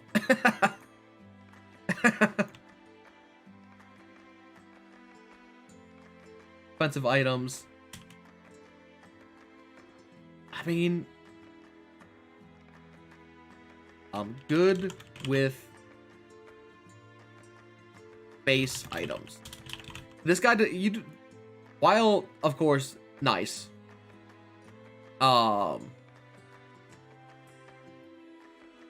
he's just a good tank. His own heal is great, and the defense gain from that is super notable.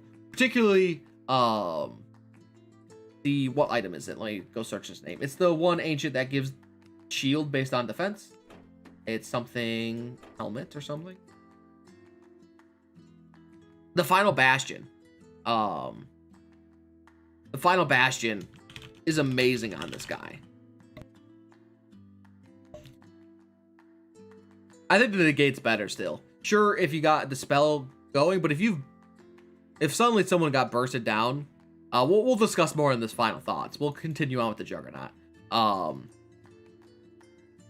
Final Bastion on this guy, like, crazy good. And the good thing is, you give him the, like, one Arcane Stabilizer, and maybe an Oaken Knot, and, like, he tanks for a while. He's no Druid tank.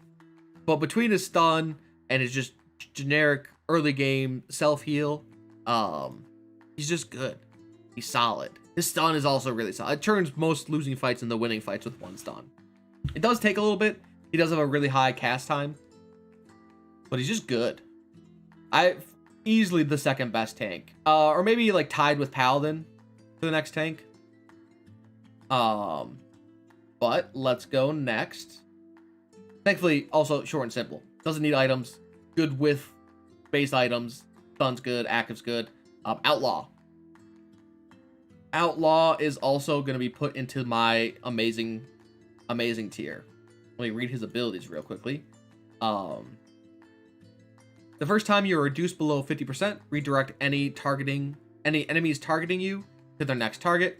Heal for 50% of max HP over the next 10 seconds and gain hidden. His active is deal 100% attack damage and poison your target for 50% attack damage every 3 seconds. When your target is defeated, any poisons from this ability are transferred to your next target. So, the Outlaw is good for a large variety of reasons. And this is particularly notable in Corruption 20. I should probably off tank. Can tank and not die is the reason he's super noticeable. And like that's the whole thing. When he hits his 50% HP and goes hidden and starts healing, and the way that scales is actually a little bit different from most. But he heals 35 and then 45, and also he removes one debuff and then removes all debuffs, I believe, that are on him when he goes hidden. So basically, if you go, you don't really ever need to go. Doesn't need passive. High damage poison there.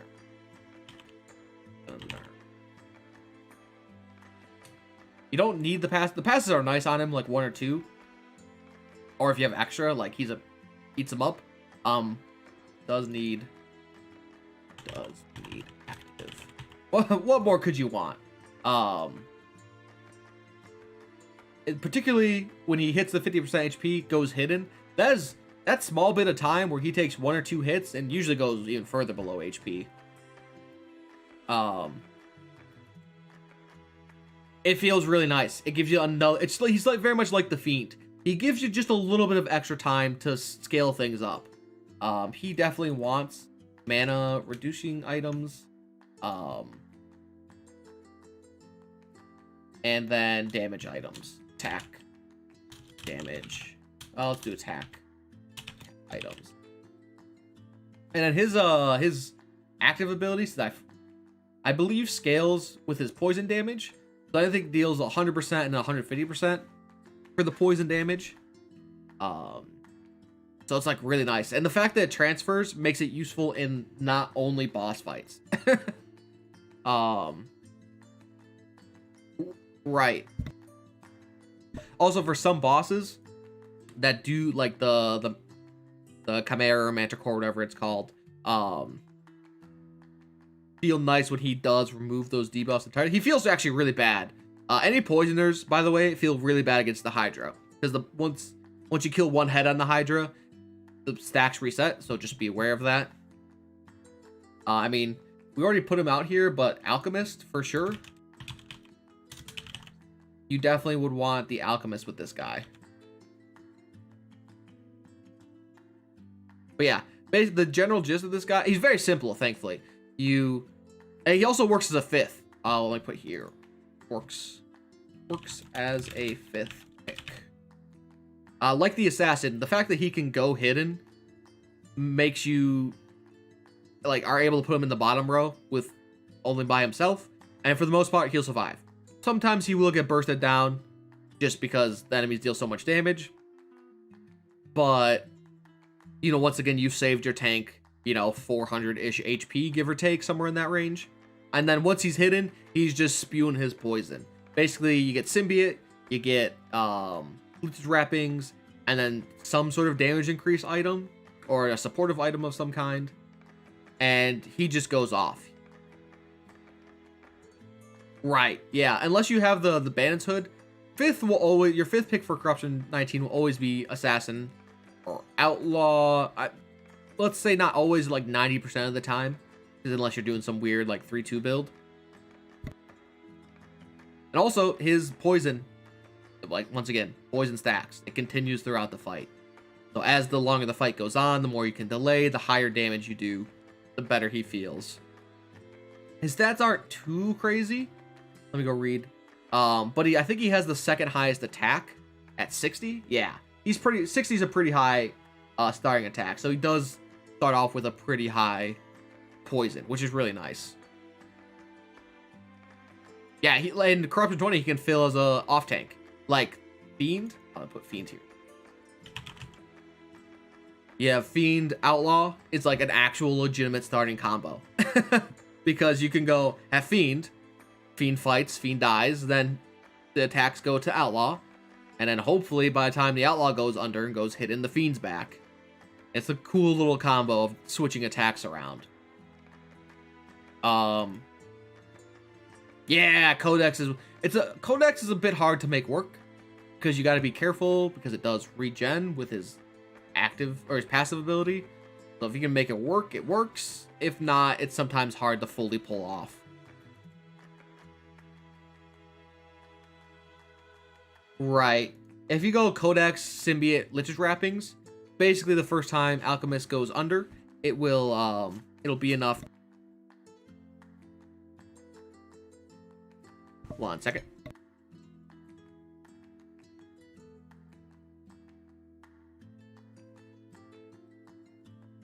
Once you get him under, if you can combine it with the Symbiote and Lich's Wrappings, then he'll quickly get to max.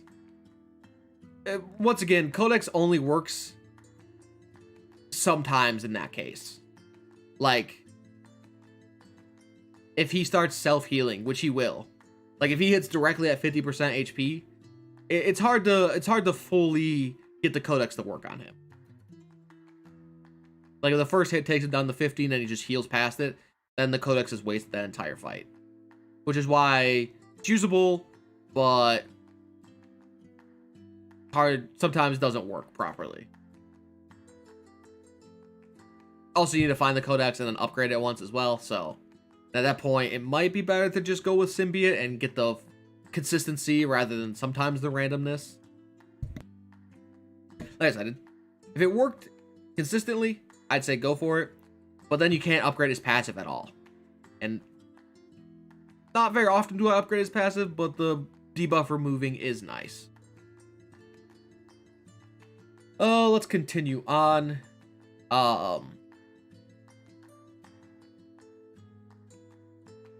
Paladin is a hard pick for me because I really love the Paladin. I think the Paladin is great. And I think the reason why he's not amazing is... Yeah, and you can only cast at 10. 10 is the minimum. Because that's how long the up-down takes for the jump. Let's see here.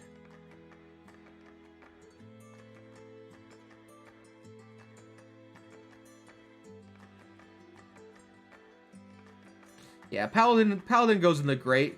And for 19, his actually even for 20, active ability is amazing. Active ability is amazing. Has no damage. Has no damage at all. Paladin will not have any damage.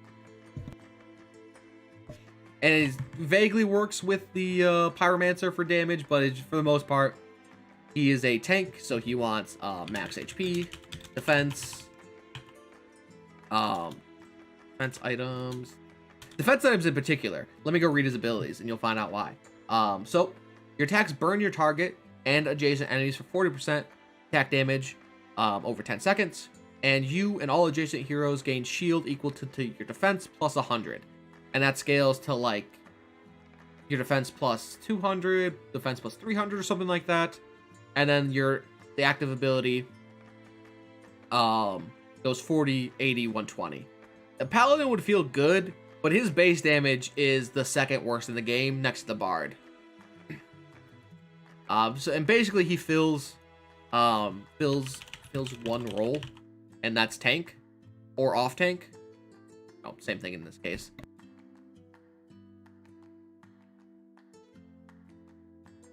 And he only really wants max HP, defense, and like generic healing items on him. You don't ever gotta put more. He appreciates items. Doesn't need too many. Doesn't need many items.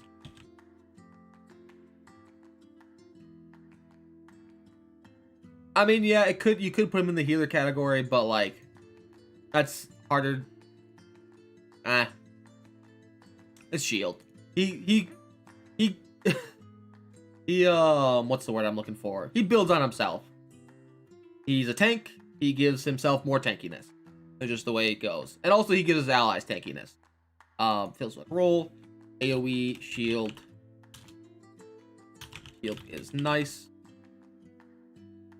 against AoE. It's actually one of the only abilities to really help with AoE. It's not very rare that you get hit by too many AoEs, but it does feel nice to guarantee more survival of your backline. Also, if you don't have him as the main tank, then he's helping the actual main tank survive. So it feels pretty nice. He only wants max HP defense items and kind of make him go attack, but like, you know, at that point, you can really make these characters do whatever they want, but they do have a main role. Yeah, but solid pick. You pick him early in Corruption 20, not too shabby. He survives pretty easily with his own active ability. You put like one Oak and Knot on him, and he's pretty set for most fights. I don't think he has the highest HP, but he's definitely 50 under Juggernaut and has 10 more defense. So they're very equal on terms of tankiness. I just think Juggernaut's stun, along with Juggernaut's damage, outclass him for Paladin.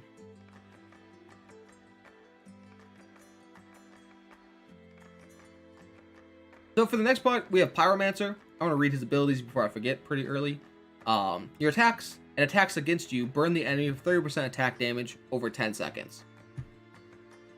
And then for his active is deal 50% piercing attack damage and detonate any burn effects on your target, removing them and dealing their remaining damage instantly.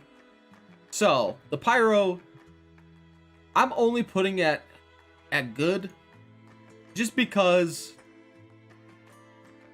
he also fills one role, but incredibly high damage. And then for corruption 20, you need active orbs and very specific duplicate items. Also heals himself to final boss. The reason why I'm not putting Pyromancer to the amazing category, even though he probably has the highest burst damage in the game, is because he could only do burst damage. There's not really too much else to do with him. It's also another reason why he's also not max, is because it's one build. You get Searing Edges or Bound Elements, and that's it. You upgrade those to 3 stars, you slap 3 of them on them, you do either all of the one or 2 of the same, and that's it. He doesn't have any synergies. If you don't give him these items, he's not good at all. And you can't really make him work with other ancient items too well, because his own damage isn't too nice. And even if you do go that way, like let's say you do like Warlord's Burden and Shard, then you need his passive orbs. Kills himself to the final boss. If you didn't get specific the items, needs passive orbs. Right, Ragnarok as well.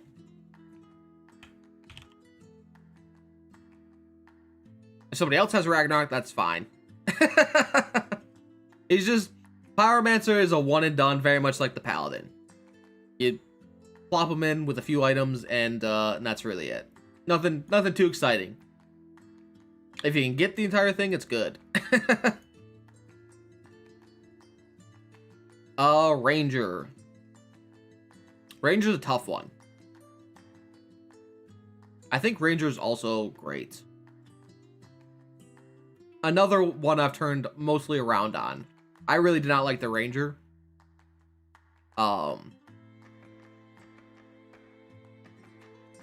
Additional ally is very nice. Yeah. The additional ally is very nice.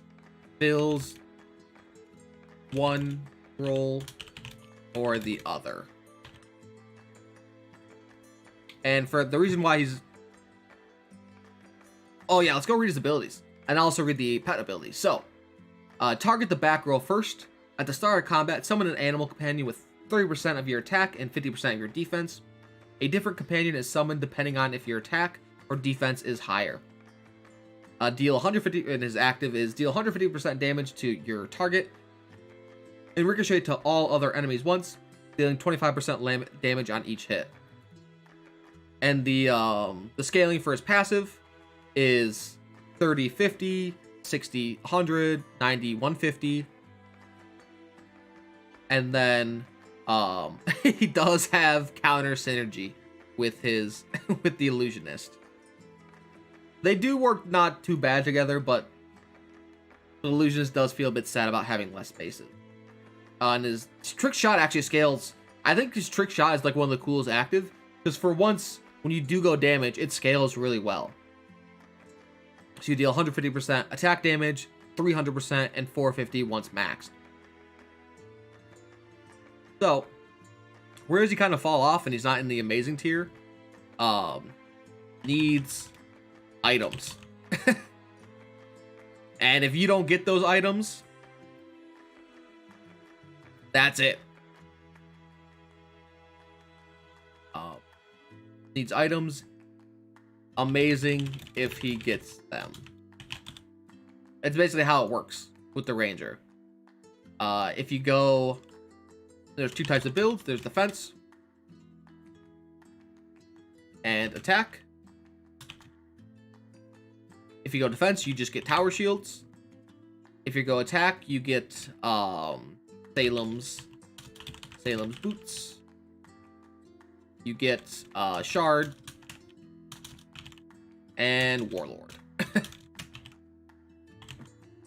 Now, of course, you can substitute these, but like, that's it. These are the two builds. They're cool. They're amazing. If you're going tank, he can off tank, so he has his own tank. Let me go read the abilities real quickly on the pets. So Dragos is the tank pet. At the start of combat, redirect any enemies targeting adjacent allies to you, and then when it uses active, he gains divine for 1.5 seconds, which is very nice. Doesn't take damage for 1.5 seconds. And you got Shiva. Shiva passive is she gains hidden, and then she deals 100% attack damage to your target and apply a bleed for 200% over 10 damage. Over 10 damage over 10 seconds.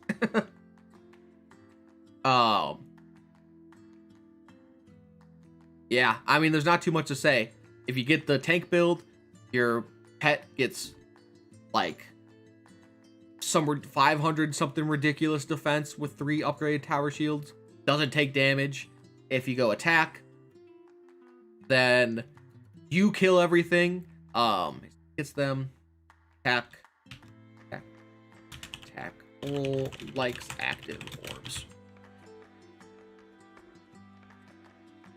And the only reason he's hard on Corruption 20 is you just gotta keep rerolling until you get items, which is the unfortunate part. He doesn't, if you don't get his items, he's very middling. Like, his pet doesn't scale nearly as crazily, and which means your own self isn't scaling too crazily. So it feels pretty bad. That is the ranger in a nutshell. Either it feels amazing or he feels bad. Oh, Ronin.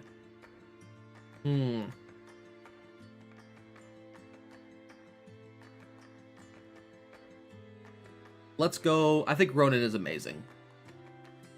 Why is he amazing? Solid AoE. His AoE is crazy good.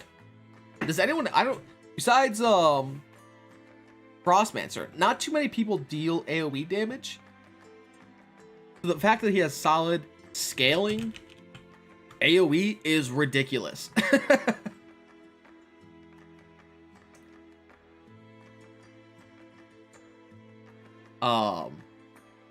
And let me go read why is bad. It's so good. So, his passive ability is your attacks have a 10% chance to apply bleed for 200% attack damage over 10 seconds, and disarms your target. Really nice. Rising Gale, deal 150 attack damage to your target and any adjacent enemies. Deal additional 150 attack damage for each time this ability has hit the enemy up to 2 times. As the passive scales, it goes 10%, 20%, 30%. And as his Rising Gale, which is active, goes to, I think, 3 and 4. You can do some, you're right. Ranger does have, actually, Ranger's AoE is good with the attack. Both abilities are amazing. So he works with Corruption 19 easily. Both abilities are amazing. High damage. Multiple. And then for Corruption 20, the reason why he's good, there's multiple builds. Like, and it's different in the Ranger's sense. The Ranger has multiple builds, but you need very specific items. The Ronin has multiple, like an attack and casting builds, but they both can kind of. Oh, is it 246? I couldn't remember. Yeah, I think 246 sounds right. Multiple builds, because you can kind of go casting, you can kind of go attack, but if you don't get either, the Ronin's still good. It does like all does like both orbs maxed. He does like both his passive and his active maxed, but you can toe the line. Like if you're going casty build, you don't have to get his passive. And if you're going just super high attack speed, you don't really need to get his active. But he does like them both because the disarm is nice, the bleed is nice. There's a lot of damage. Mana reduction. Items. Attack items. Speed. Right, he's pretty easy to build as well. And because you can work either way, it feels nice not to have to be so specific. Like, okay, I've got a symbiote Lich's wrappings. Let's start focusing on a casting build. Or I've started with Zephyrs and, you know, a serrated edge. Let's go attacky build. So it feels really nice in that aspect.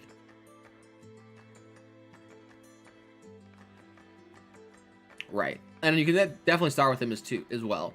In terms of Corrupting 20, he does enough damage to start off as your DPS. And the occasional disarm for bossing, notable enough that I mentioned it. Okay, final two. Right, if you go Stong as you suggested, Symbiote and Starry, it's a rare combo to where he wants to attack and cast at the same time. And both work. Like, you're not sad about either. Alright, we're at the W's, and surprisingly there's two of them. Warlock, great. I don't think he's amazing. I think he's pretty great. You know what?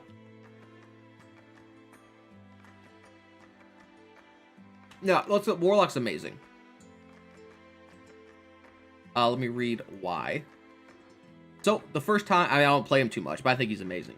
The first time each hero is knocked out, begin healing 2% of your max HP every 2 seconds, and gain 10 attack and defense for the rest of the combat. For each enemy defeated, gain half this effect. And then, his active is deal 200% damage to a random enemy, heal yourself, and the weakest ally for 10 damage, or for the damage dealt. And the passive scale is a 2, 4, 6, and then 10, 20, 30 damage, I believe. And then the Soul Ripper goes from 1 enemy to 2 enemies to 3 enemies. So because of this, he has crazy survivability. Survivability. I don't think that's how you spell that at all.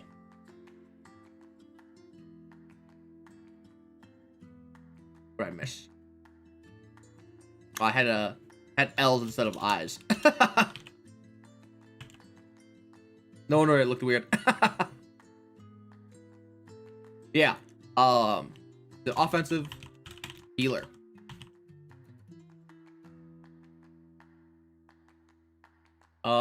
Final boss. I would definitely classify him as a boss killer. The more allies, the better. Yes. And then Fiend for sure. You give this guy with the Fiend.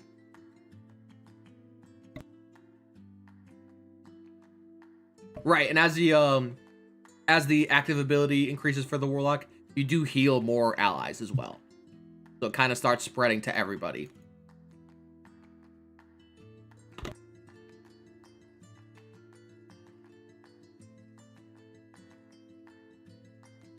You do need the passive Orb Swarm, though.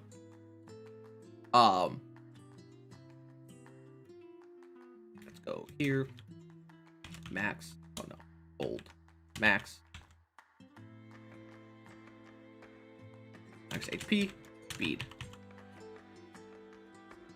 And because he gains so many stats, while friends and enemies die around him, you don't really need the craziest items on there. Because he gets so much attack from his allies dying that the more max HP you can get and the more speed you can get on him, the crazier the regen per second is, first of all, and then the more damage he does. So having him maxed out with his passive and like 3 allies have died, he has high defense, he has high attack, and if you have any max HP item, he's regenning a ton each second. So he kills bosses easily. He's not perfect in any kind of ruin, like really neuters the kid. Let's put likes. Likes.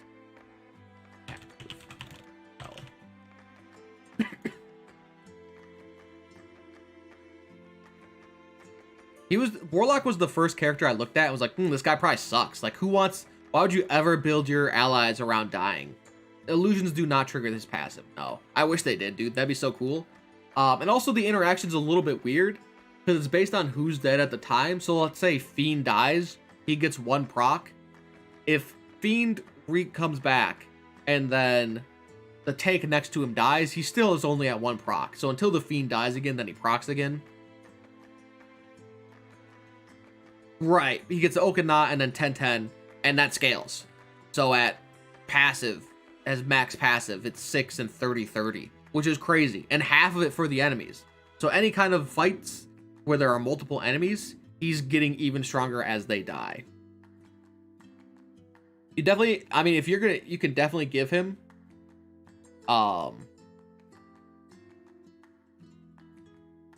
like attack items, but you kind of can put him on somebody else while he just survives. You definitely have to put him in one spot. He is a backline only, which I guess for a lot of the line heroes is fine. But you would never put this guy anywhere near the front. You'd put him last. You'd want him to die to the very end, and hopefully he doesn't die. I think we had some crazy run where it was just the Fiend and oh, what's that item? I think it's the mana Great Mages. Great Mages staff or something. That item is crazy good on him because of his such high attack scaling that he appreciates. War Mage's great staff. I had the the adjectives all around War Mage. Or even like any of the defense, like he likes a lot of items. The Final Bastion as well.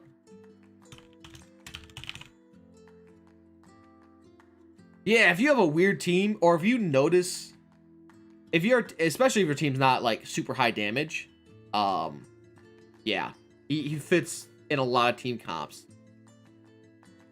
Just because he has just so much passive damage. It's really nice. I think that's why his utility makes him, and his ability to fit with any team. Also his heal, like I haven't talked about his heals all, but having him on addition, some people had mentioned it in the chat, but addition to his normal heal is like really good. It's really nice. It's that small little bonus that just might make the difference between a won run and a lost run. And let's talk about, last but not least, my favorite character, but a solid meh, unfortunately. The Wildmage. At the start of combat, gain shield equal to 25% of your max HP. When you are attacked while you have shield, deal 25% attack damage to all enemies. And then his active is Wild Burst. Deal 50 attack damage to random enemies 4 times. Costs 5 less mana each time it's used. Yo. Thank you for subscribing. Welcome to whatever this is. So, I think that might have been from earlier today again, but YouTube is just super slow in terms of subscription stuff, so can't do much about that. As the Wild Burst scales, as you put active orbs, it goes to 4, 8, 12, and then as his passive increases, it goes to 25, 50, and 75% max HP, and I'm pretty sure the attack damage scales to 25, 50, and 75 as well.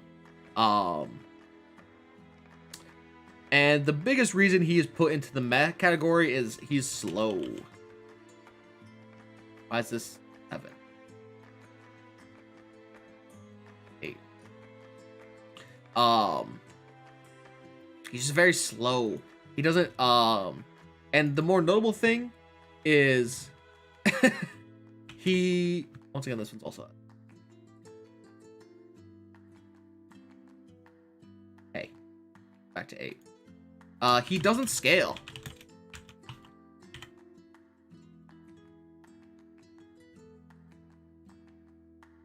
He's very, he's item, what is happening? Why is this box item reliant? Like, we'll fix this at the end. I don't know why that one's, oh no. Do this, and this.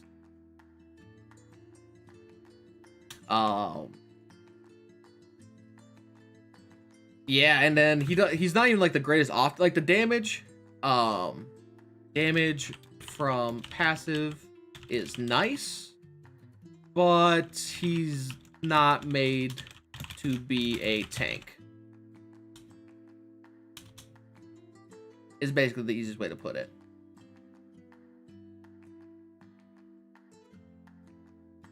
He has the scale, he's item reliant. I mean, you get symbiote and you still need another symbiote. He just needs too much. He needs too much. And wants both active orbs. He does scale. If you do get the headdress or the Ring of Torment, I'm not gonna put it there because it's such a rare item. But if you get the headdress, that's it. If you can win with the headdress. Headdress. If not, need mana reduction. Not mana reduction. Attack.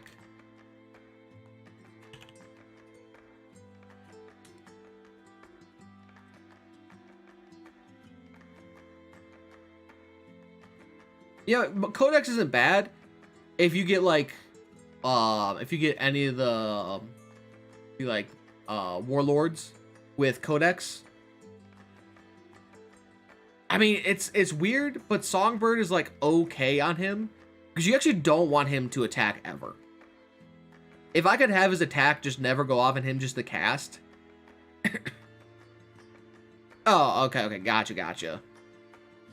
I just saw Codex. But yeah, Codex plus. I will do Warlords in particular is nice. Attack items. So he's got these very specific item requirements. You can't really go general items. You need the ancient items. If you do just go... Ooh, 1 second. If you do just go attack items, then he doesn't cast fast enough. If you go cast items, he doesn't have high enough attack for it to be notable. Like, it's pretty cool. And I love watching his attack. But the fact that it never increases besides from 50% of his attack damage on his active is really what makes him bad. I think if that scaled even just slightly to like deal 50%, maybe like I'd even be okay with like 65 and 80%, like some weird small percentage increases, he would go from meh to good. But even with headdress proccing 36 at fully upgraded and having a symbiote or having like headdress codex warlord, I mean, if you get headdress codex warlords, like, dude, you've won. Like, that's a one run. But it requires headdress codex warlords upgraded and for him not to die on accident because he has 600 HP and like minimal defense. What's his defense at? Actually, it's actually not too bad at 30, but he just dies very quickly. Yeah, if you get those 3 items, I mean, it's like saying if you get warlord, scythe, and shard, like that's a one run. You just need the items. Which is pretty funny. Okay, give me a second to... We're gonna pop around. I have put the Fallen here in case he had come out while we were going. And I'd fill him later, but did not happen.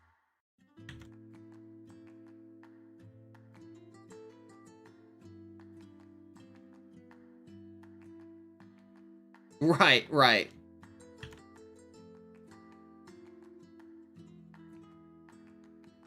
Oops.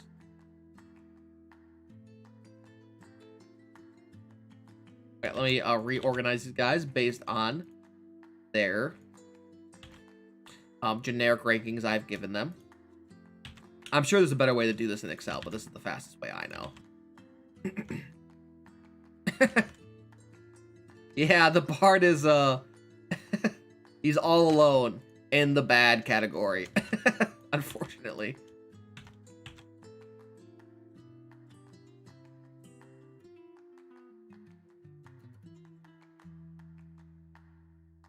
Actually, there wasn't too many. Actually, these are different colors too. Funny.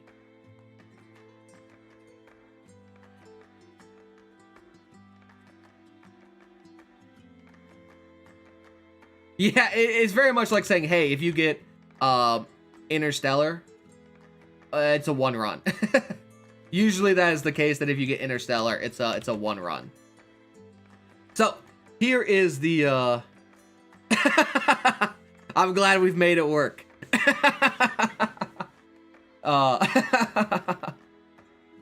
This is what I like to do sometimes. So let's quickly go through final thoughts before we'll take another break and come back to just some gameplay. Unless I'm looking to see if there's been any drops for an update, and I'm not seeing it. We'll continue here. If I can click back here. So, Druid. We've kind of, at this point, we've gone through everybody and put them in perspective. Why is Druid so great? Out of everyone here, Druid fills the most roles, and he's good at all of them. I've got the text wrap here. I didn't do that before. Format. Wrap. He's good at all the roles. At all of them. He shines even further with items and has a variety of builds to work with. He's just too much for everything.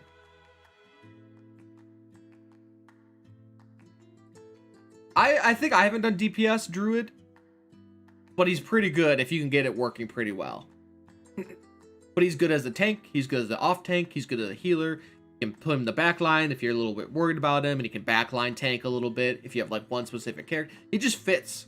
He helps wherever you put him. Right. And on top of that, like, even if you're not going like a tank Druid, he has a crazy high heal.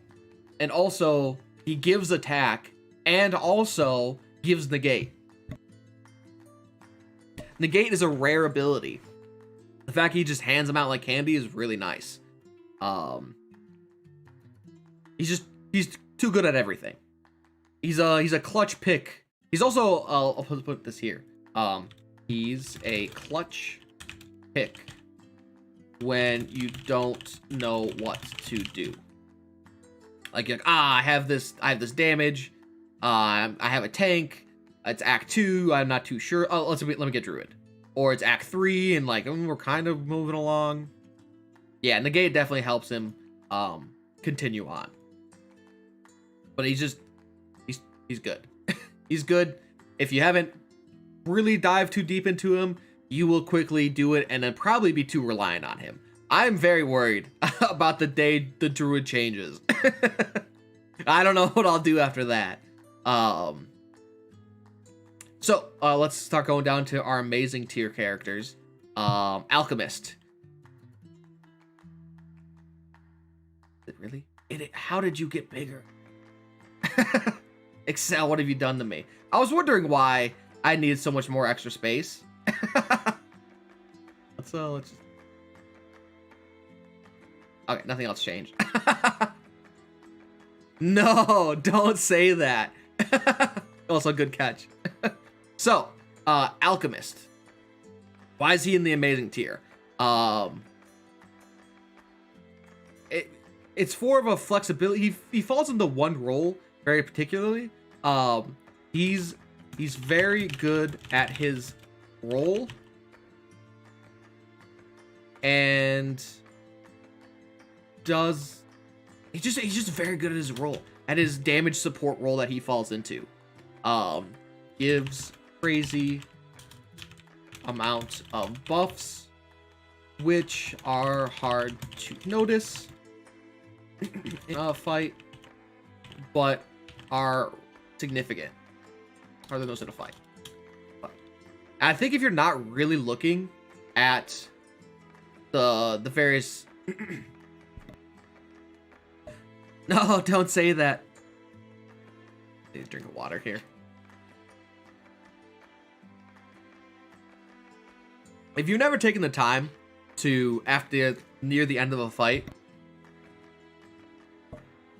hover over your own allies and see how many like passives there are, you definitely should with the alchemist.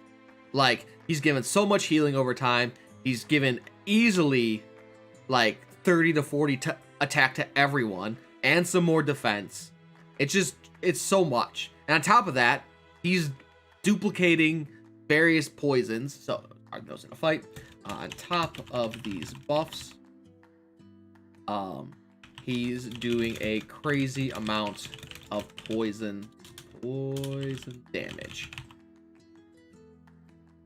And then you look at you look at all the buffs, and then you go look at his damage on the chart, and he's like at 8k, and 50% of it is poison, and you've just gone off to the deep end. It's crazy.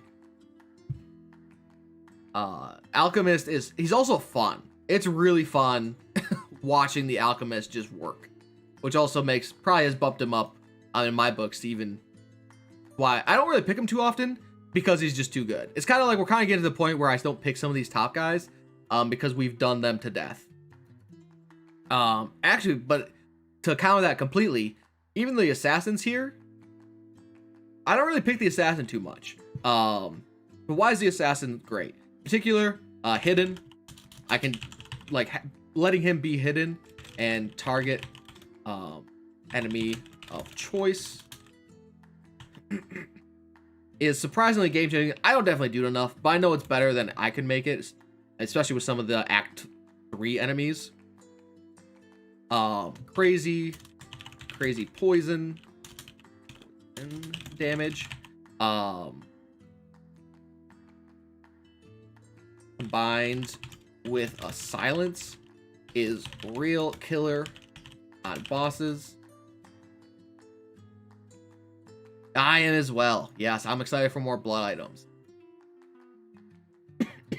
Honestly, I'm gonna bold hidden, because just for him being hidden, right, backline against the totems, super nice. If you're particular,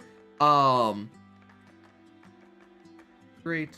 I think the best way to put it would be he expands. What's the word? He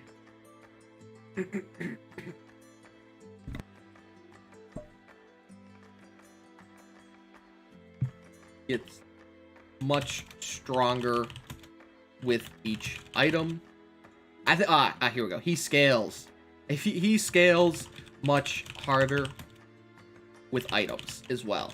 His poison. Right. Him getting his poison going is it's good. And the more damage, the better. He doesn't even need like crazy ancient items. You can just give him some solid attack items and he will be top of the charts by the end of the fight, especially longer fights. Now in shorter fights, guess what? He's silencing enemies. And in Act 2 and Act 3 with abilities that can just ruin a team. The fact that he can silence so consistently is so nice. I think that's why I kind of leave that. So next, Cleric. Best healer. The removing debuffs saves your team, and the giant amount of burst heal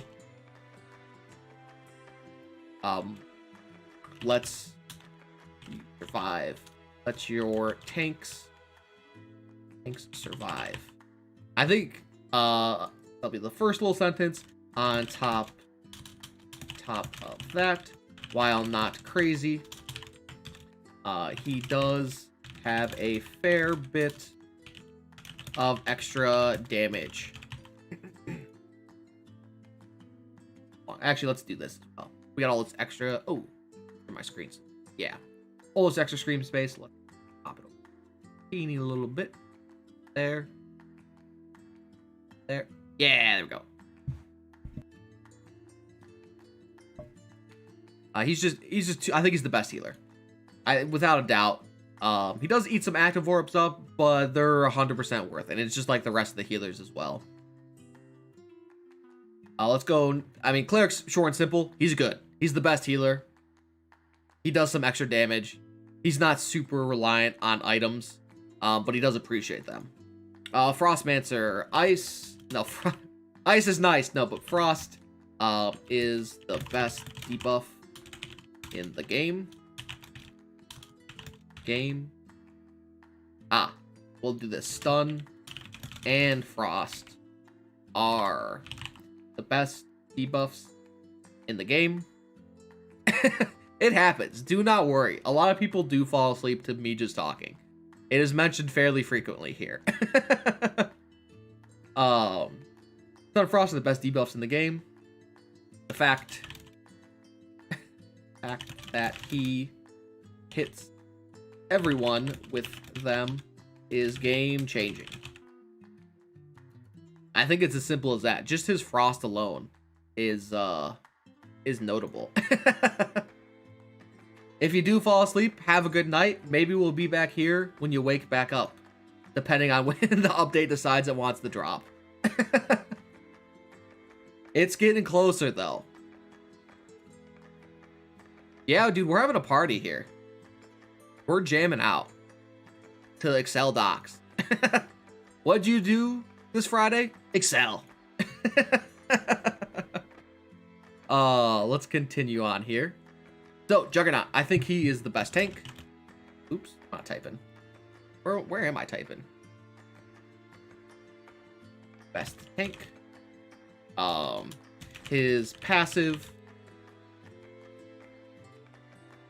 increases everything he wants.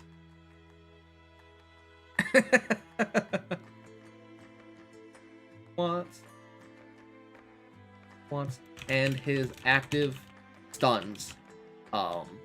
This is life-saving. Stuns for a sizable time period. He doesn't require many items to tank.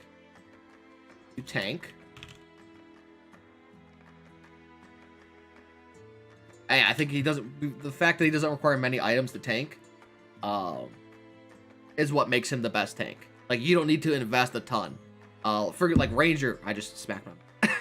Ranger, for example, needs a good ton of items to tank. Juggernaut, you could put like 3 like no star items on him, and he'll get by. He likes. I bet. Like, obviously everyone likes more, but he doesn't need them, which is nice. Outlaw. I love the Outlaw.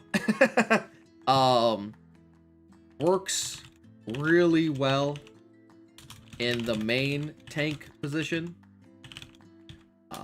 Delays fights ever so slightly, and works, and his active ability works with that. Like, his active ability also working as like being a delay, him delaying, and his active slowly building up time gives you that slight bit of second. He gives that slight time advantage to make the team work, on top of dealing high damage. And we ran out of space for that. Yeah, I think that's a good way to put him.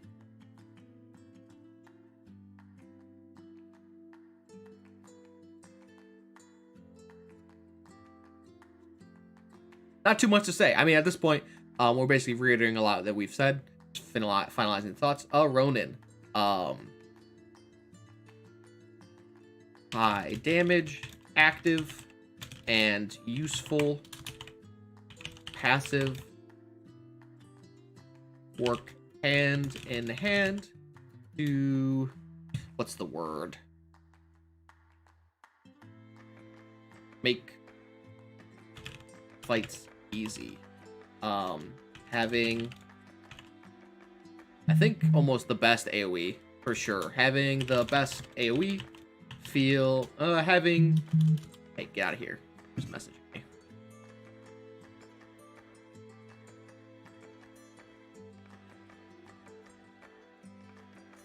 Phones are really weird. Sorry. Having high damage and useful passive, works hand in hand to make fights easy. He shines with small. He shines. Let's see. He works well with limited item and has multiple builds to work with. Allowing you to adjust on the fly. I think his utility and usefulness kind of are just too great to pass up. The fact that you could go multiple builds on him in a single run is a rare quality to have. Now let's dip down to the Warlock. So the Warlock, how do we put this here? Oh, I'm starting to also cover up myself. Let's roll up a little bit. Okay. Warlock fills most team slots. Well, Warlock, a easy pick when you are unsure how to progress. And on top of that is an amazing boss killer, thanks to his ability to survive 1-on-1. His survivability is through the roof, and the fact that he could just keep fighting and nobody cares, he doesn't care at all, is really, really nice. Also, doesn't need too many items, just kind of works really well. And now on to our great aspect here. Wildmage, good healer. And these will be a little more brief as we dip down into the, where I rank less and less. Good healer.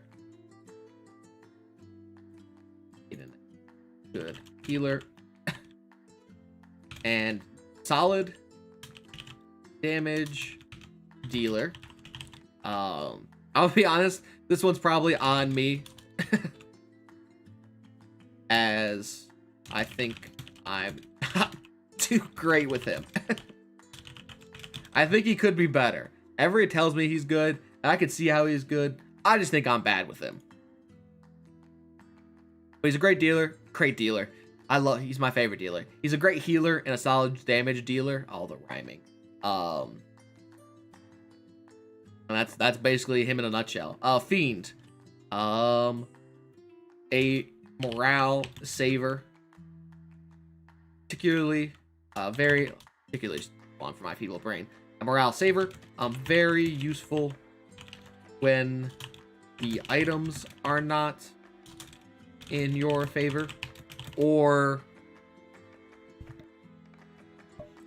you're not too sure who to grab for a tank slot.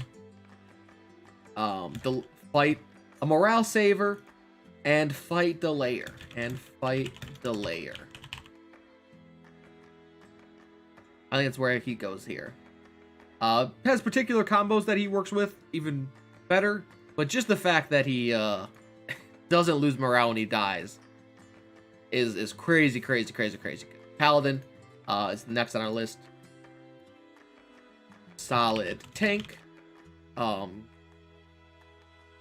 The AoE shield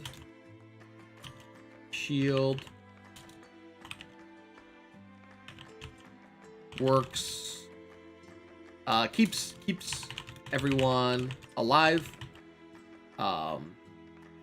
helping both his own tanking and other allies tanking. I like him. I think he, but that's it. That's all he can do. He can tank well. That's about it. And this will be very similar to the Pyromancer. Highest burst damage. I think we could even sum it up just that briefly. Highest burst damage. But needs the items. Ranger. Multiple builds that are very useful, but very item reliant as well.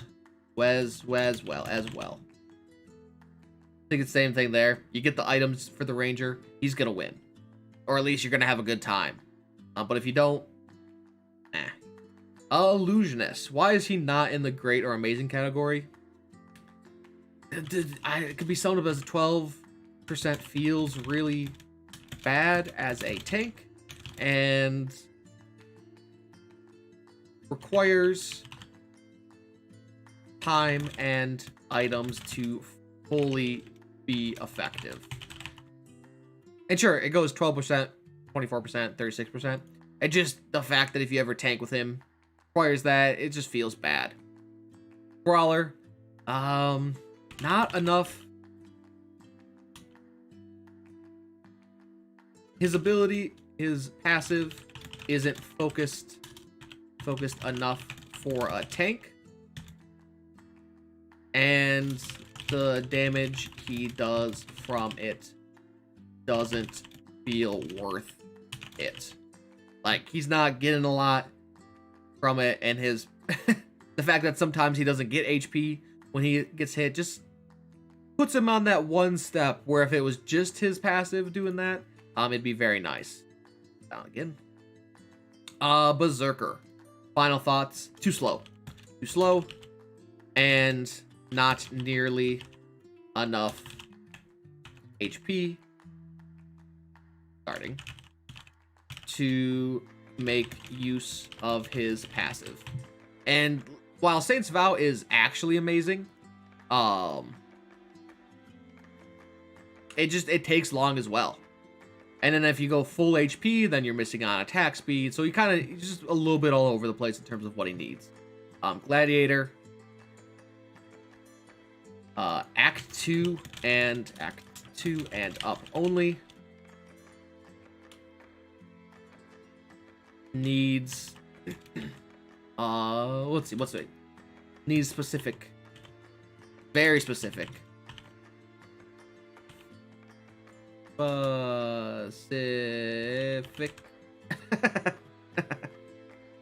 items.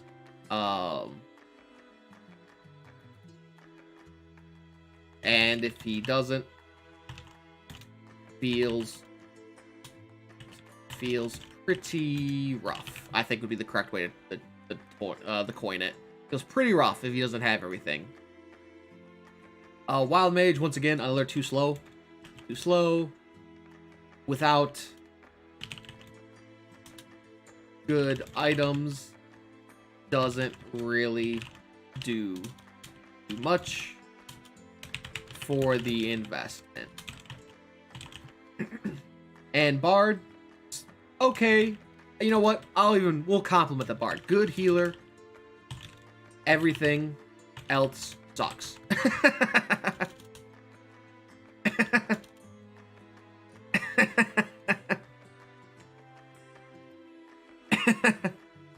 As across the board, that's the terminology as well. Useful healer.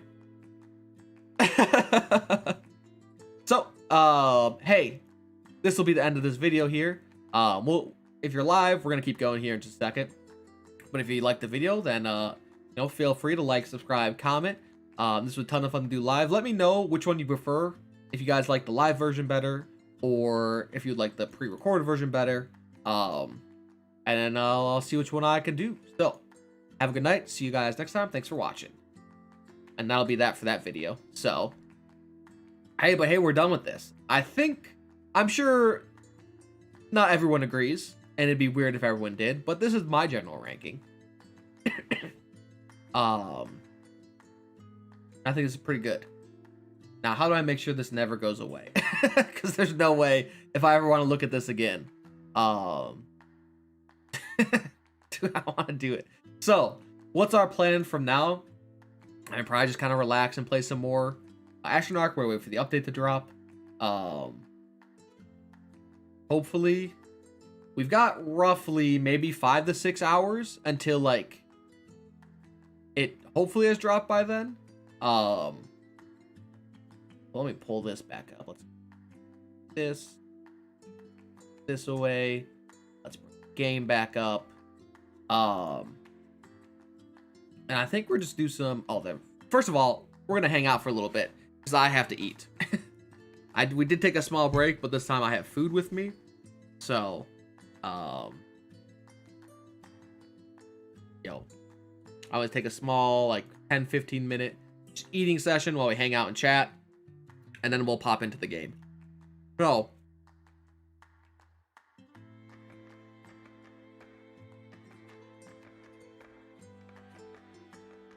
I have a chicken pot pie, a slice of chicken pot pie with some freshly made potatoes and some corn, and it feels pretty good. I'm a huge fan of potatoes, so I'm ready to dive into this.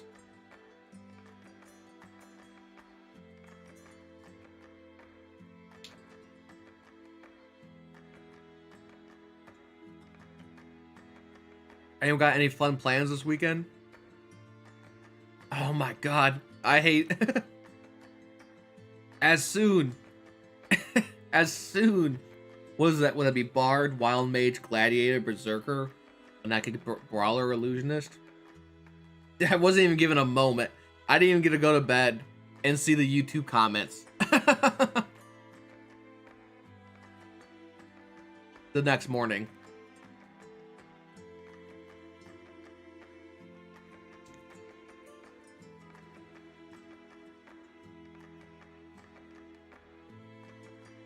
I think we'll give it a shot, though. I don't see why not. Hopefully the eating isn't coming through. You're probably hearing that, but hopefully nothing else.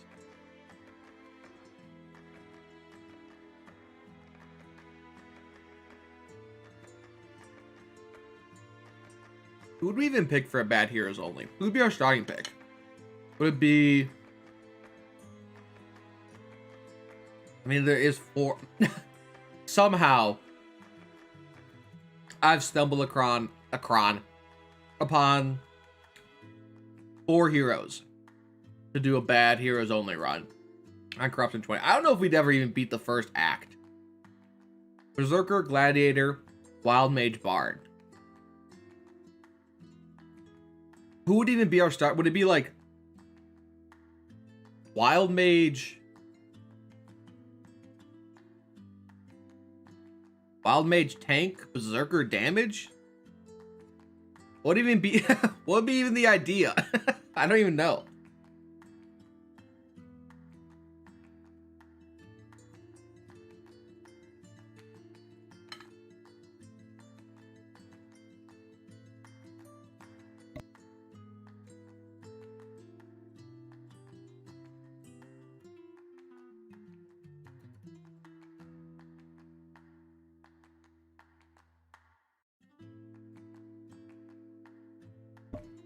Bard and Gladiator would feel so bad.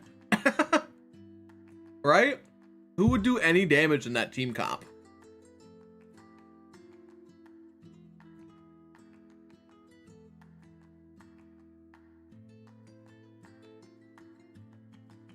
Could we even beat the first few fights? I mean, I gotta give it a shot. Let's see. Bard, Gladiator.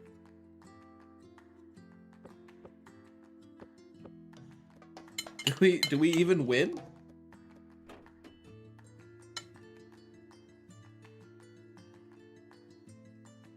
We'll start at 20 and make our way down. I think Wildmage and maybe Berserker have a shot. Do they win this fight?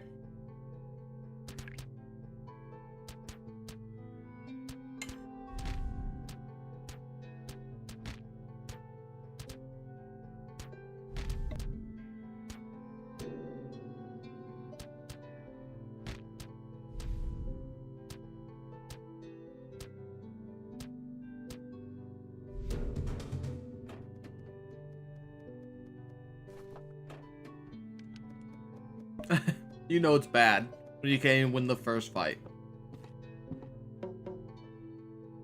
It's really bad.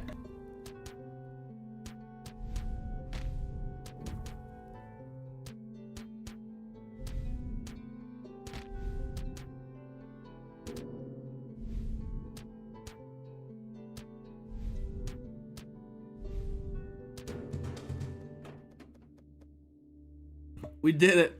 We made it to the end. Okay, I think there's a... Okay, let me update the challenge real quickly here.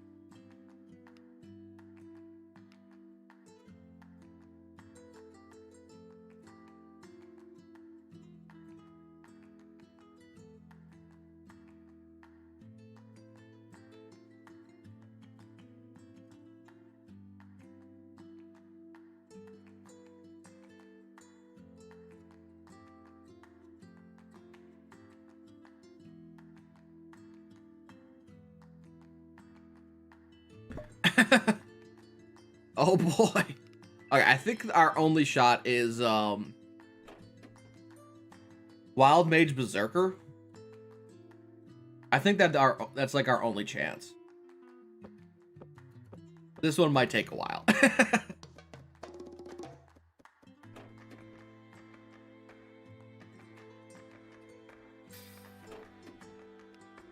Because Wildmage himself, I ragged on his arcane barrier ability. It's actually not too shabby.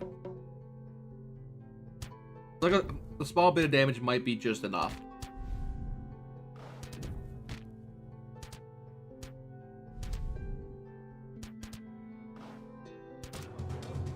We actually won.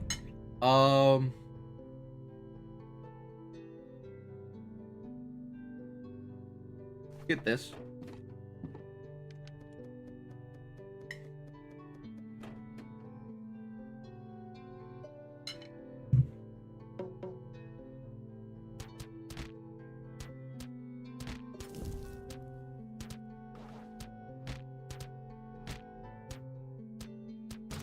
We're doing it.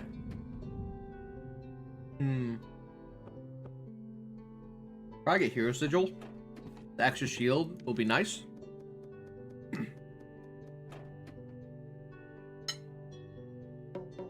I wonder who we upgrade.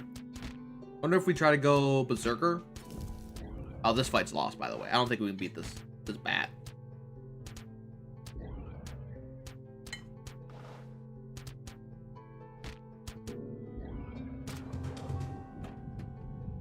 We did it.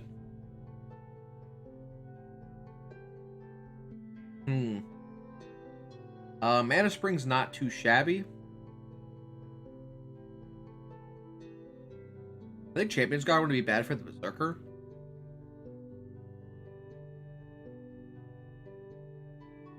Let's go Mana Spring. Maybe that might help. Alright, we're definitely looking for the upgrade item at the cost of a lost battle. You know what? Let's get match XP here, actually. I really never take that, but both of these guys... Oh my god. Get out of here, merchant. Oh, then we have the boss. The boss rush. Both these guys do appreciate more HP for abilities and for the passive ability.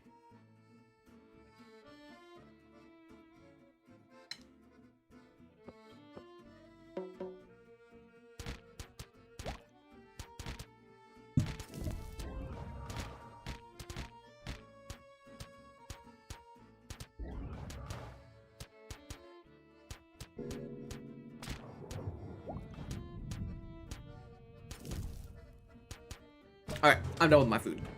I chowed. Let's just keep increasing. Let's make the berserker the pyro. Kind of what we're doing here. Safety. I don't know if we beat this guy first.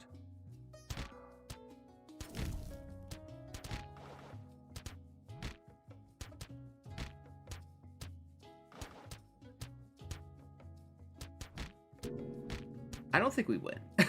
I think this is a loss.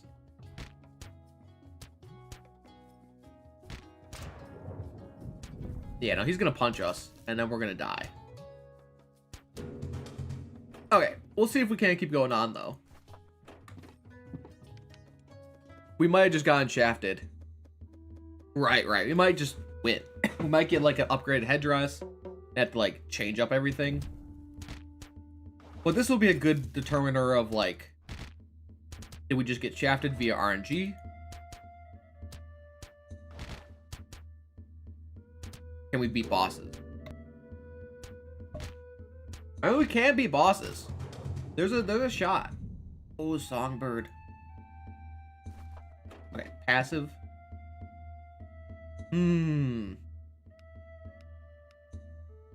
This is the choice that I don't know which one it is. Do we increase his survivability?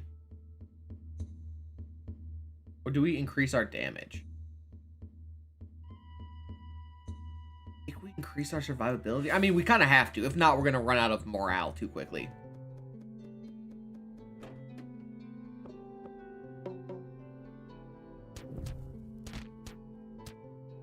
I don't even know if we upgrade his active ability.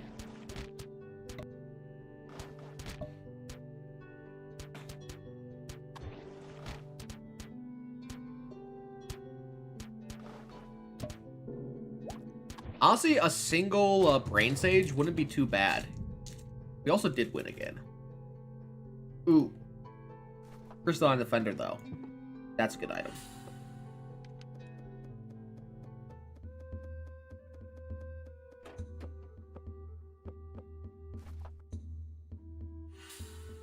I mean, let's go for it.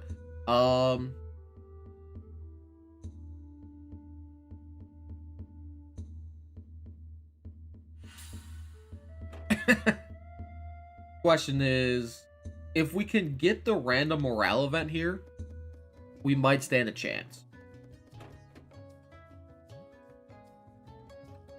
I mean, let's give it a shot.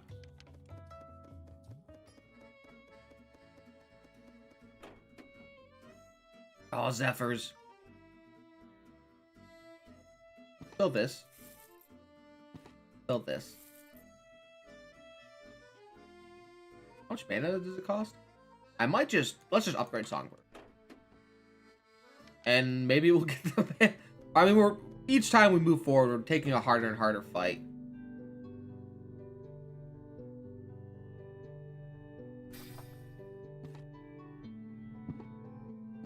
I guess we do... If it's dogs, we're screwed. Okay, we're screwed. If they had been the family people, it might have been a chance.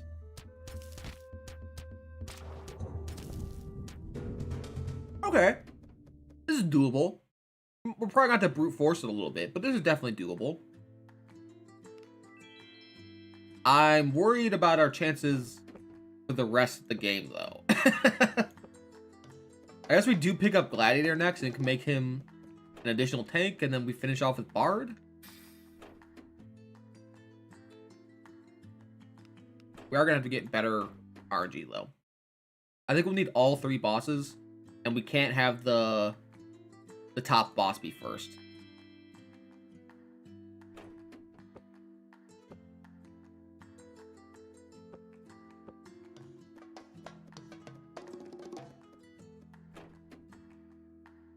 Make haste. Needed.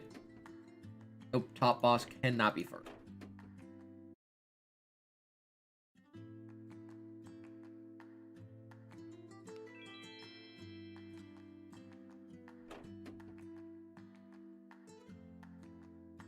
Where's everybody? I couldn't find the guys. I use them so little, I don't know where they stand most of the time.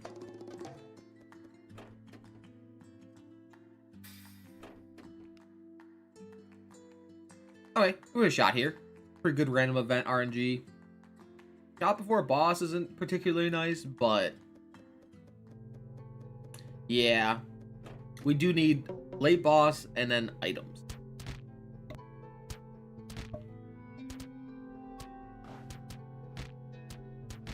We did get, I think we got pretty good luck. Oh, we can actually, let me move that back as well.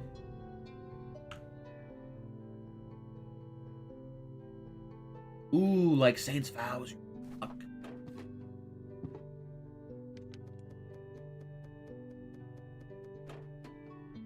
Could not ask for a better item first.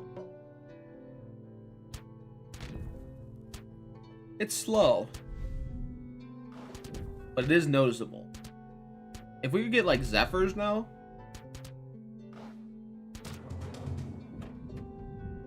Or Crystalline. More starting shield. Actually, if we get Lovers as well.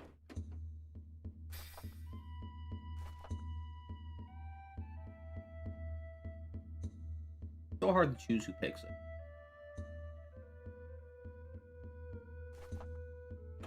We'll see what this next event is. Give me a second to think.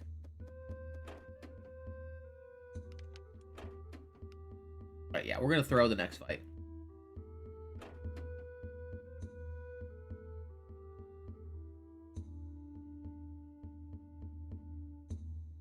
We'll get Whirlwind and go like this.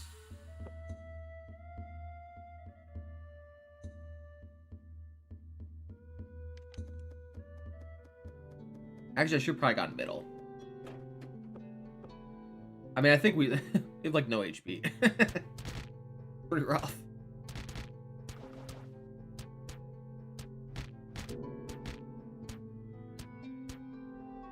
Maybe we had a chance middle. If we got the 4 like little bee things, okay, I'll take it.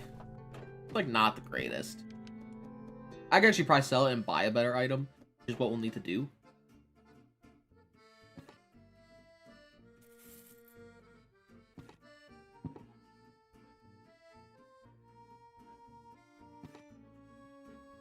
Are we just short? Courage, we are. That is very, very unfortunate.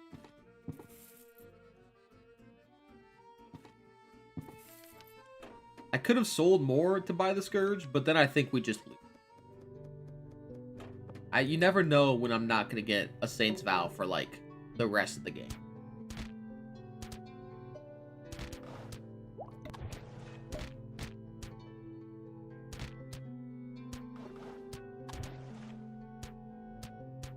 Hopefully he's fast. Yeah, I think even if Wildmage dies, it'll be close. I think we got it. Very, very, very close. Yes, get Champion's Guard now.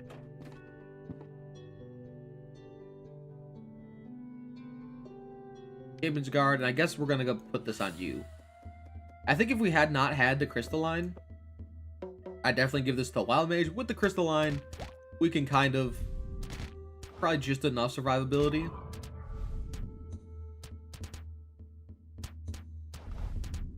To make us win fights. I don't think we're gonna like not die. But we should at least be able to win fights here.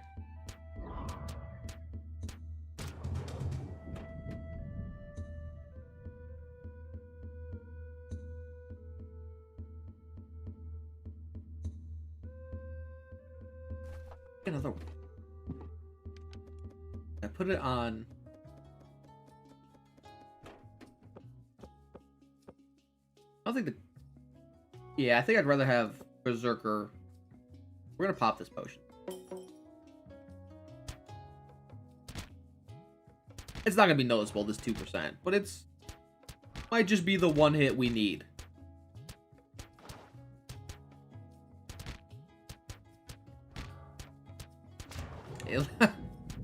I think it literally couldn't have been said better. Oh, get us that. Just yes, give me this cloak.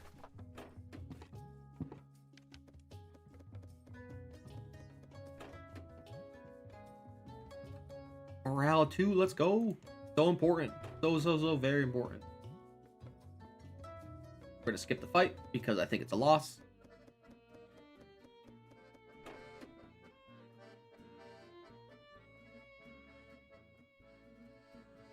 I think we buy this final bastion.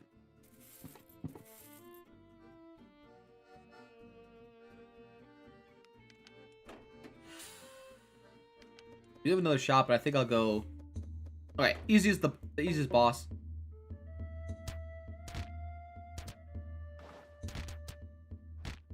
With final bastion now, we should be just enough. It's a pretty good find in the shop. Along with Ascension Cloak.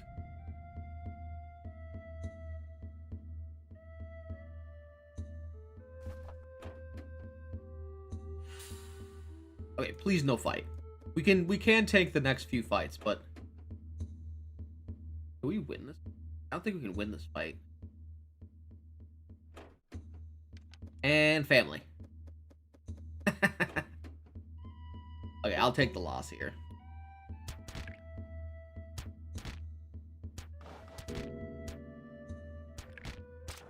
And that was a lot of healing. But not enough. We'll pick up the whip for our next characters. I'm fairly confident in this win. First.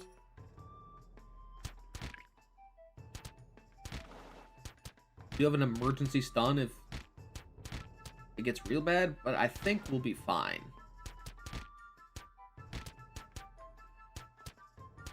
Especially Ascension Cloak. Ascension Cloak's doing real well. And it's actually going to continue doing well. When we pick up the...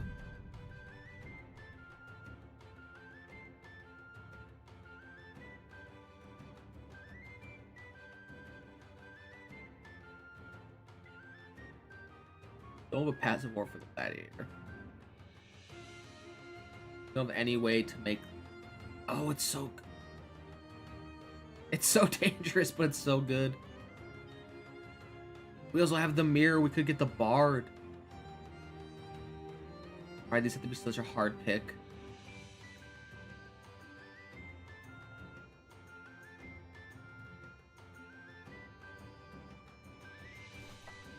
I don't think we picked the bard here. I don't think the bard's the choice.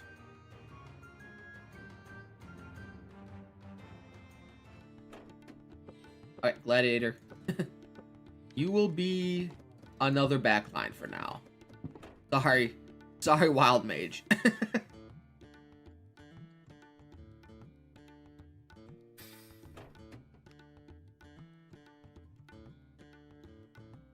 Which boss do we think? I think we have a better shot. Okay, let's first off move this.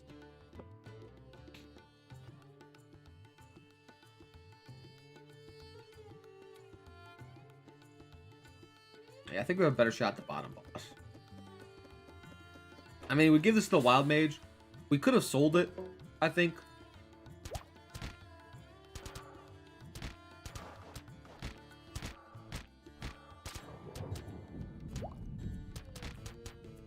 Might upgrade life giving. Okay, we gotta start winning. We gotta start doing a lot of fights. Also, come down here. We will, this Ascension Cloak will be very nice. To allowing the Wildmage to survive a little bit longer. Yeah, I think I bring him back. We should not have him in the front line with the life giving. I mean, I don't know if we even win this to begin with. Oh, the Wildmage survived. Don't do it. I'm morale. We won, though. Go back to this.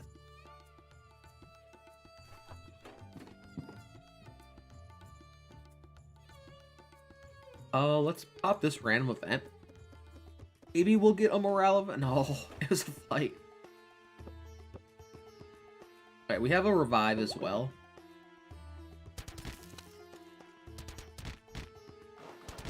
Heals 500 damage. What an absolute ridiculous number to do. What? Rain Sage. Yes. Welcome, Healer Gladiator. You've returned. Because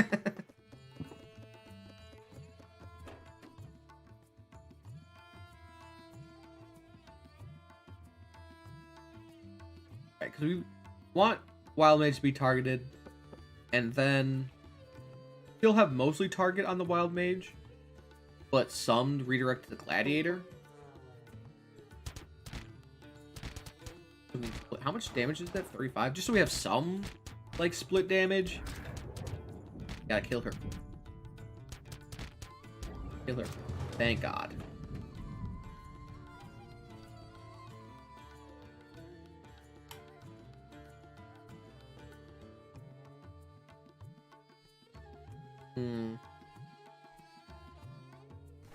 We'll take that.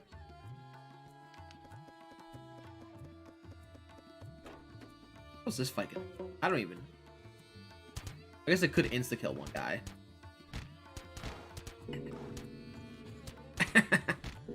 Oh my God. It is a very wacky run. We don't really have a choice in who...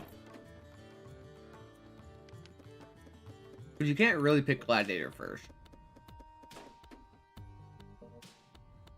I cannot lose my only thing that's keeping me in this run. If we could get a Zephyrs.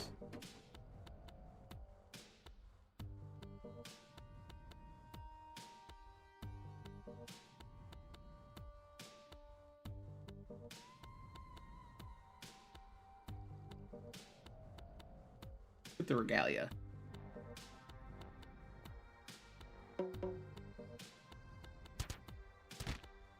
If we didn't get life-giving, I don't know what we would have done, honestly. Ascension.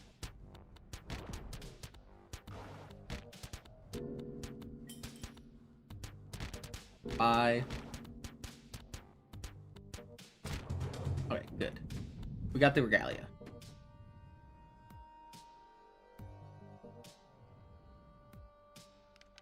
What's this? 250. 75. We might dip the Ascension Cloak.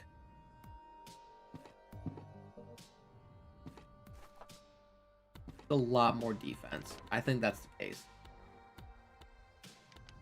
Alright, we have a Sun.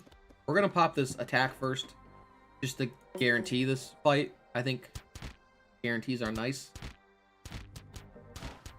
Also, the Regalia has enough extra defense that the Final Bastion's not complaining. Oh, the double kill.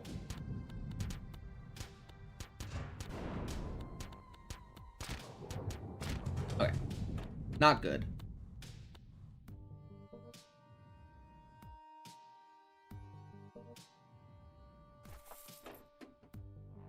Another act. I think I'm going to sell this active orb.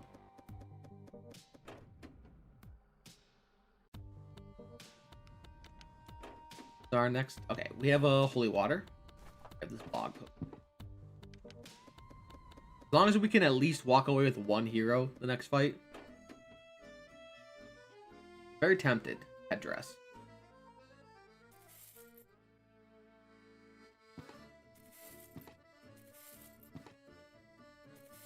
Okay. Upgrade. Upgrade.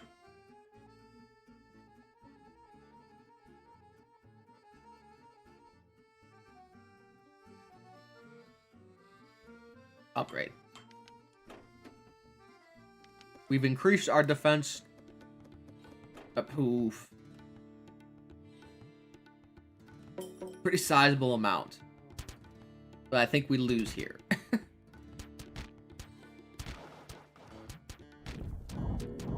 What the fuck?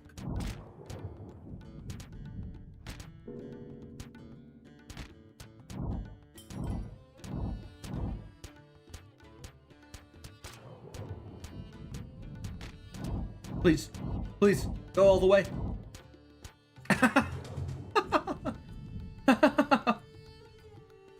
I don't remember those guys dealing that much damage.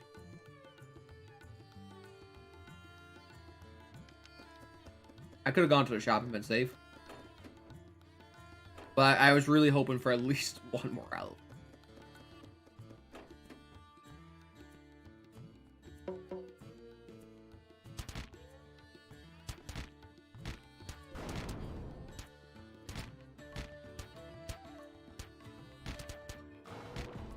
Oh, Berserker got hit. I think that's it. I mean, of course Berserker's gonna get hit. Maybe we should just skip this guy.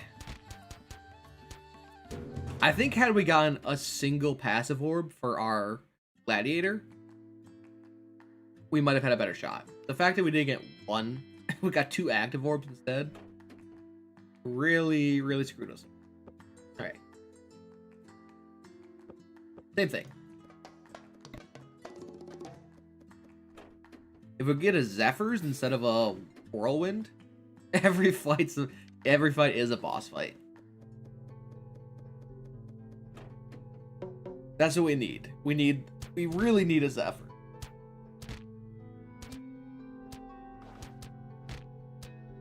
It sucks, but if Symbiote could just not show up ever, I'd appreciate it.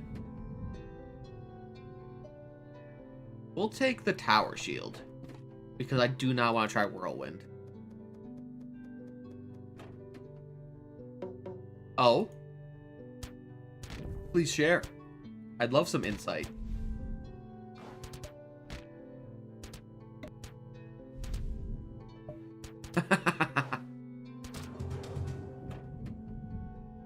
I see. I see. I don't know if I like it, but I definitely see. Okay, let's we don't know if we can win the next fight.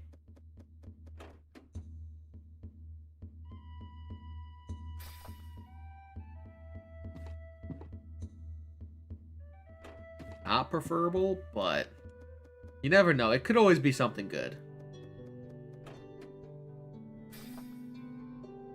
Okay, we'll hold on to this. If we could get the upgraded item event, please. Okay, it's almost the upgraded item event.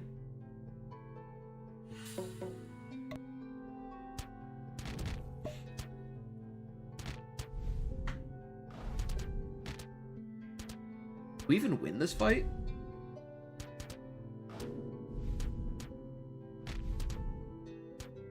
No, I don't think we do. Dang. Okay, I'll deal additional damage. I look over and I have to read that every time.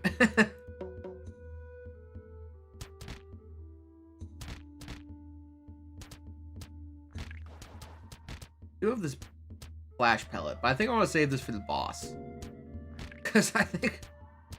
I don't know if we... Oh, I should just reset. Let's just reset now. I know who our next boss is. There's no way we win. Not with our 4 items and small dream. There's really no other way to do this. We could probably take the bard next. If we get... Save our active orbs, maybe? That might give us... It's just they have so low HP. It feels really bad.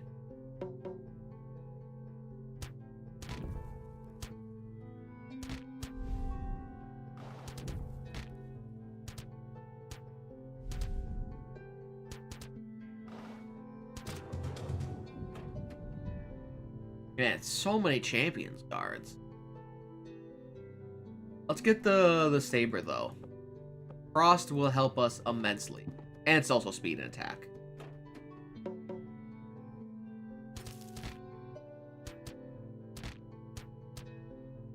Maybe I should have used the Frost Amulet earlier. Actually, if we get a Fenrir's, I'd like 1 or 2 of those. Ooh, yeah, give me better. It's only 14 damage, but like, I'll take 14 damage. It's a 10% chance. Are you kidding me?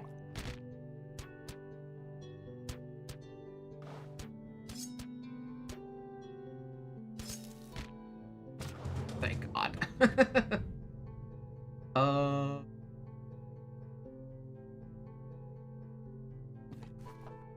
stabilizer. Missing us. So annoying. I forgot to look.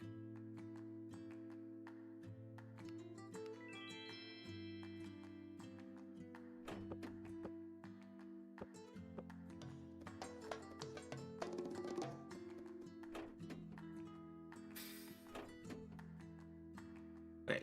Late fight, all bosses. Bad random events, though. Really bad random events.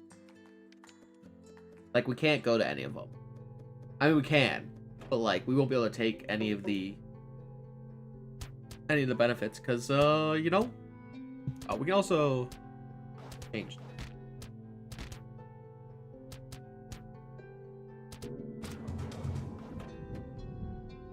There's the symbiote. Also, I have these guys backwards? I didn't even know. Whoops.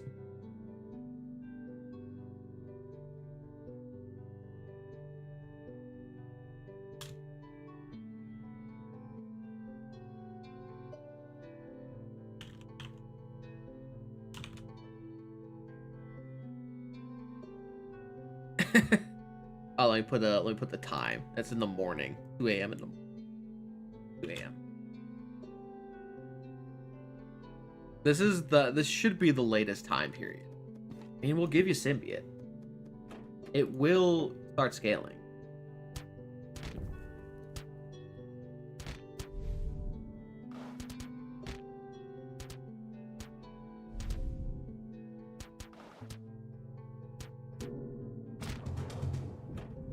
Oh, Saints Vow. Sucks that we probably gonna lose this, but yeah, we have to switch these guys. Our wild mage is our only scale.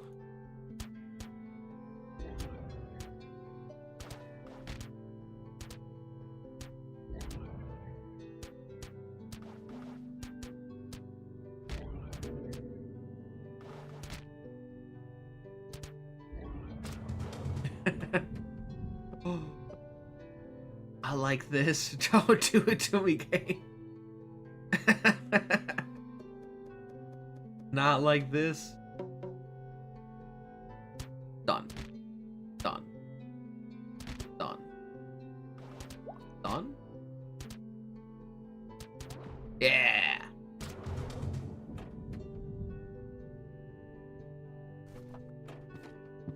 Defense potion and shield.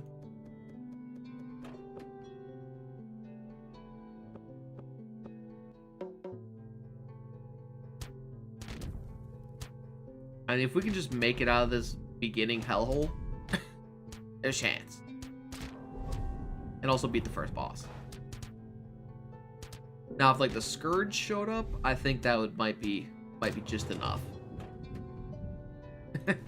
Right. I think I should have taken the knot, but I think the talisman.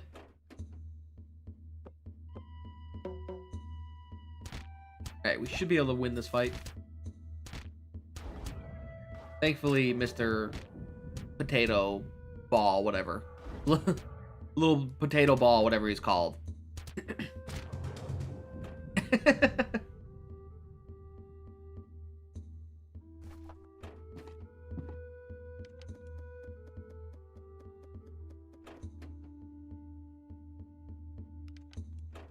Do a shop on the way. Fight. Random fight. We shouldn't take a random chance. I think... Oh, no. Alright, we have 2 potions and a dream.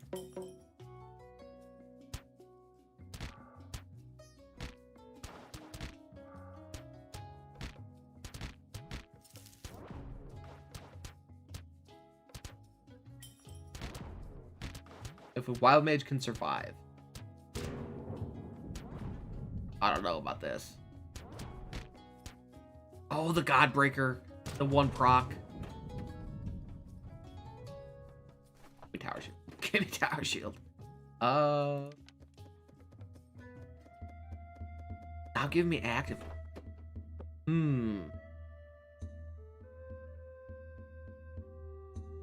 Does oh, and an adjacent enemy. Yeah. Let me upgrade to an adjacent. I didn't realize that upgraded to an adjacent as well.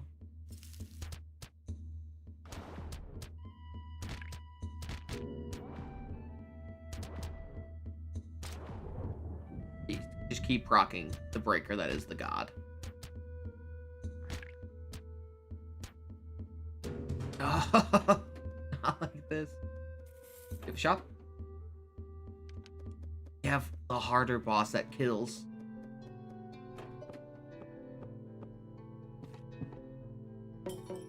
We pray. We pray for millions of 20% Brocks. Just hit 1 in 20 times in a row, please. Or 1 in 5. No. No. It was a chance. There was a chance.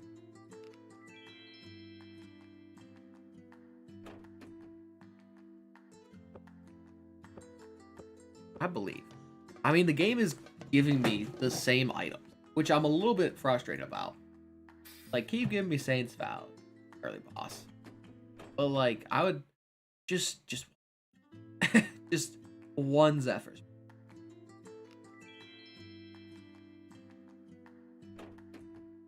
Right. It'd be way cooler. That Berserker would go from meh to, like, good. He'd upgrade in my books if that was the case. The Ruin hit a... Ooh, very late bossing. Not all bosses.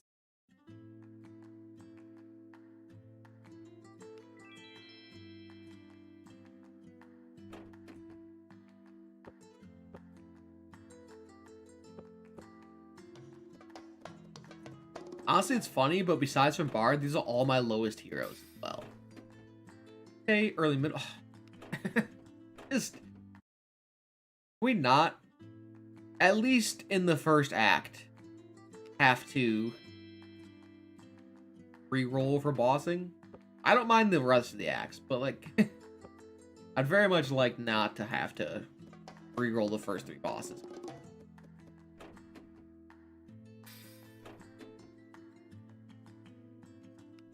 Can't beat the top boss first.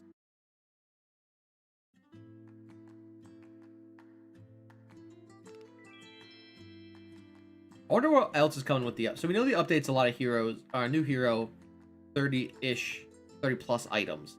I wonder if there's any like balance changes as well. You got okay? If the update drops, do we want to take the time to read through like the various patch notes, or do we just want to hop right in? Boss, we'll give it a shot if we get lucky items.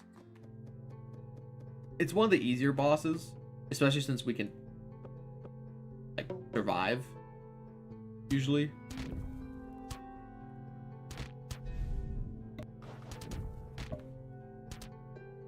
I guess we'll know more when the update actually drops.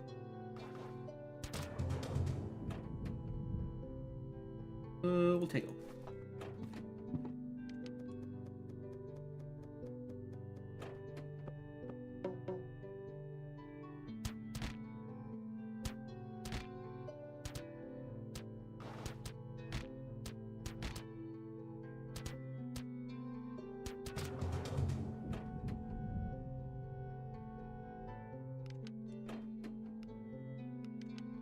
It is the final boss, but I think we don't have time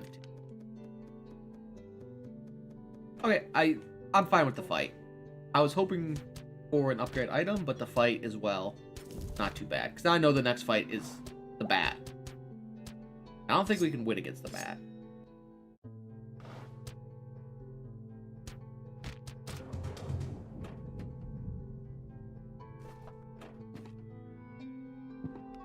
Who's the middle? Is this single mushroom? We can win against single.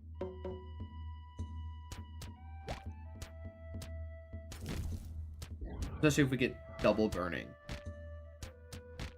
and frost.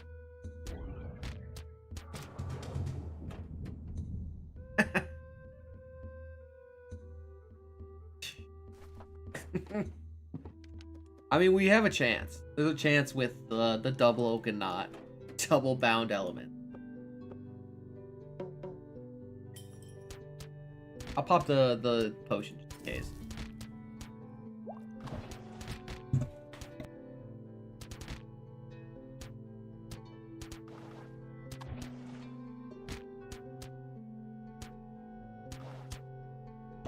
Not a lot of healing.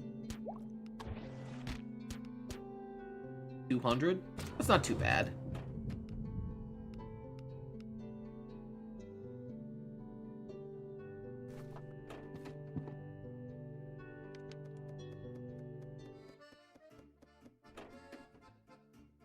Zephyrs, let's go.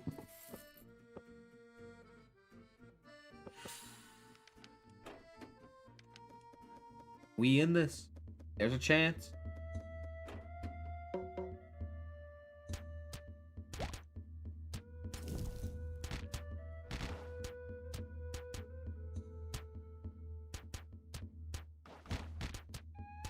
Also, rune's good against this guy.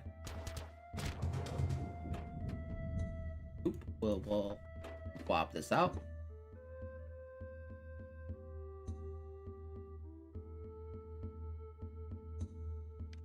Middle fight. Yeah, middle fight's way better. Now the question is,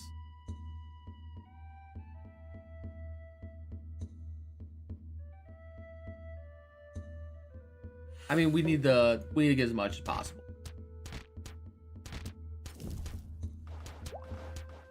There's a chance if we had the passive to oh,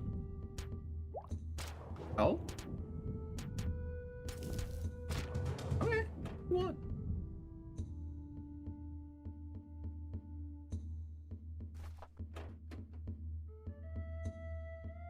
All right, I would like a morale event.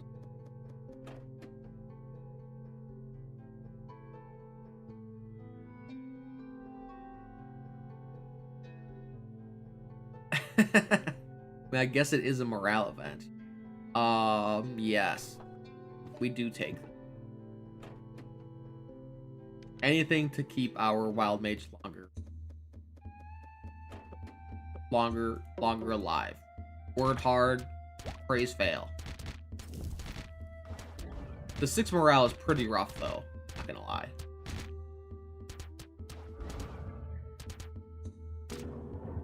But also him taking less damage means less damage on his shield, means more damage dealt.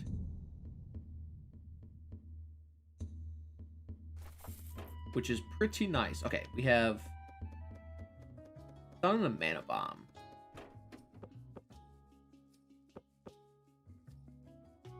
And a piercing damage. I think we keep the stun. I'm gonna pop that for sure.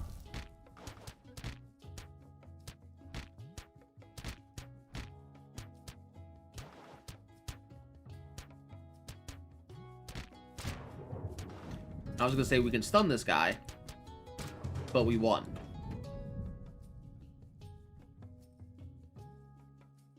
Gladiator next. Let's get the Giants Club then.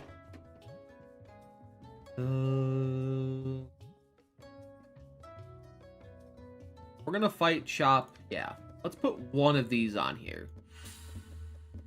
Yeah, that was a good choice. Probably should have saw the enemies. But these little balls of grossness should die. They almost did. Oh, they did. I don't know what he died to. Was that the... Wait, what did he die to? Oh, he died because the guy healed him. Oh, okay. We have a Zephyr's upgrade.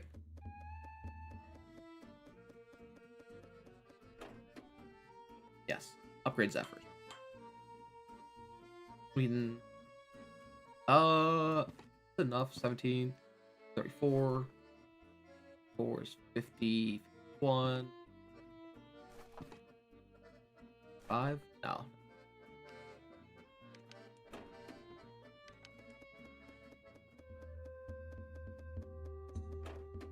Yes. Yes, yes, yes, yes. I will take all the morale. Thank you very much. Okay, we have a heal. And we have a mana bomb. And I want both of those.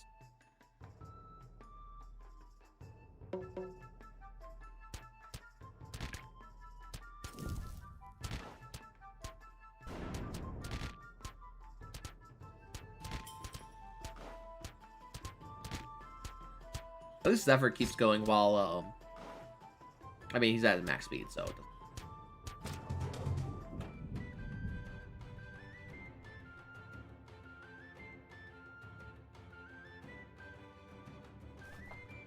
Take Codex. We also got an active orb. Stop giving me active orb. Actually... let's get the Bard. We have an active orb.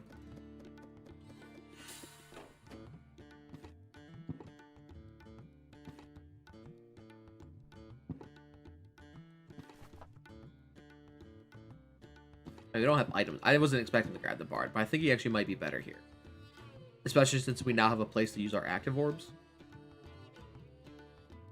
We will take the Chariot for sure. Safety in events is what will save our lives.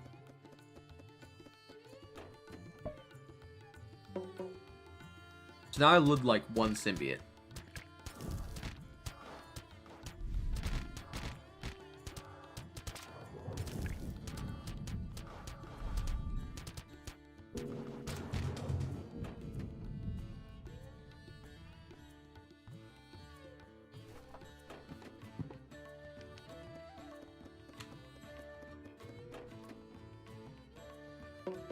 Might lose this fight, but that's okay.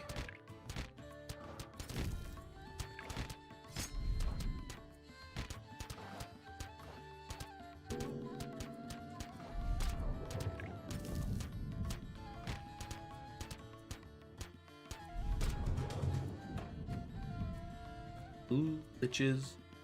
If we can get casting bar to go, this will be very, very smooth sailing.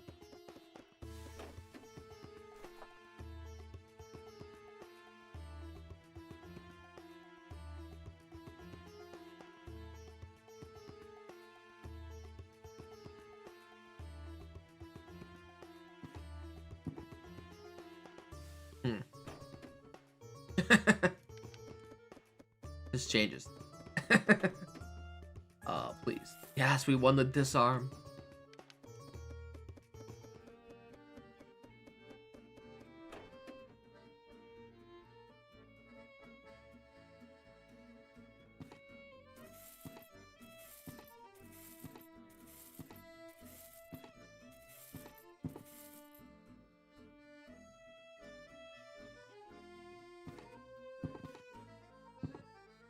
Goodbye, Crag. Hello, Scourge.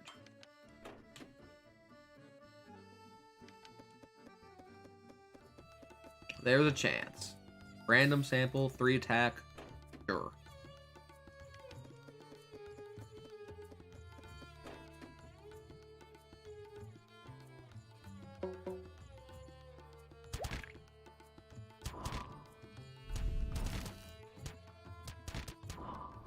It's the run-saving item.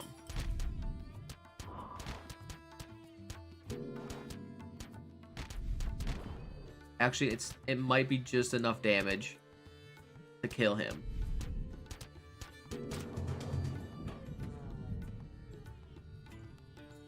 Nice.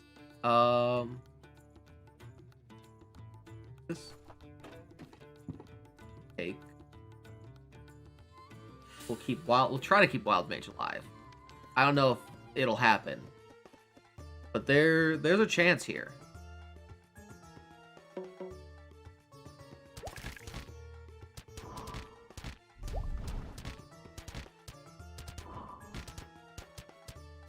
It doesn't stun them, which is unfortunate. We can't really take damage, but I don't know if we win this with any other way.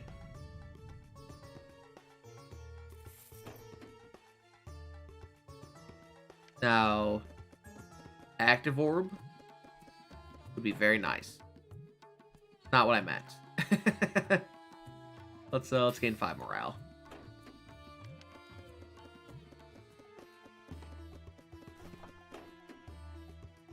Actually, this guy's gonna take our attack anyways.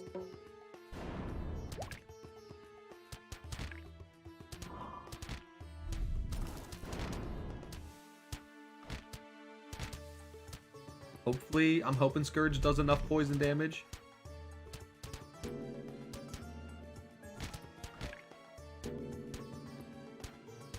It's close.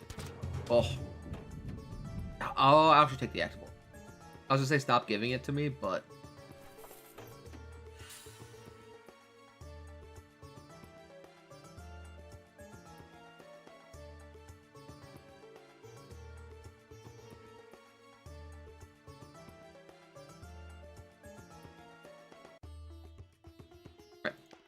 I was, for some reason, the text all combined it there, and I was very confused. Okay, this is lost.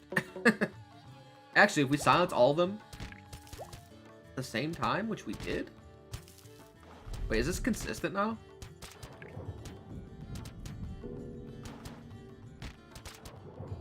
We just need to save morale. We really need Gladiator. If we can get a passive orb here, I'm actually not going to put on the Berserker.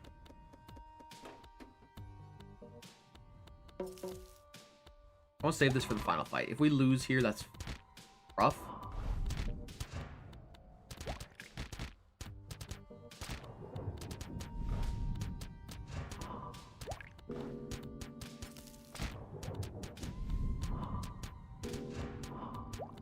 Oh, it's going to be so close. Woo.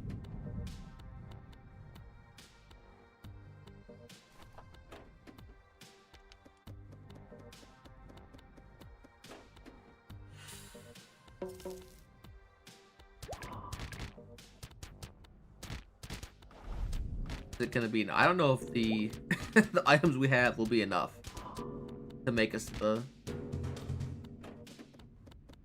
final fight here. I guess we'll make it. We'll just be with 1 morale. Or you know what? These guys, there's a chance. And we're definitely gonna use these for the middle fight.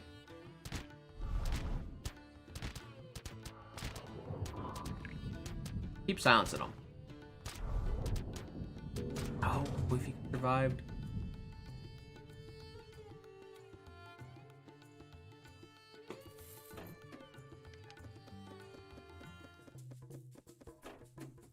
Okay. We just gotta kill this guy.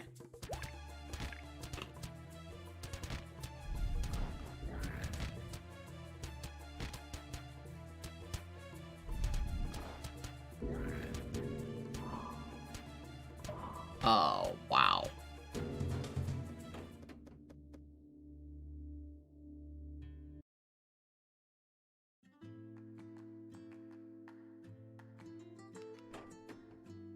I clicked the item library.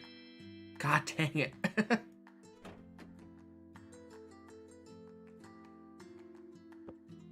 Alright, definitely not taking the bard next time.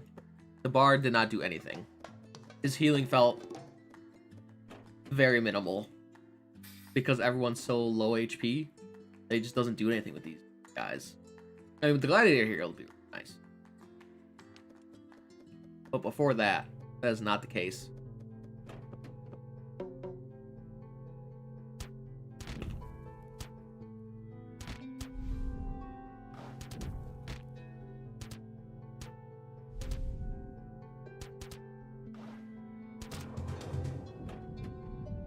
Okay, defensive gauntlet.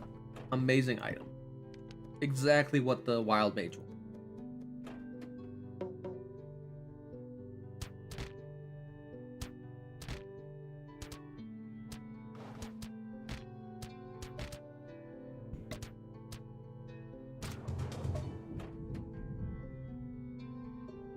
We'll take Shadow Blade.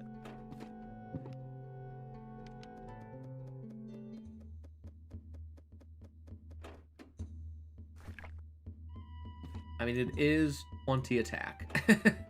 And oh, did we have all bossing here? I think it looks like we did.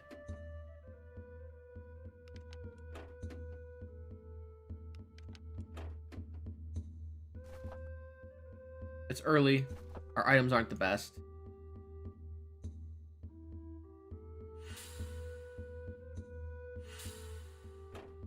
But if we win, there's a chance. It does not look like... Actually, we can move this. Hopefully, maybe get a shot. Does not look like we're going to win. The poison's going to kill us in the end.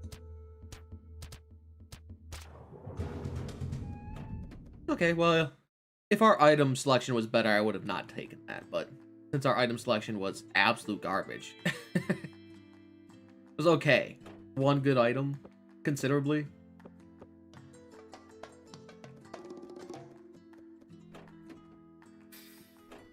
We will... Okay. Not great bossing. A little bit early. Ooh, random events. There's a shot. The less I have to reroll, the better. So if it's even close, that is a win in my book.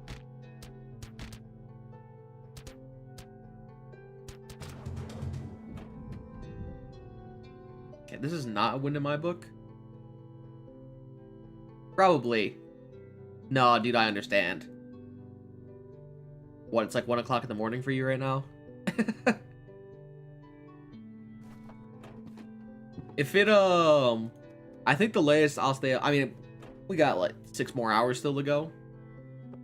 But if it doesn't hit around that time, then I'll probably call it and we'll just do a morning stream.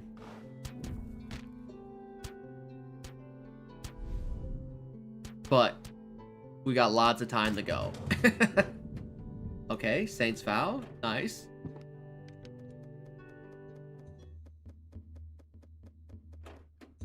Yeah. Understand. Okay, Witch's Stick. Not too bad.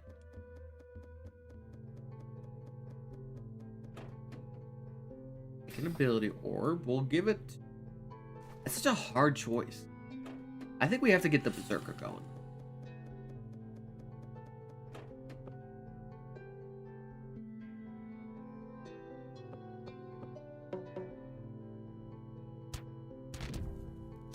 Especially with Saint Vows. Actually, yeah, we have Saint Vow. We should definitely let the Berserker go.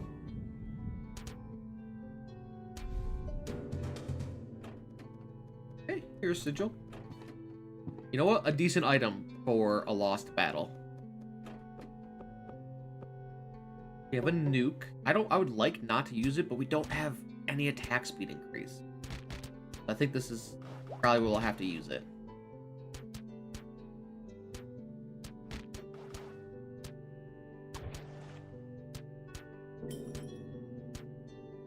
It's still gonna be close. I mean, it is currently 8 EST.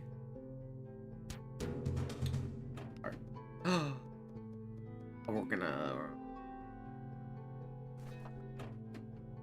a little past a quarter past 8, and when the post happened, it was 1 o'clock. It was almost 2 o'clock in the morning when Dale posted and said, looking good for tomorrow, sometime in the next 24 hours, which would at the latest either mean midnight. I'm hoping it's just midnight and he's gonna drop it then, or it could be till like 2 o'clock in the morning, which is 6 hours from now. Which is...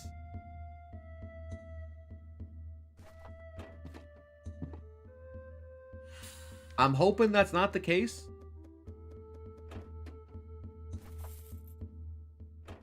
Because that'll kind of be the... But we're gonna go as long as we can.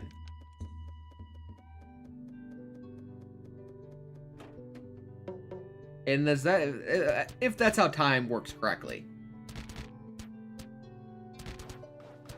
I'm gonna be honest, I'm not the best with time. Lost. But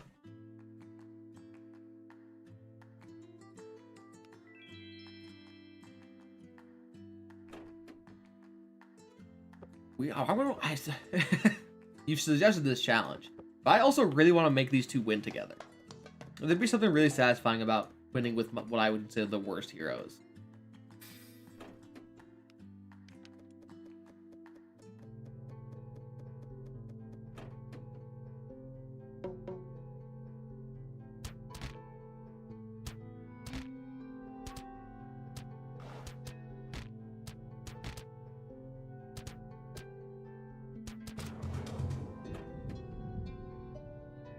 Wow. I would like all three of these items at the same time. Let's get lead stuff. Small extra attack and then the 50-50 frost I think is better than the guaranteed frost every 3.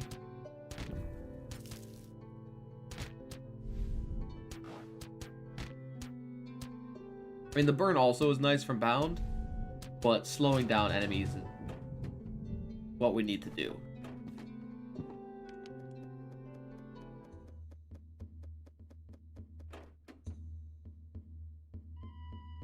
Ooh, normally I'd be all for that.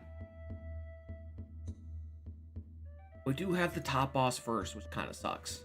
But we do have a lot of frost. Honestly, if we can go frost build here, I think I wouldn't be remiss.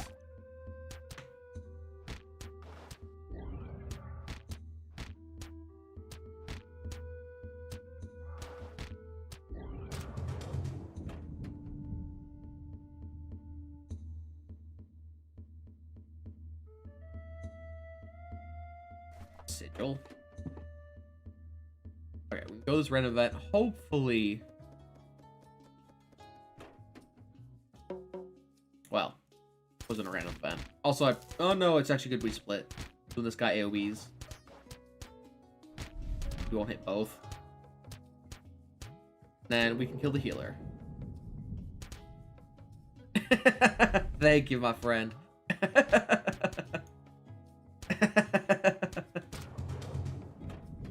All lovers. That's so good.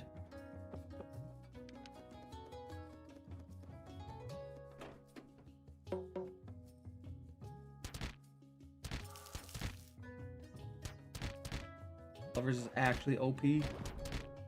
I keep popping the Discord open. I'm sure there'll be an announcement via Discord drop. Alright. Attack speed item. We need to take it. Done. We have lovers though. I think we'll be fine here.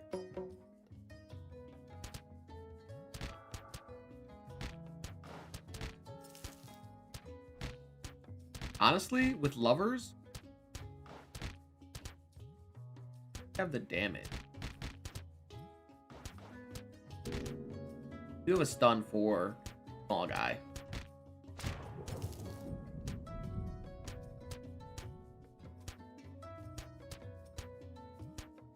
I was so greedy. Ooh, we will take the bandit hood. We'll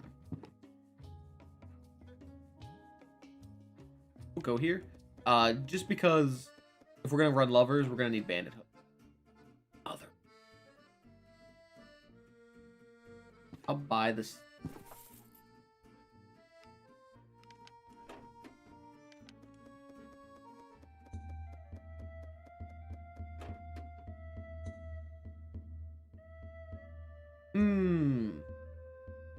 Okay. Just it's funny with lovers, it actually works really well because he'll always have shield basically. The small extra attack does stack up, but I think berserkers. Yeah, faster frost, faster win, but not this much frost. We'll take the money and act.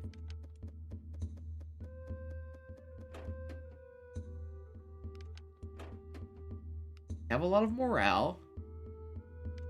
I think HP is so good though. It hurts to actually spend that much money.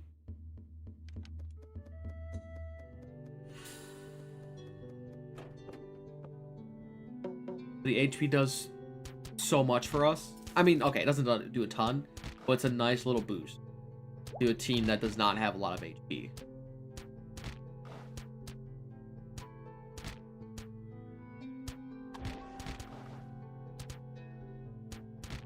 Wow, we killed the boss before we even killed Wildmage. Pretty good.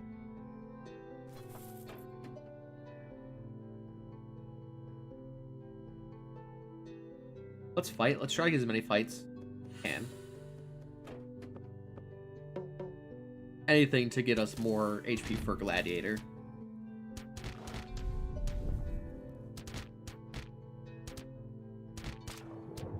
Yeah, this is going way better.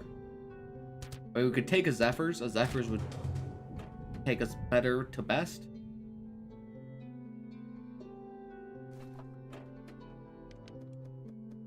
Because World 1 Axe is just not good.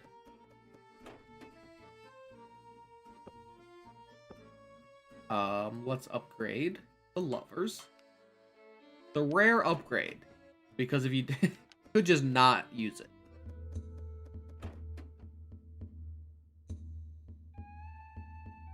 Items. We'll pass. It basically means we're gonna have actually, if we have a divine, if the battle goes well, or if there's only one square, we'll probably bring Berserker to himself and split with Gladiator, Wildmage. Nothing quite like getting Primal Third.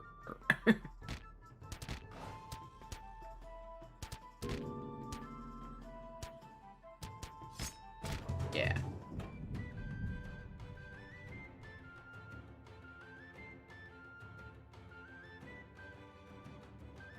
Necrophage is nice though.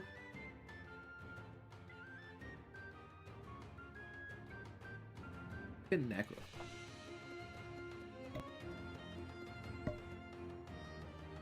Yeah, when you get any like Primal first, there's like probably one of the worst. Not gonna lie. But just getting any bad item feels not too good. I think this is gonna be our general. Pentacles. I think Chariot's really good, but getting an upgrade item, like just one good upgrade item, will be the difference. Right, we have Bandit Hood for Bard. He'll eventually put that on. And we might get a second one for... No. Gladiator will always tank with us.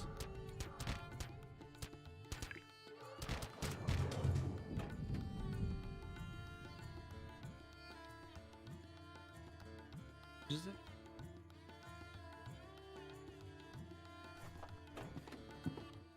Ah, it was just straight right. What's one? I think we can beat these guys.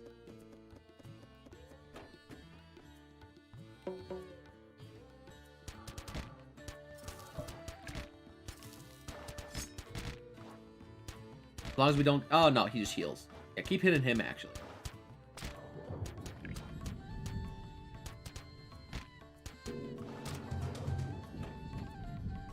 One Zephyrs would be amazing. We'll take a Witch's Stick. I don't know if we'll need it, per se. What's this battle? Is this the Doomgiver? We gotta take battles.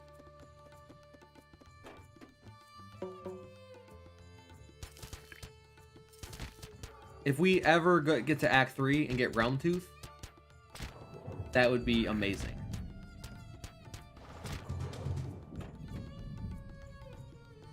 Don't need another Frost. We will take a 1 Oaken Knot and get rid of this candy cone. Delicious piece of ice cream for it. Just for a little more sustainability.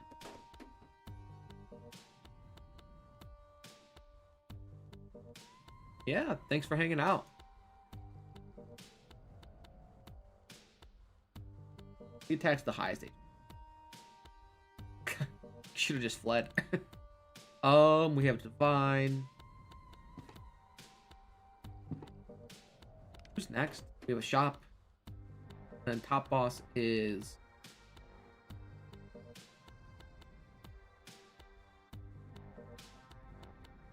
Buff Stealer. I mean, we have a little bit of attack speed, so actually not too shabby. We won't want to use Liquid Courage. We want to use Liquid Courage for that guy, though. So, if we lose here, that's fine. I think we are going to lose here. Because this guy will just take off, and we're definitely not fast enough. The frost did slow him down a hair second. Yeah. Wait, who's our final boss? Okay. Whew. Anyone but... anyone but the 3. Nice one going. I'm gonna re-roll... re-roll until we get Zephyr. Okay, we got it quickly. That's really great, actually.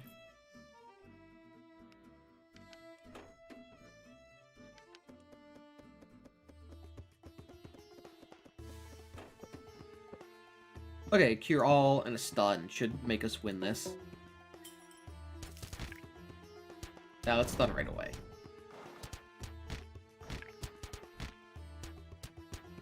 Because the frost should stack up enough. And then by then... we don't have the Scourge. If we get 1 jump attack. Yes! Nice. Nice. Upgraded plate. A lot of defense. Actually, what have I been doing? I've been missing a lot of defense. Let's put this on you. There we go. Kill... ooh, I don't know if we can kill Rat. We do have a Divine, though. I mean... I'll just play the free game. We need Zephyr's upgraded as soon as possible. And now I'm gonna sell this orb as well. Get a heal here too. Fine heal. Oh no, I should have moved. Or actually no, this would be a rough fight without moving. But I do have to remind myself to move.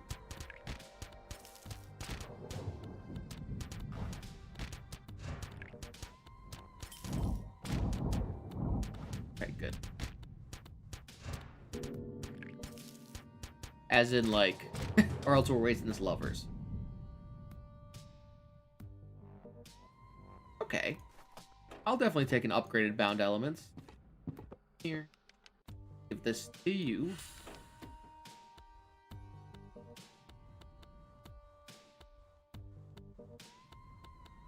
The bottom will be impossible. I think this will be three guys. Okay, this one's fine. Potions out here.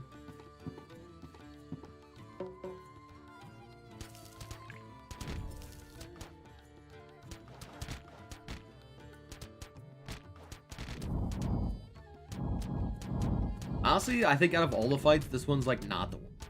How does he do percent? She does so much burn damage. It's so much. Okay, this fight will be iffy. Bring you down. Definitely pop this.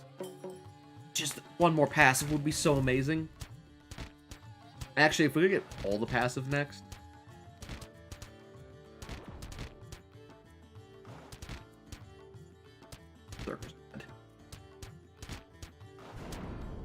Maybe? That was a panic stun. I think it worked though. I think we bounce and then he dies, yeah. So annoying. I guess it's gonna be a lot. We're gonna have a lot of money. Like we're gonna fully upgrade. Oh, this fight's basically fully upgrade the Berserker.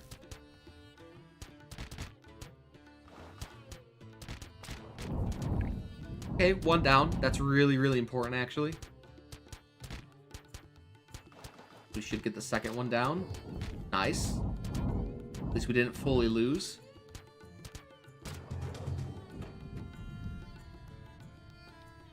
We'll start preparing the Bard here. So if there is a symbiote, I will buy it. Or a shard. Sell this, pick up the shard. This.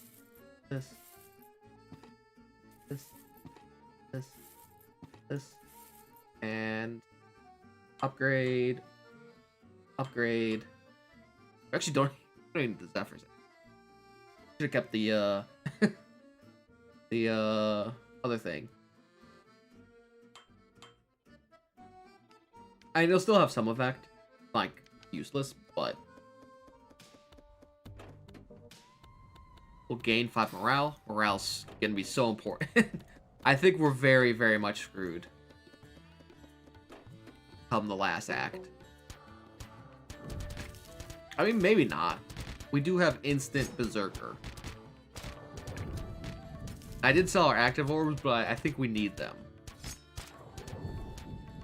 Like, I could go into the bard when he comes next, but...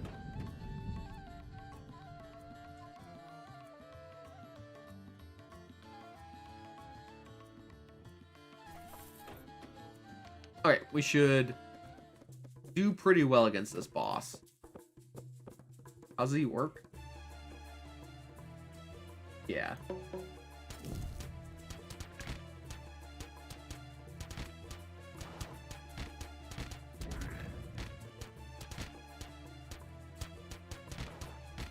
Oh, nice. We didn't lose the morale.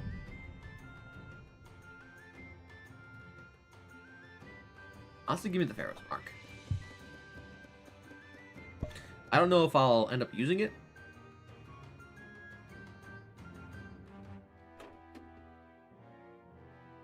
Okay. This is gonna be interesting. Pharaoh's Mark, Bandit.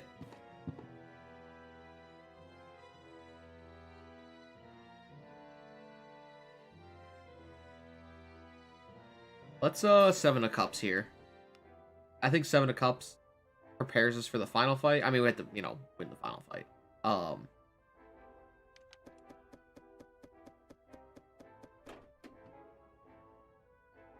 Let's get our small bits of healing.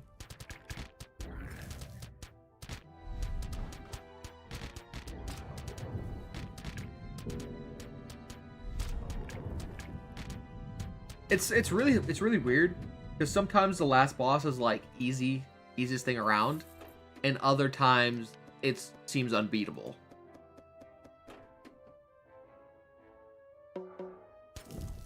Like this one's gonna be pretty rough because we got shards. We're actually I think mostly fine. Like the fact that shard is protected will save us a lot. Our biggest problem is actually gonna be the morale. We are not gonna have a lot of morale. Also, we have the necrophage. Grade you. We're gonna swap these two guys now.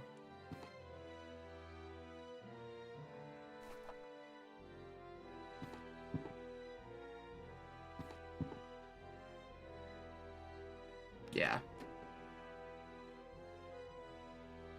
Wildmage is no longer an effective tank. He's still gonna be up there because we can sacrifice him. But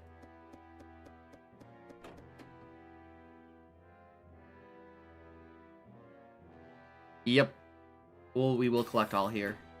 You know that 60 gold we spent at the beginning of the game to upgrade our max HP? We've now got our return on investment. All right, this is lost. I don't think I have any chance here. Okay, 5. Hopefully just like 1. Nothing. Ooh, look at all these random events. Ooh, we have an entire path of random events. I mean, it'll probably be 1 or 2 bosses or fights, but...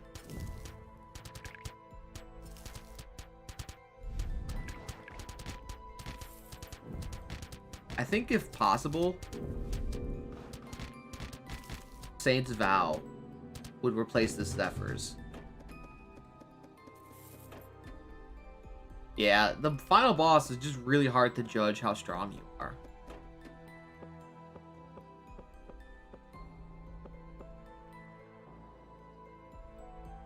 Maybe I should put the necrophage on? I think I might do that instead. Yeah, I don't know why I wasn't using the necrophage.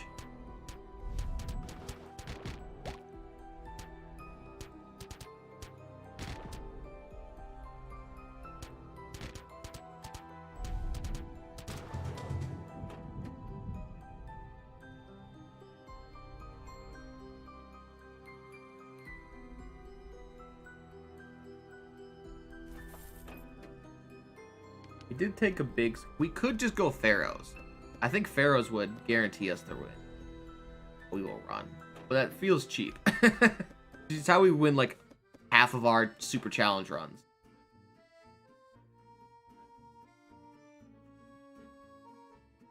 We're gonna get rid of pharaohs, even if it's...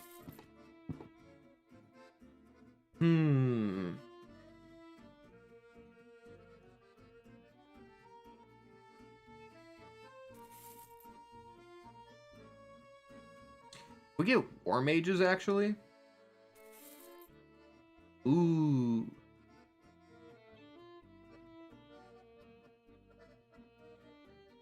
Yeah, let's pick this up. Get you.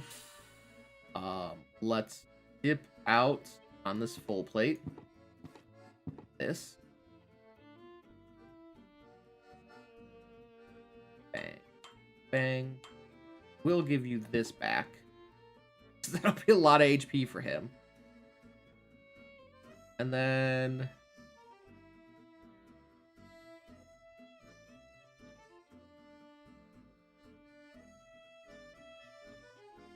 I'm a bit worried about our... Not the final fight, but the tentacle fight.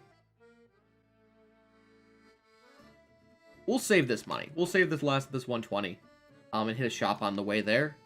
And maybe we'll have a better roll and or more money. Or hit Interstellar.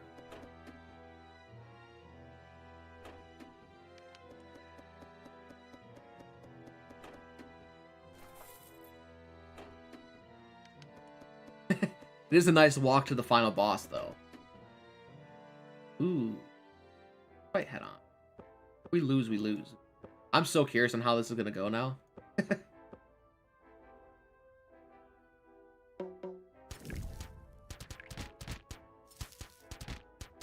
It's so much HP to heal when it's not getting negated.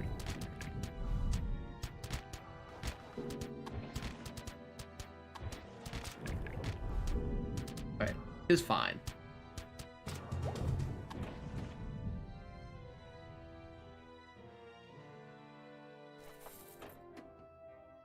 I was hoping for an active orb for our bard, actually. Funny how the turntables. We really need something better than Necrophage. The Saint's Vow. Yes, give me that.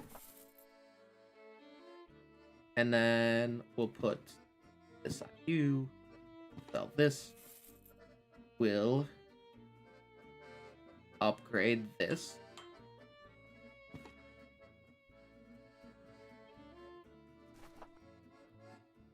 Honestly, get rid of this Oaken Knot.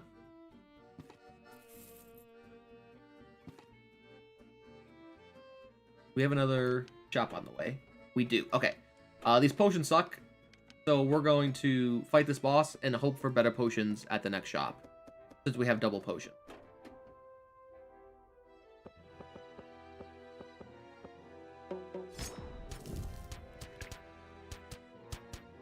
It's gonna get lost when we fight the final boss, but in the midterm. Berserker shouldn't be able to be killed. I'm surprised even that Eater died.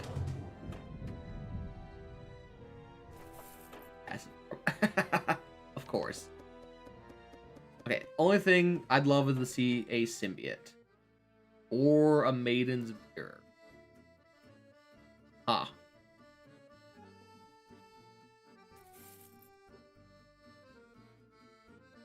Honestly, congrats, dude.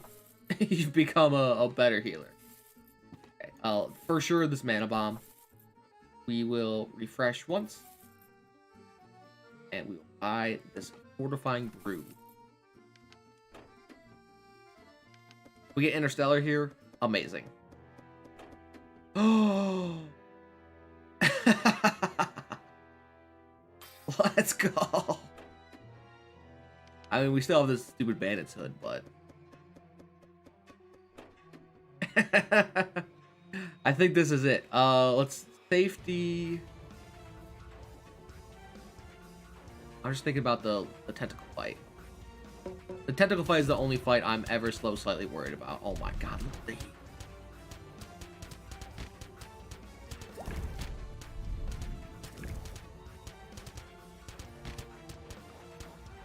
Not having a symbiote really Really makes Bard not too great. How much damage is he at? Almost 300.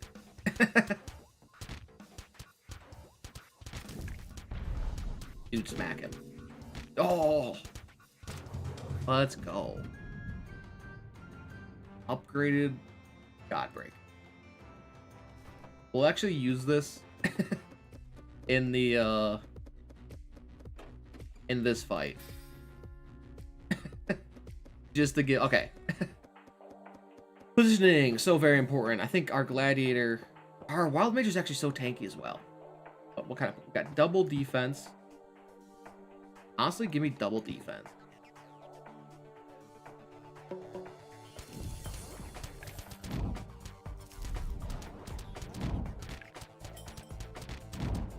That is 80 defense for our casting crew here.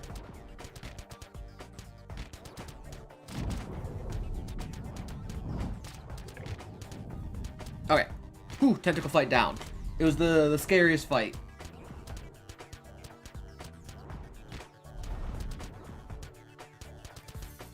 I think we've got this. Yeah, past the active orb. I didn't even use the active orb. I looked at red and was like, nah. Okay.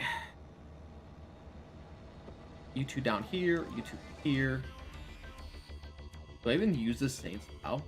I think the Godbreaker will give us more damage.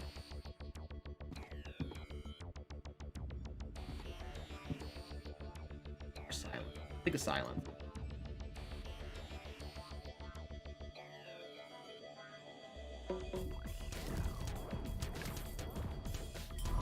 I'll just pop that silence early. I don't want it to actually get negated. And then we have a mana bomb for 80, which should not let her cast. And that should give us the win.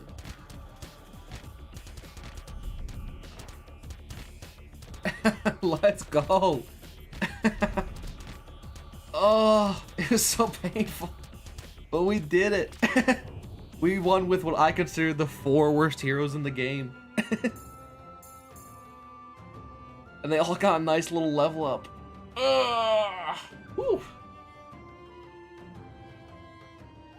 That felt good. We even had an extra Saint's Vow, fully upgraded. Yeah, if you could get Zerker going. I mean, the biggest thing to win that one was the double mana bomb. Honestly, not letting her cast. It is 3 hours until midnight, or a little over 3 hours and 15.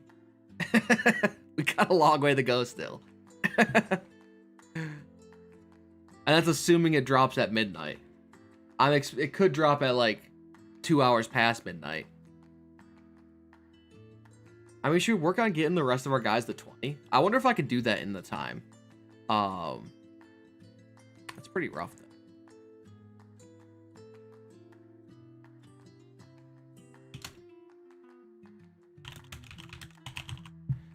Let's give it a shot. We are maxing all the care. It was I was carried. It was a good win though. I'm surprised Ronan hasn't made it. Let's you know what? Let's do a pyro run to celebrate. And we're probably gonna, it's trying to be way harder to actually do, let's do 19. I don't want to do 20 quite yet. I think I'll get these easy cheesy wins. And then we'll jump back to 20 to finish off. Honestly, give me the Ranger.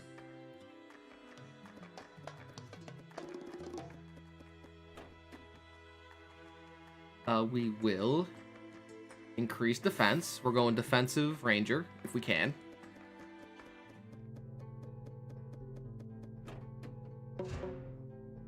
Oh, that was a tough one. How long did that take? That took like an hour. An hour of running to beat it with those guys.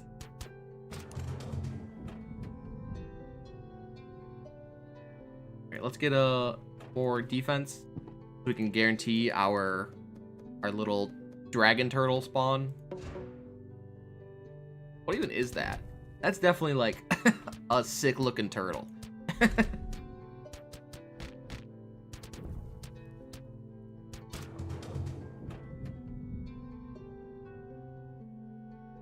Let's hit. Damage. Actually, I wonder if we try to go like attack damage pyro compared to item pyro.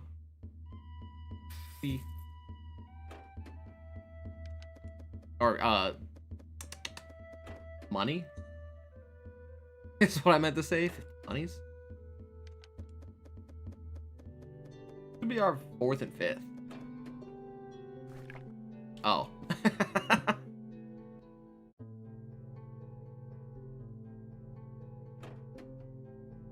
I think if we almost did the same build, but had Zerker tank with the life giving from the gladiator and had druid, you take 1 or 2 times to heal gladiator up, but then it would just be Zerker being healed. Unless he would be at max. He'd be at max pretty quickly though if we had the, like that exact same item build. Can't believe we won that. Let's fight, because I don't want to even go to the random event. It's probably just gonna be an item.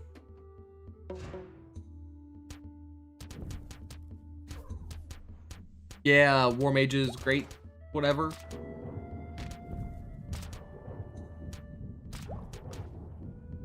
War Mage is great staff. There we go.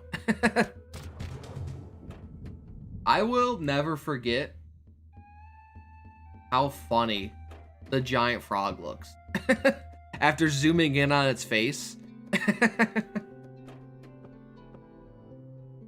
I literally cannot, every time I see the giant frog, I just think of how frowny he looks. He looks so just disgruntled to even be here.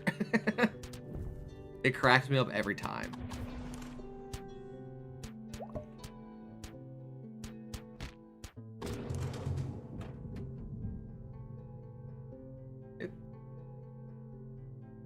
We'll get, I should grab the other. Okay, pass. It's a tough choice. Do we get the better passive? I think we get passive. It's the only thing I'd be tempted would be... Ooh. I'm tempted. Yeah, let's buy the shard. We might go, attack pyro.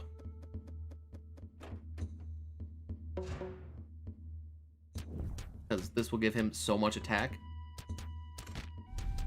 And we'll still end up doing the same thing. It'll just be, instead of, 3 searing edges, it'll be like shard, warlords, something else.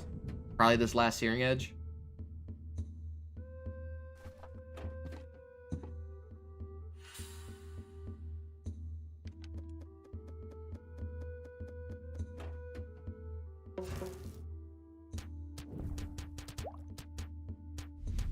Fight's tough. One, we didn't even get our spawn in time. We just don't have the... They're too quick. Okay, he did. Thankfully, he didn't heal, but I think we're screwed anyways.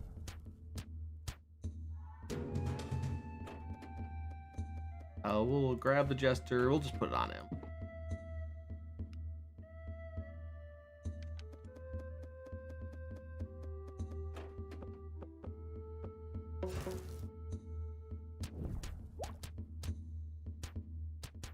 Honestly, we might just keep trying to make the gladiator work. He's actually not too shabby.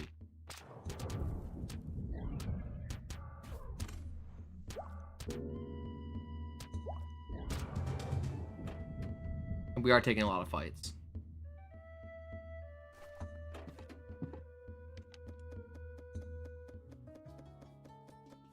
Alright. Should be fine here. Yeah. The first Mac is this guy's like almost. Yeah. Classic pyro.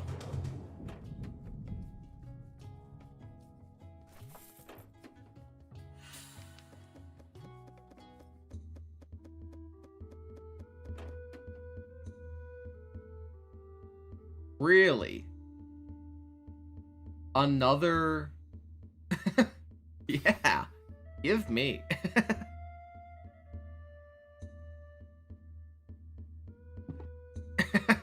Another duplicate ancient? It's so rare. We've gotten it twice in like a little like today.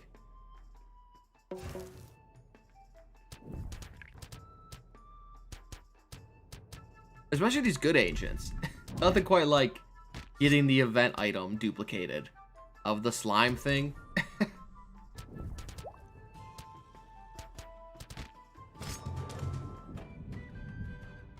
I had a feeling.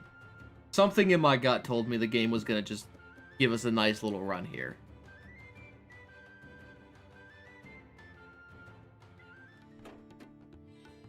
Oh, ow.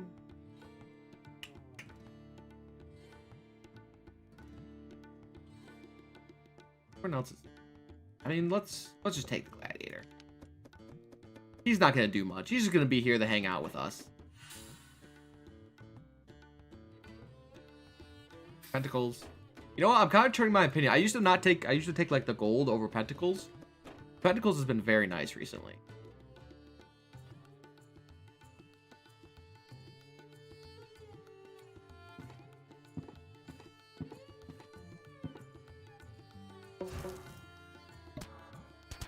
I'm kind of tempted to just try. I would like one day to do an oak and knot, like maxed oak and knot build. on the gladiator.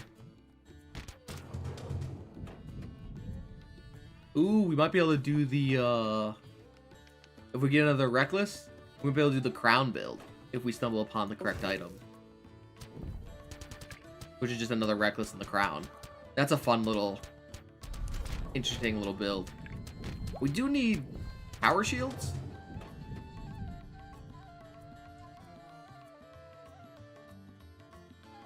The upgraded lich. Honestly, we'll even put them on the we'll keep that with you.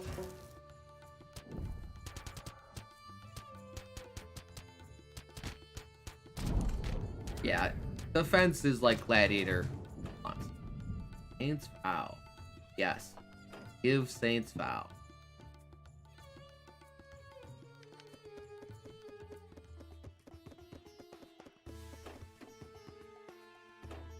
That event really needs to not be so hard.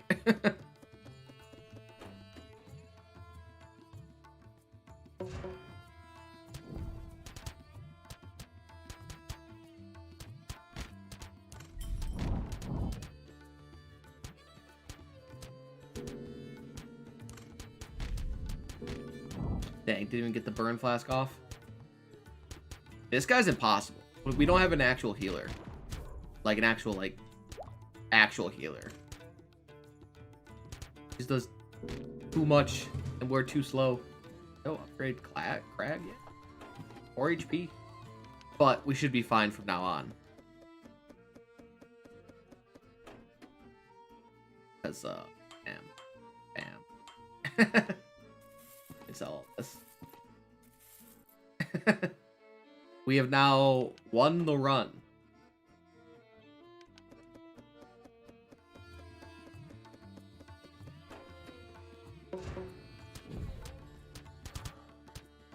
Actually, we'll kill people so quick they won't even get the explosion to go off. We'll just die from like right click, as you would call him.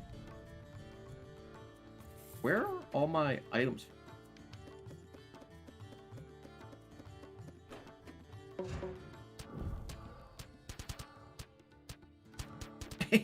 He literally just attacks people to death. He doesn't even need the burst. It's so pitiful. Okay, kunai. That's defense.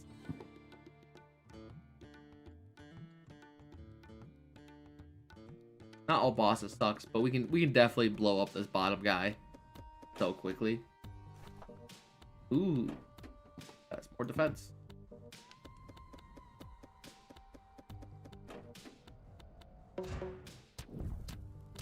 I mean, we might just kill the rat before we can even cast.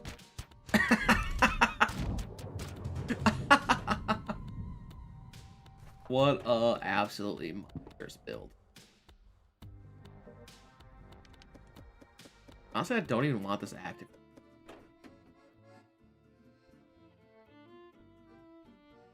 Ooh, I guess Wildmage would... Yeah, let's just...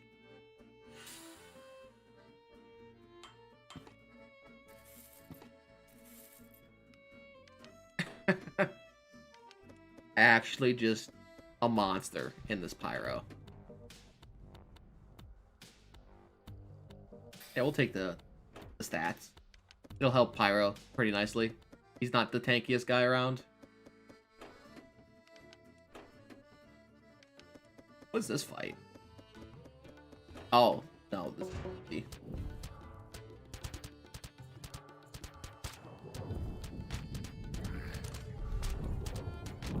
Oh my god. We're gonna die. Oh, he died. Let's go. It's actually insane how much just we haven't even blown anybody up. The pyro just destroys him. I think this time we'll see it. But they're dead, right? There's no way. I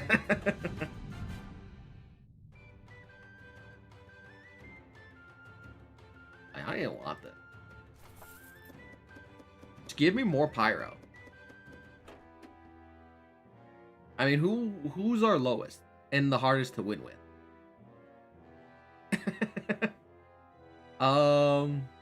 Definitely the Wildmage. Come here, Wildmage. You're on this wild ride with us.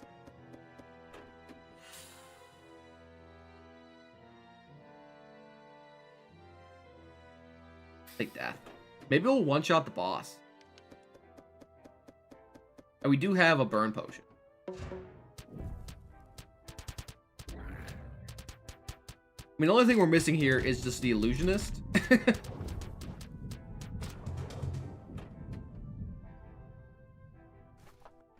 Just to give us... I feel like I've never seen so many characters on the screen at the same time. We have the Ranger, +5. Sure, you can take these. You're just here to hang with us. We have this extra shard, which you could take that. There you go. A little bit more damage for you. Congrats.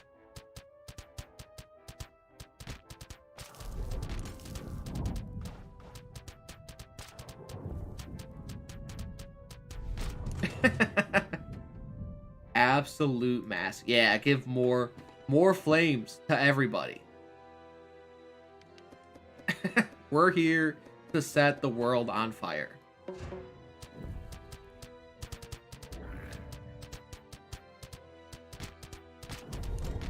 Because after the fire, new crops are born. Wait, is that how the song goes? Right, no.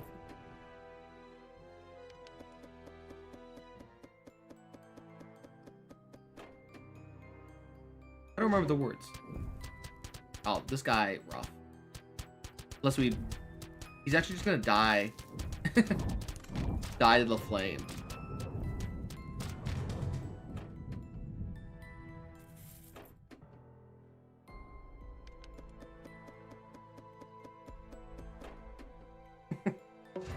We have the best potions for our pyro. Oh no, pyro's dead. He's gonna die. It's okay, we got the flames though. Maybe? We actually lost. I forgot.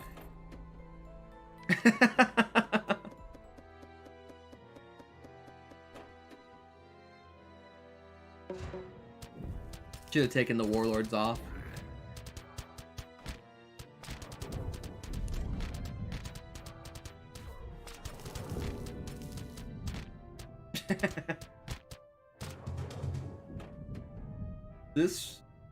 We've gotten so little orbs because we've gotten so many active, and nobody needs active orbs on this team. I've just started selling them. Let's actually swap. Let's see if we can't kill the boss as soon as possible, just so he doesn't get his ability off.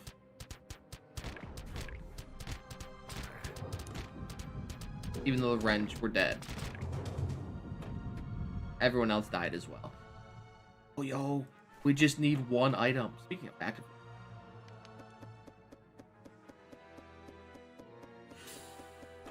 take this off. Put this on.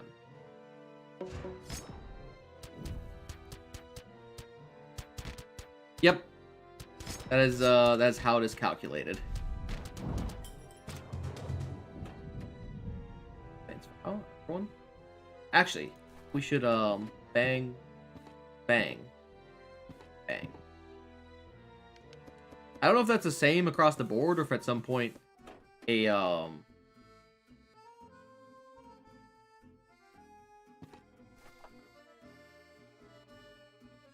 bam, bam.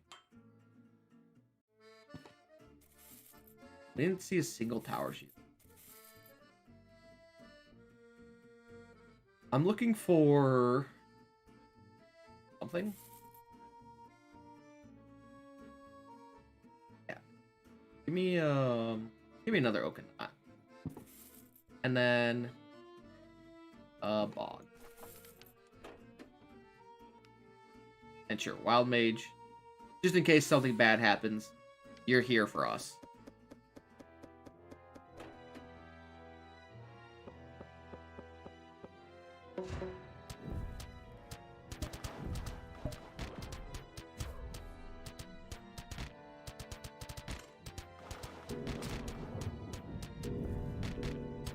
There you go, Wildmage. This is your time to shine. Yo, crystalline. Give me that.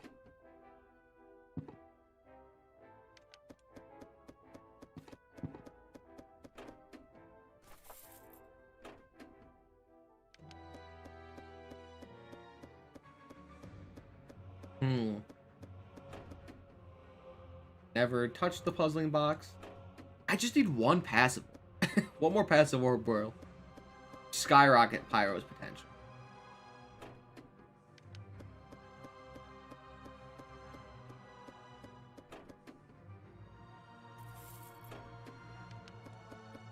Well, maybe we'll get it after this fight.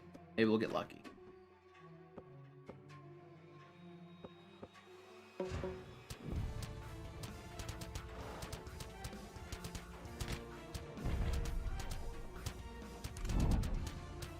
Goodbye, dude.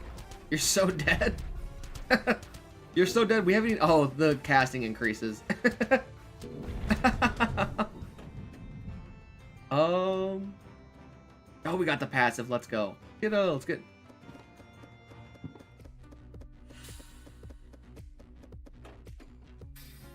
Alright, let's put... Oh, what is happening here? Put you here. Bring you down here. And Blood Mage might die young. But that is the cost I'm willing to take.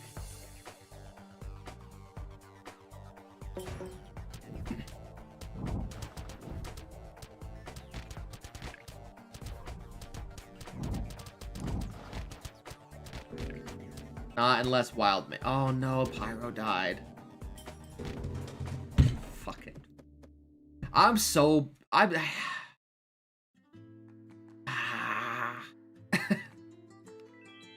Not like that. It should have been so easy. He straight was at full life too.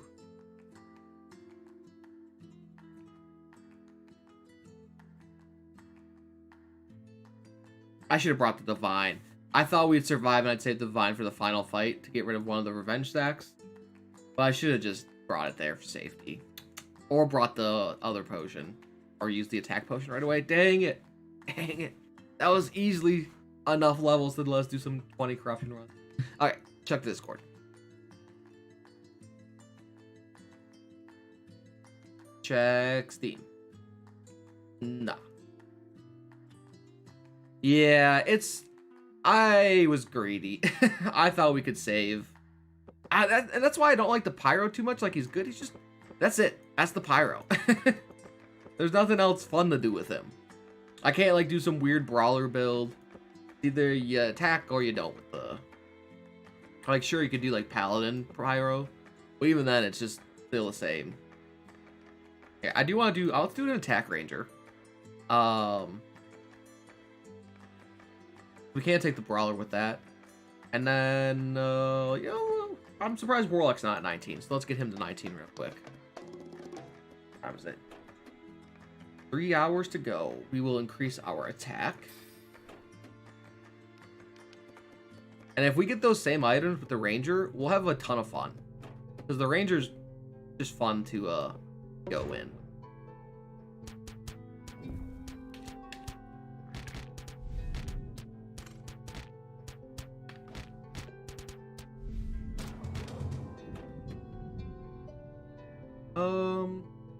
Good safety slime.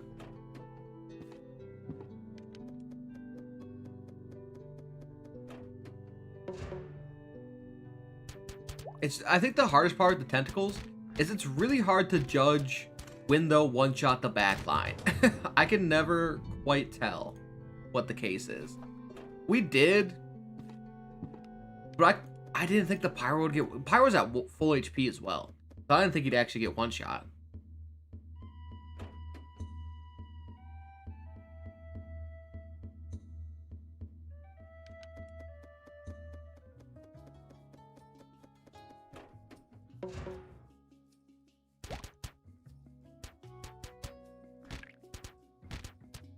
Also, we duplicated the shard and then never used it.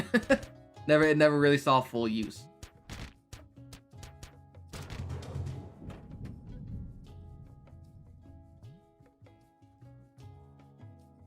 Full plate armor. I'd love one Saint's Vow for the Brawler early. And then later, a second one for Warlock, but not nearly as necessary. Sure, attack. Go to deal back damage. Might as well do... Okay, if we can find Salem Boots here. I mean, we found Salem Boots. I know I'm skipping the Scourge, but like... I don't really want the Scourge.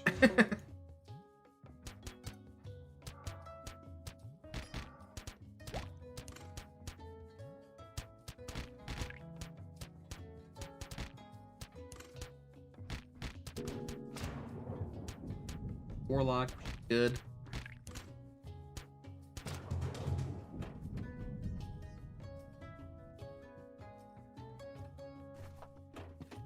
Perfect. Get more damage for the ranger. Yeah. Honestly, we can even give the ranger's active ability. And go full like AoE and watch the ranger just absolutely stomp. But we do need shards and warlord. That's the full build.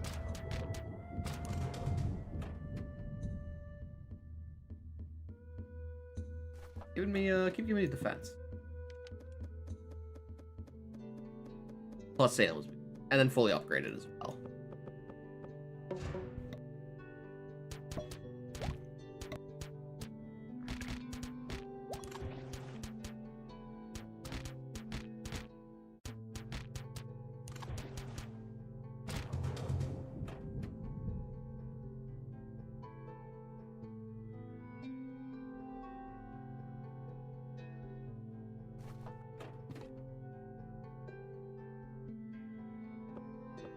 Yeah, we'll pile through enemies. We'll actually upgrade these Salem boots to give our pet even more damage.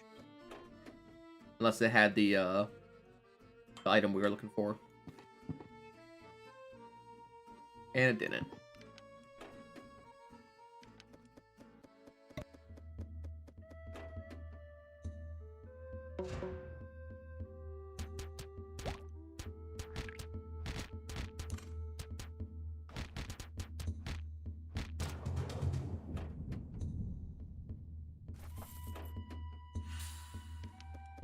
I mean, here we go. 300 damage to all enemies.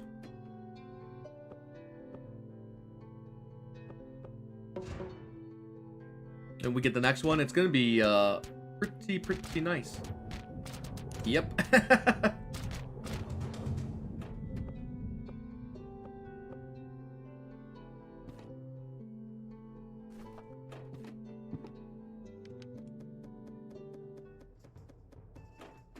Okay, safety potion. This guy's annoying.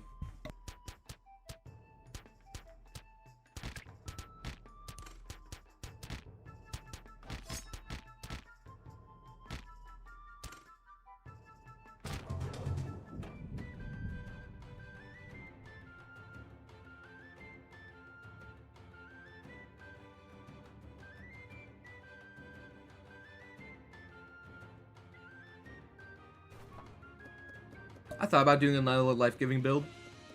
Just grab the gladiator real quick. But I think it'll be more fun with a tanky brawler. Go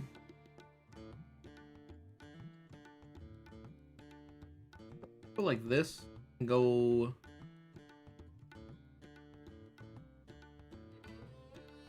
Wildmage tank.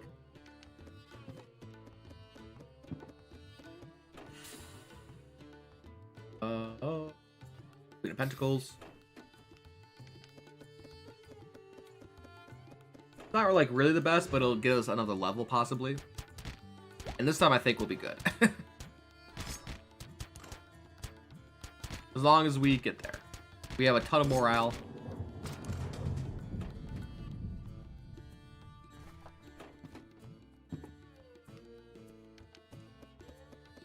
And that's it. We have a ton of morale.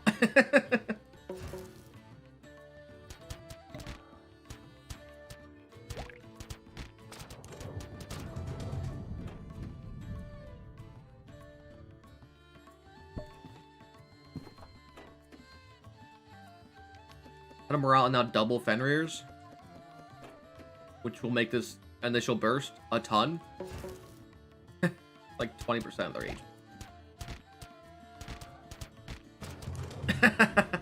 Let's go. I forgot how much fun this build was.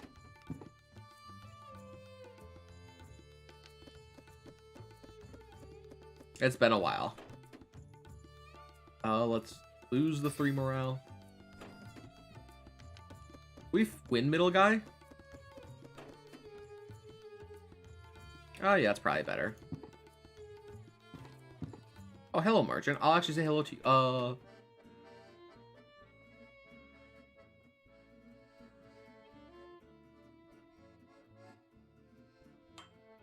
Don't mind the greed. We're just here to watch the ranger burn everything.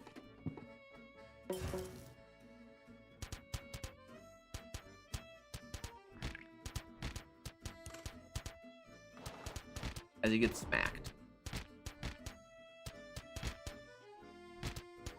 Ah. Okay, still fine, still fine.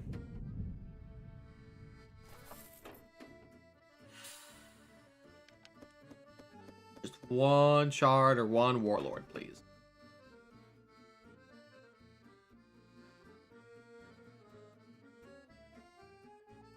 Take the regalia. For once is actually not better, but we can actually put it on the Wildmage. And then give him, like, Wildmage-y things.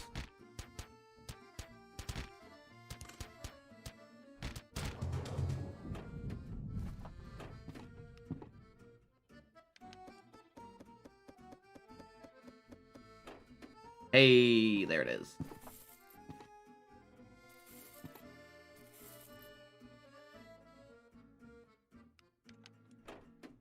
One down, now we just need to upgrade it and win.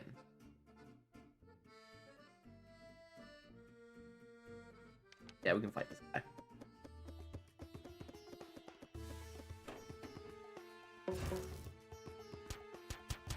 Honestly, I prefer shards over warlords.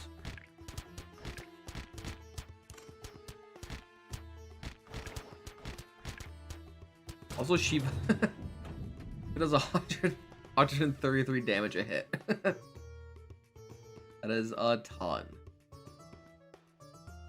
50 HP here. Get Brawler up. Man, Slice actually not good. We can sell these 2 potions. I could have just won. I realized the bog was more expensive. And upgrade the shard. And then we have an actual just hellscape at the top. The top is gonna be a rough little go for the next 3 battles.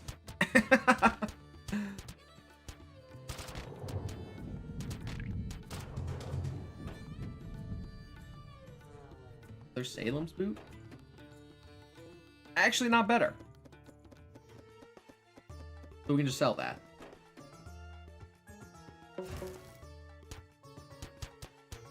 Do it, Ranger. Quickly. No. Oh, he survived. Wow.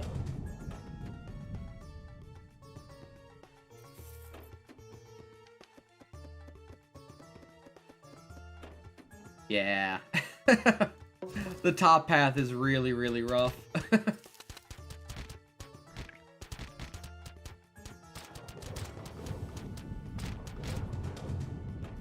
But we do have the build.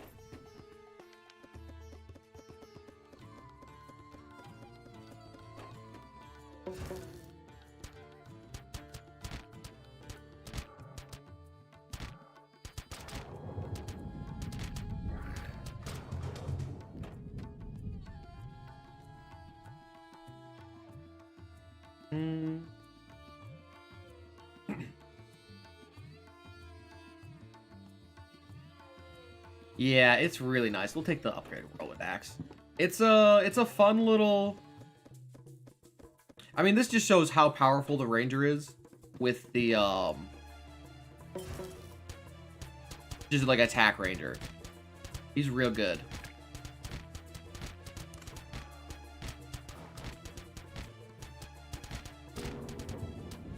Also, even Shiva. It sounds like even Steven. Even Shiva. Just walking in with a cat doing 200 damage is really good. Okay, we're gonna just secure this this run and grab the assassin here.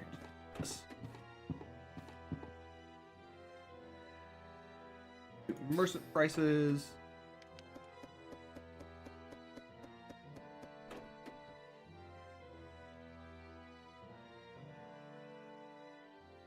And continue on our destruction journey. It's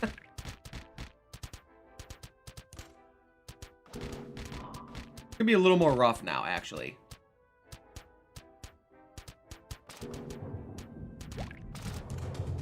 Since the we're not all targeting the same guy. Let's this upgrade. And we'll keep giving the brawler more shit.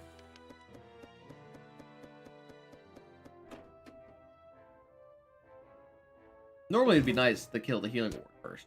In this case, not so nice. Everything's dead.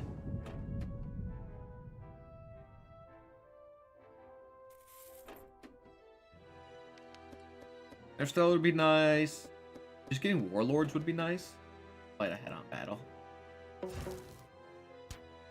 See the true power of the Ranger cast right here.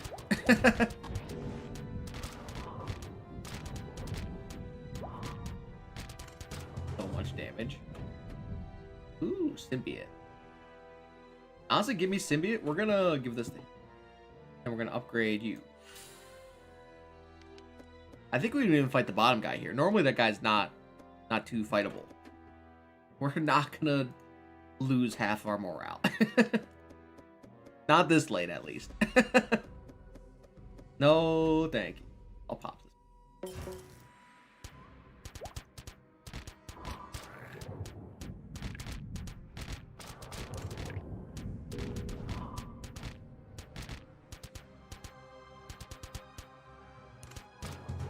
He was sitting at 148.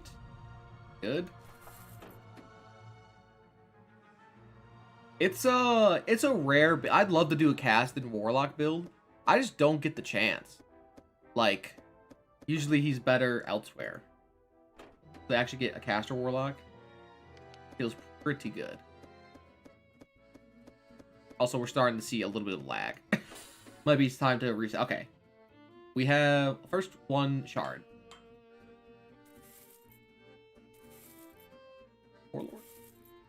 Warlords.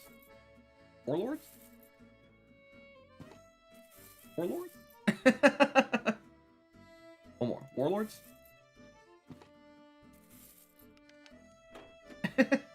We have one more shop.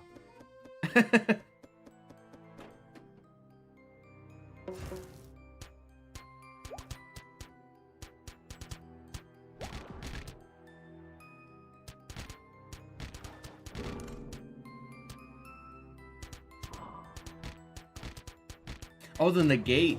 Ooh, the negate got rid of everything. One more shop and a dream for Warlord's Burden, please. Thank you.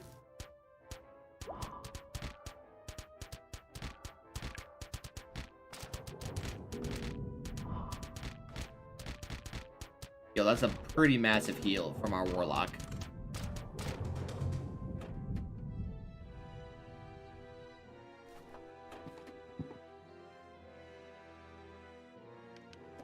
Alright, I'm looking for a big scoop or an interstellar.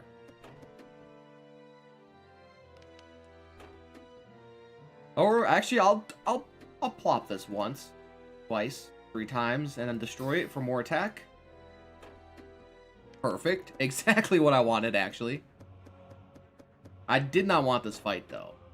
I will say that.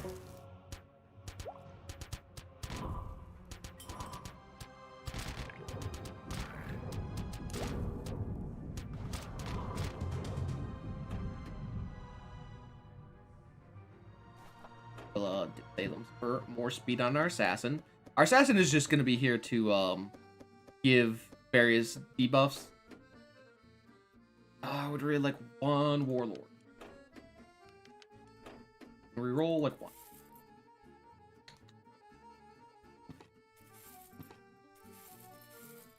Please. Just one. One. Just one. Okay, let's just upgrade this. We'll buy this done. Guess we'll sell this and look for a mana bomb. Honestly, give me another symbiote, and I'll take this.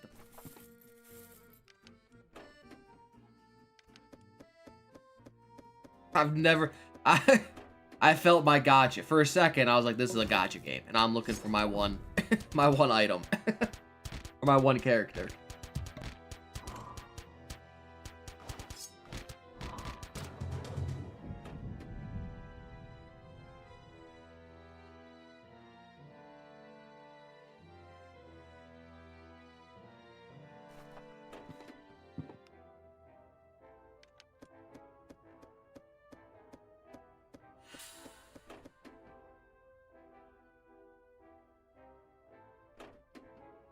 Okay, I think I mean, the king fight's here, but we have the AoE for the king fight. Which actually be good.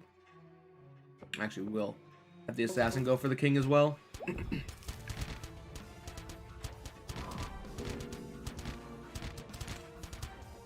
Did get a mana bomb, too. Don't kill the ranger.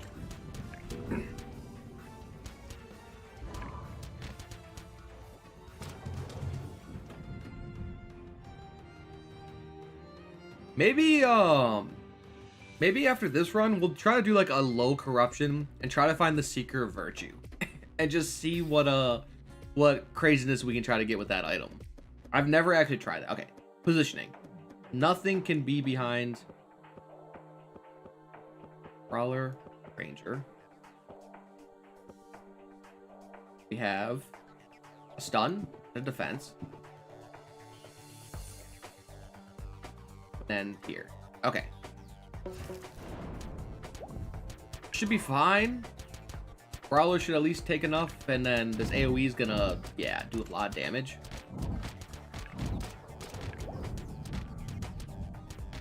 Warlock, just casually at 178.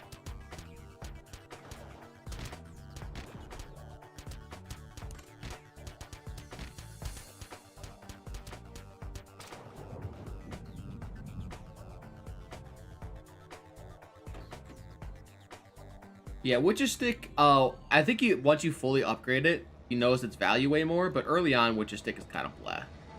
But fully upgraded, yeah. Yeah, it's really good. Get defense. We should... It'll be close, I think, but we should be good. I think the first... never mind, we have this potion. The first cast would have killed us. For sure.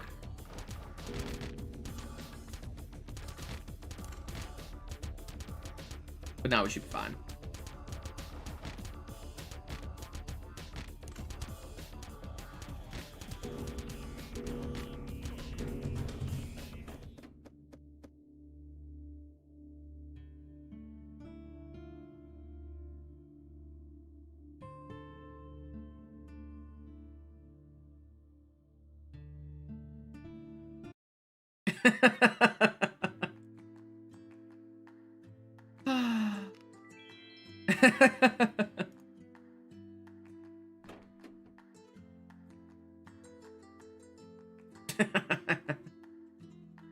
I can't believe it. I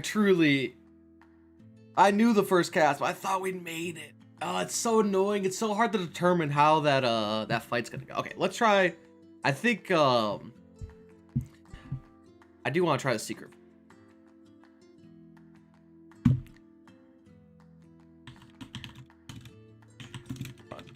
I just want to see what this thing can do.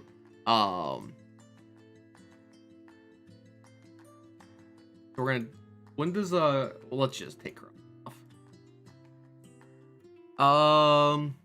It's gonna be so weird doing a non-corruption run. Who do we want? Who do you think does really well with the Secret of Virtue?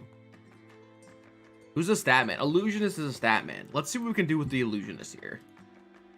And then go like Cleric Paladin, like a classic little combo here.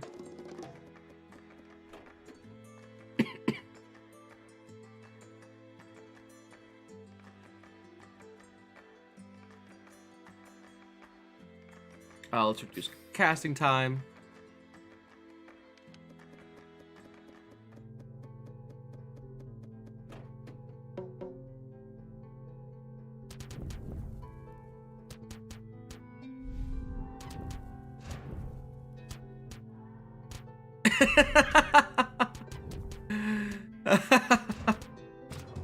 If it's the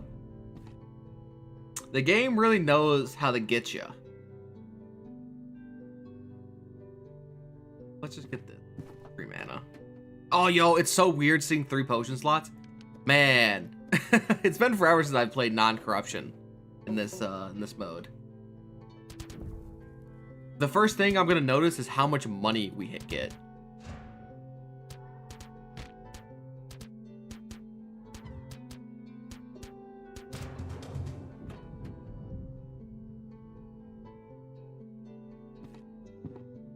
So basically, this is a normal run until we can find the Secret of Virtue, and then we're gonna see just how like crazy our stats can get.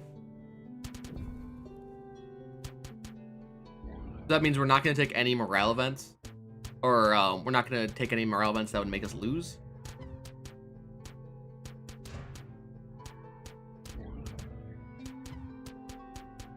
Morale? What I? It's like it was so smooth sailing, and then suddenly it wasn't. Also, our potions are gonna do more. That's why I usually divine her jump attack, her active ability, because you never know when it's actually gonna just murder you.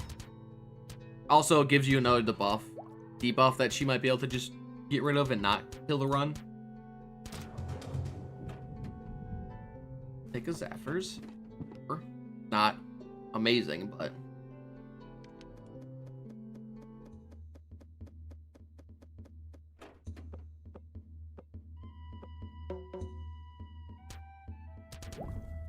actually I don't even know what we need besides just the ability orb stuff. We'll probably gotta go summoning build for Illusionist.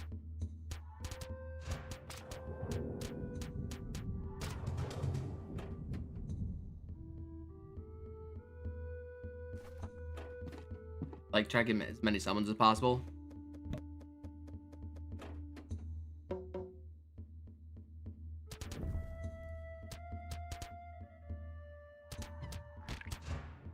Also, I've lost so many times like that at the final boss that it just doesn't even faze me too much anymore.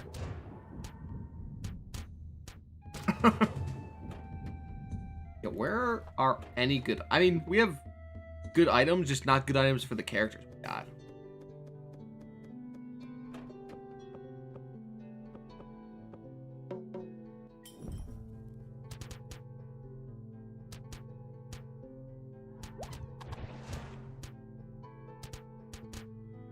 Like, Zephyrs is fine and all, but nobody here wants Zephyrs. Yeah. Yeah, Divine Pots and Mana Bombs are what you should do. Oh, we don't actually want this passive orb. Who can... We'll probably grab Druid next. Just go crazy.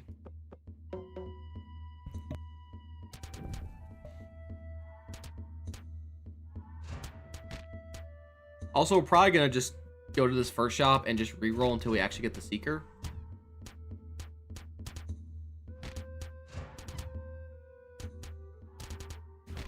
If we could at least get an active. We'll probably go active. Thank you. First, get our cleric going first, and then come back for illusionist.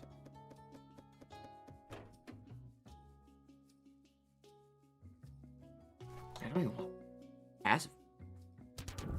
I guess we'll save it for yeah, we'll save it for the druid next, and then the druid will tank and we'll have an off tank paladin.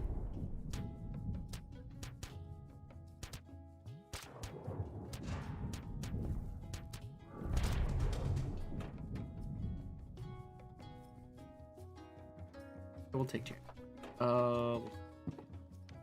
Unless we find a Seeker. If we find, it'd be really nice for once if the Seeker of Virtue showed up. Ooh, life-giving though. We'll take that. That's fun.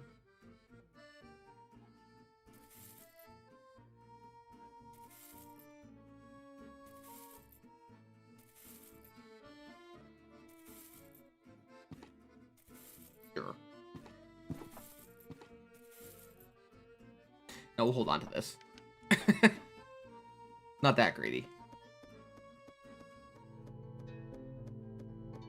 I am that greedy, actually. We will... Orb.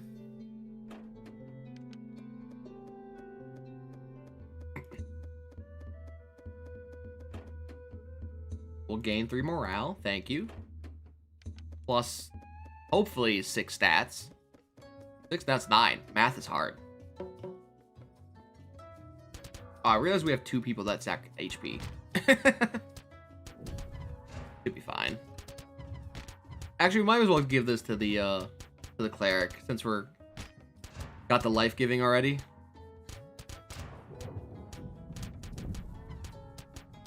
Why not?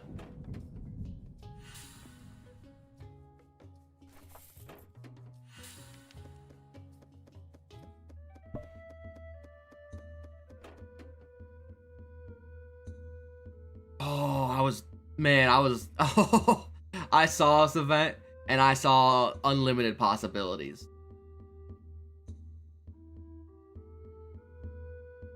I mean, none of them showed up, but like Warlord's Burden, but like life-giving chamber. Imagine if we got double life-giving chamber. That'd been so cool.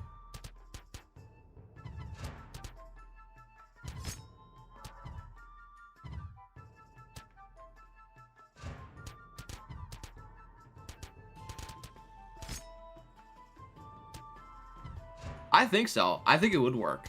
I mean, if you get it fully upgraded, man, that's two 1/3 chances for something to happen.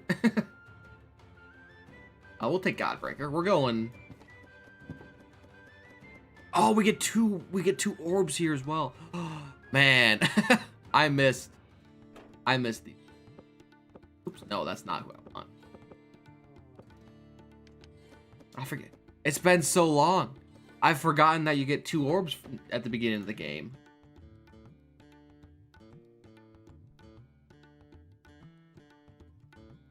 Let's get more gold. And we're gonna switch these two, so you're gonna get this here. We will upgrade you, and then you.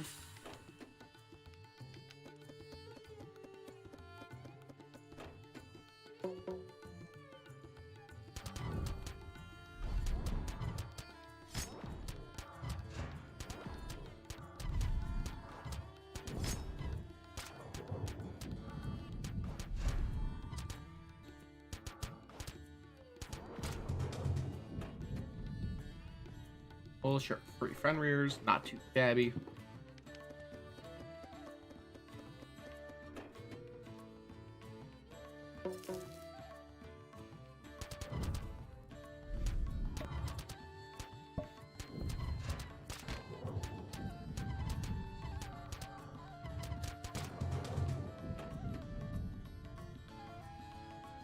Just the never death. The never dying illusionist. That'd be pretty cool, actually. It'd probably be easier to do it on lower corruptions just to see, because you could grind for a long while. Unlike, I think 19 might have a chance. Zephyrs. We'll just take the we'll try to do as many fights as possible to get as much morale. And then to guarantee more wins, we're probably going to upgrade this life-giving. Or even just go warlords all the way.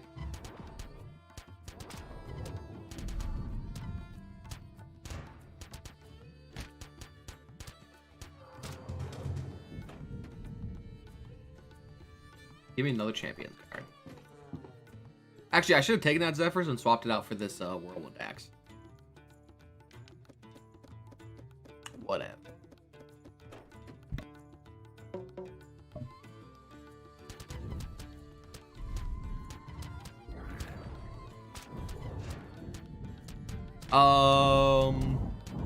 Is that for...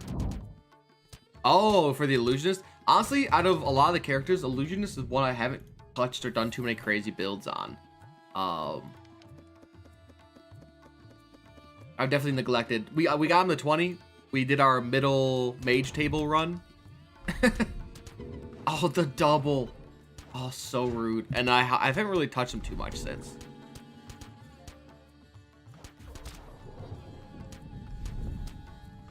Killed both of our backliners. Oh, I forgot to restart after this run.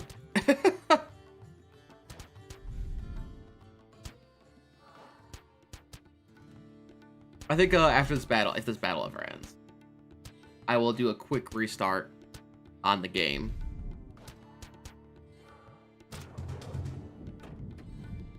Just so we go a bit faster. Okay, let's... Wait.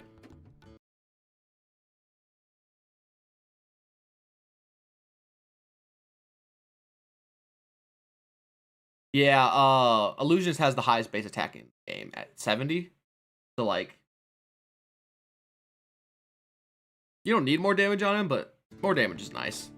Okay, we're back where we started. Okay, please. Morale item. Morale item. There we go. Let's dip Godbreaker. Honestly.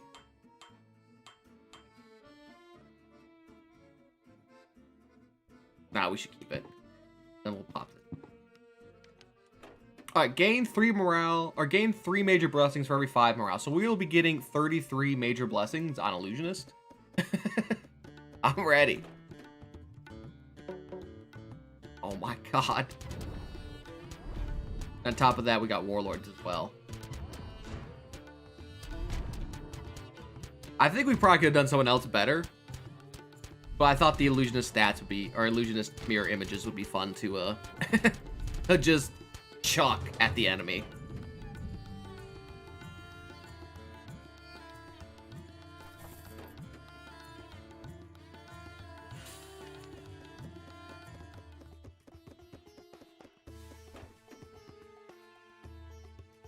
I know he's gonna steal all of our stats. Right, right. It's just it's getting that first. Oh my god, he does a ton of damage.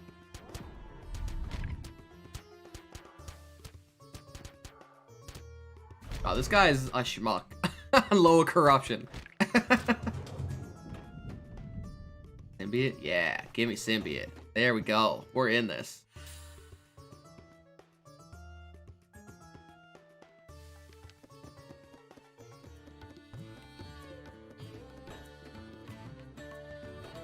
I might have been able to win that fight, actually. I'm even on no corruption, I'm scared of that guy. Or scared of that fight. I didn't want the Godbreaker, dude.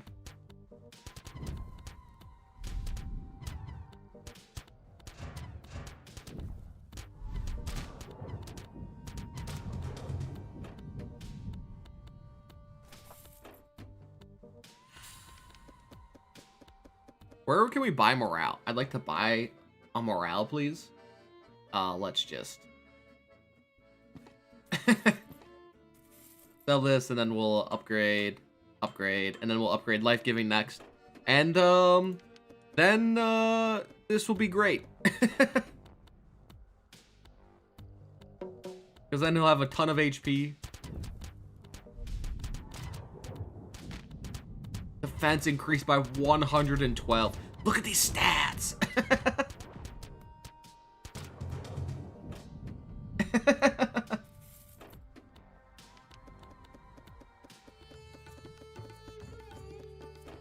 70, 20, 35 to 70, 170, 116, 500. Do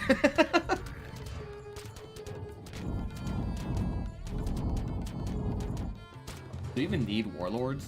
Probably not, but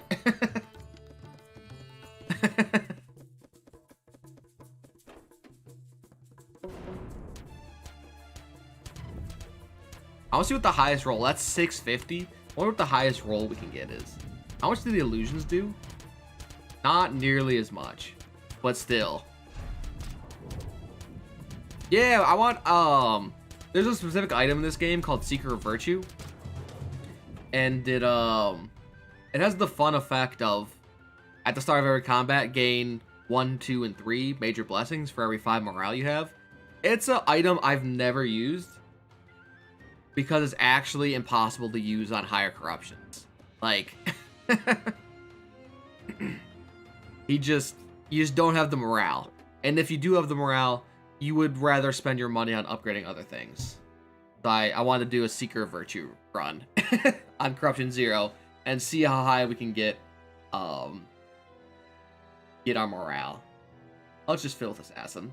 Easy pick. Figured to be a little bit fun. Also, I just took a major loss, so I was a little bit sad.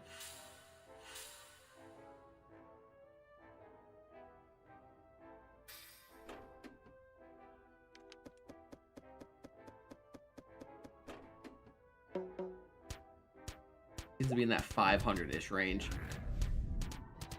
which is pretty impressive.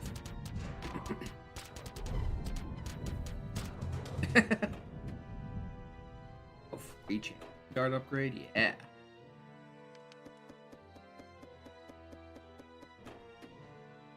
Also, it's really fun to come back and remember what this game was like on the easiest difficulty. Not gonna lie. Like, man. This game used to be really, really hard when you first like give it a shot, and now it feels really good to just stomp.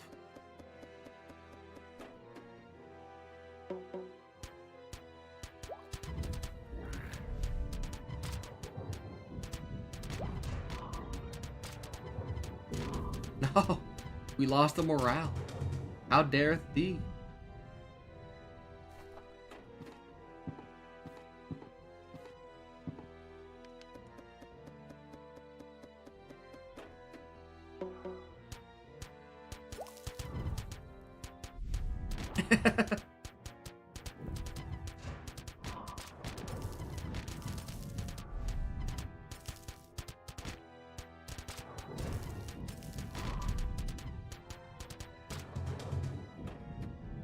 another champion. Sure. Is there any big morale gain events in this whole area? I mean, there's Puzzling Box, but that's a morale loss.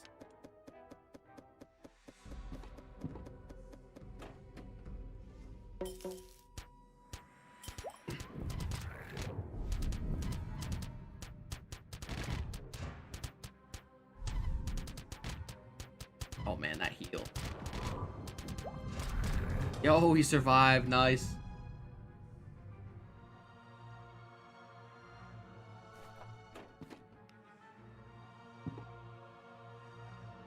Alright, we'll hit some shops up. Honestly, I want to see 1 second. What happens when we just give it to this guy?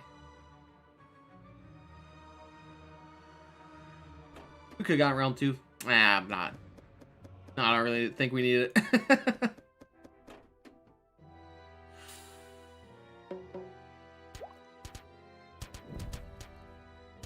Okay, so we do need to go full speed.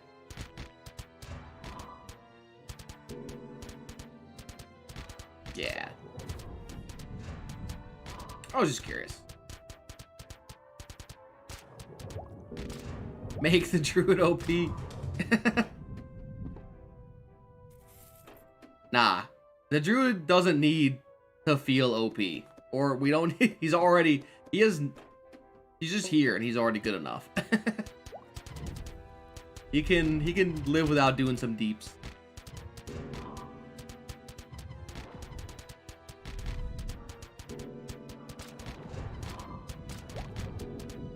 Man, this fight's ridiculous. I can't believe we've won this fight before. And I also didn't take like any of the items we could have. Like Godbreaker and such. So, bam, bam.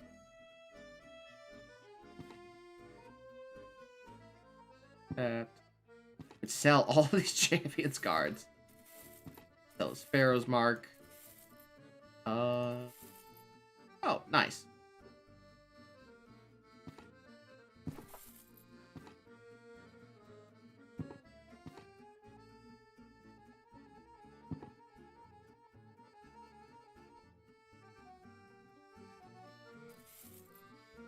Maybe I should have held on to the pharaohs, made the ancient pool a little bit less. Sure, let's take the scythe. That sounds fun. This is our last, Nah, I got one more shop.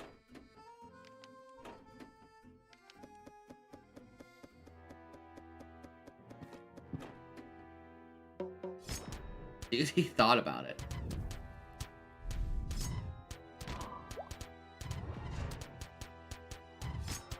The cleric, man. He's making his presence known. With the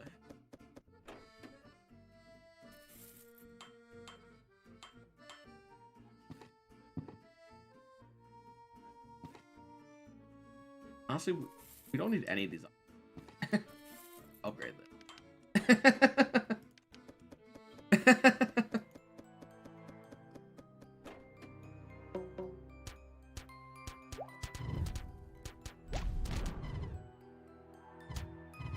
Heal. Look how much he just healed himself for.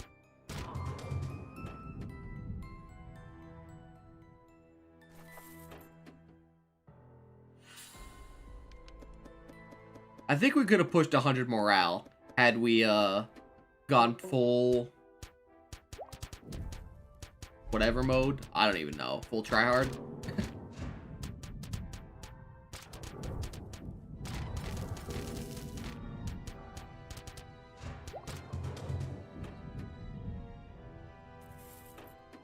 Probably should have just taken the fight.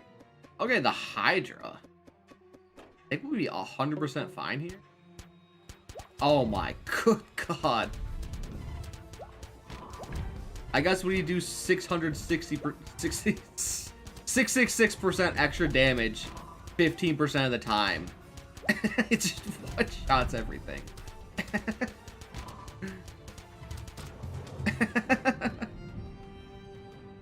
Here, we'll take next page.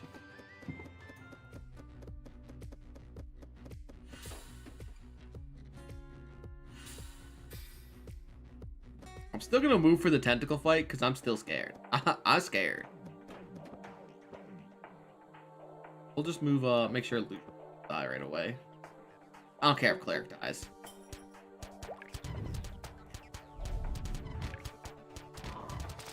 Oh my god. Oh, look how much damage that is. Oh my god.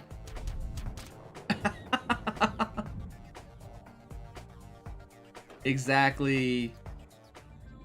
What? 17 times 3, which is like 51 major blessings.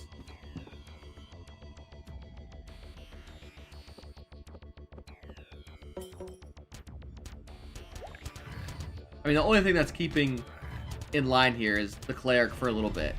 That's because he's straight nuts. Oh. 1,300. He deals 1,300 damage 15% of the time.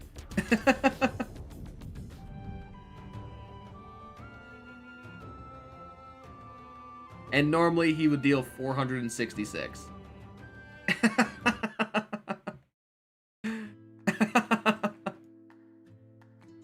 Oh, that's crazy. Yes, they do. Each major blessing is like, I think it's like some amount of, it's either attack, defense, mana reduction, or a healing over time, I think. So if you get super lucky, you can just get all the same, but, you know, super unlikely.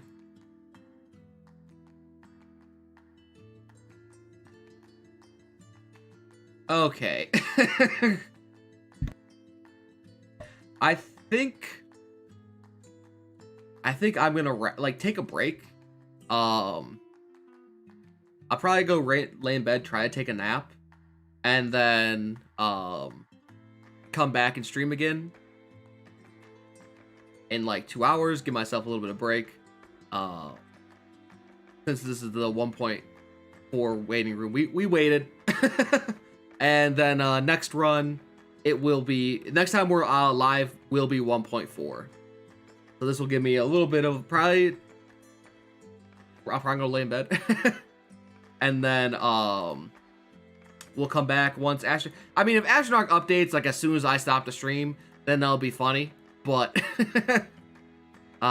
we'll probably be back if it updates within the next, I'll say like 3 hours.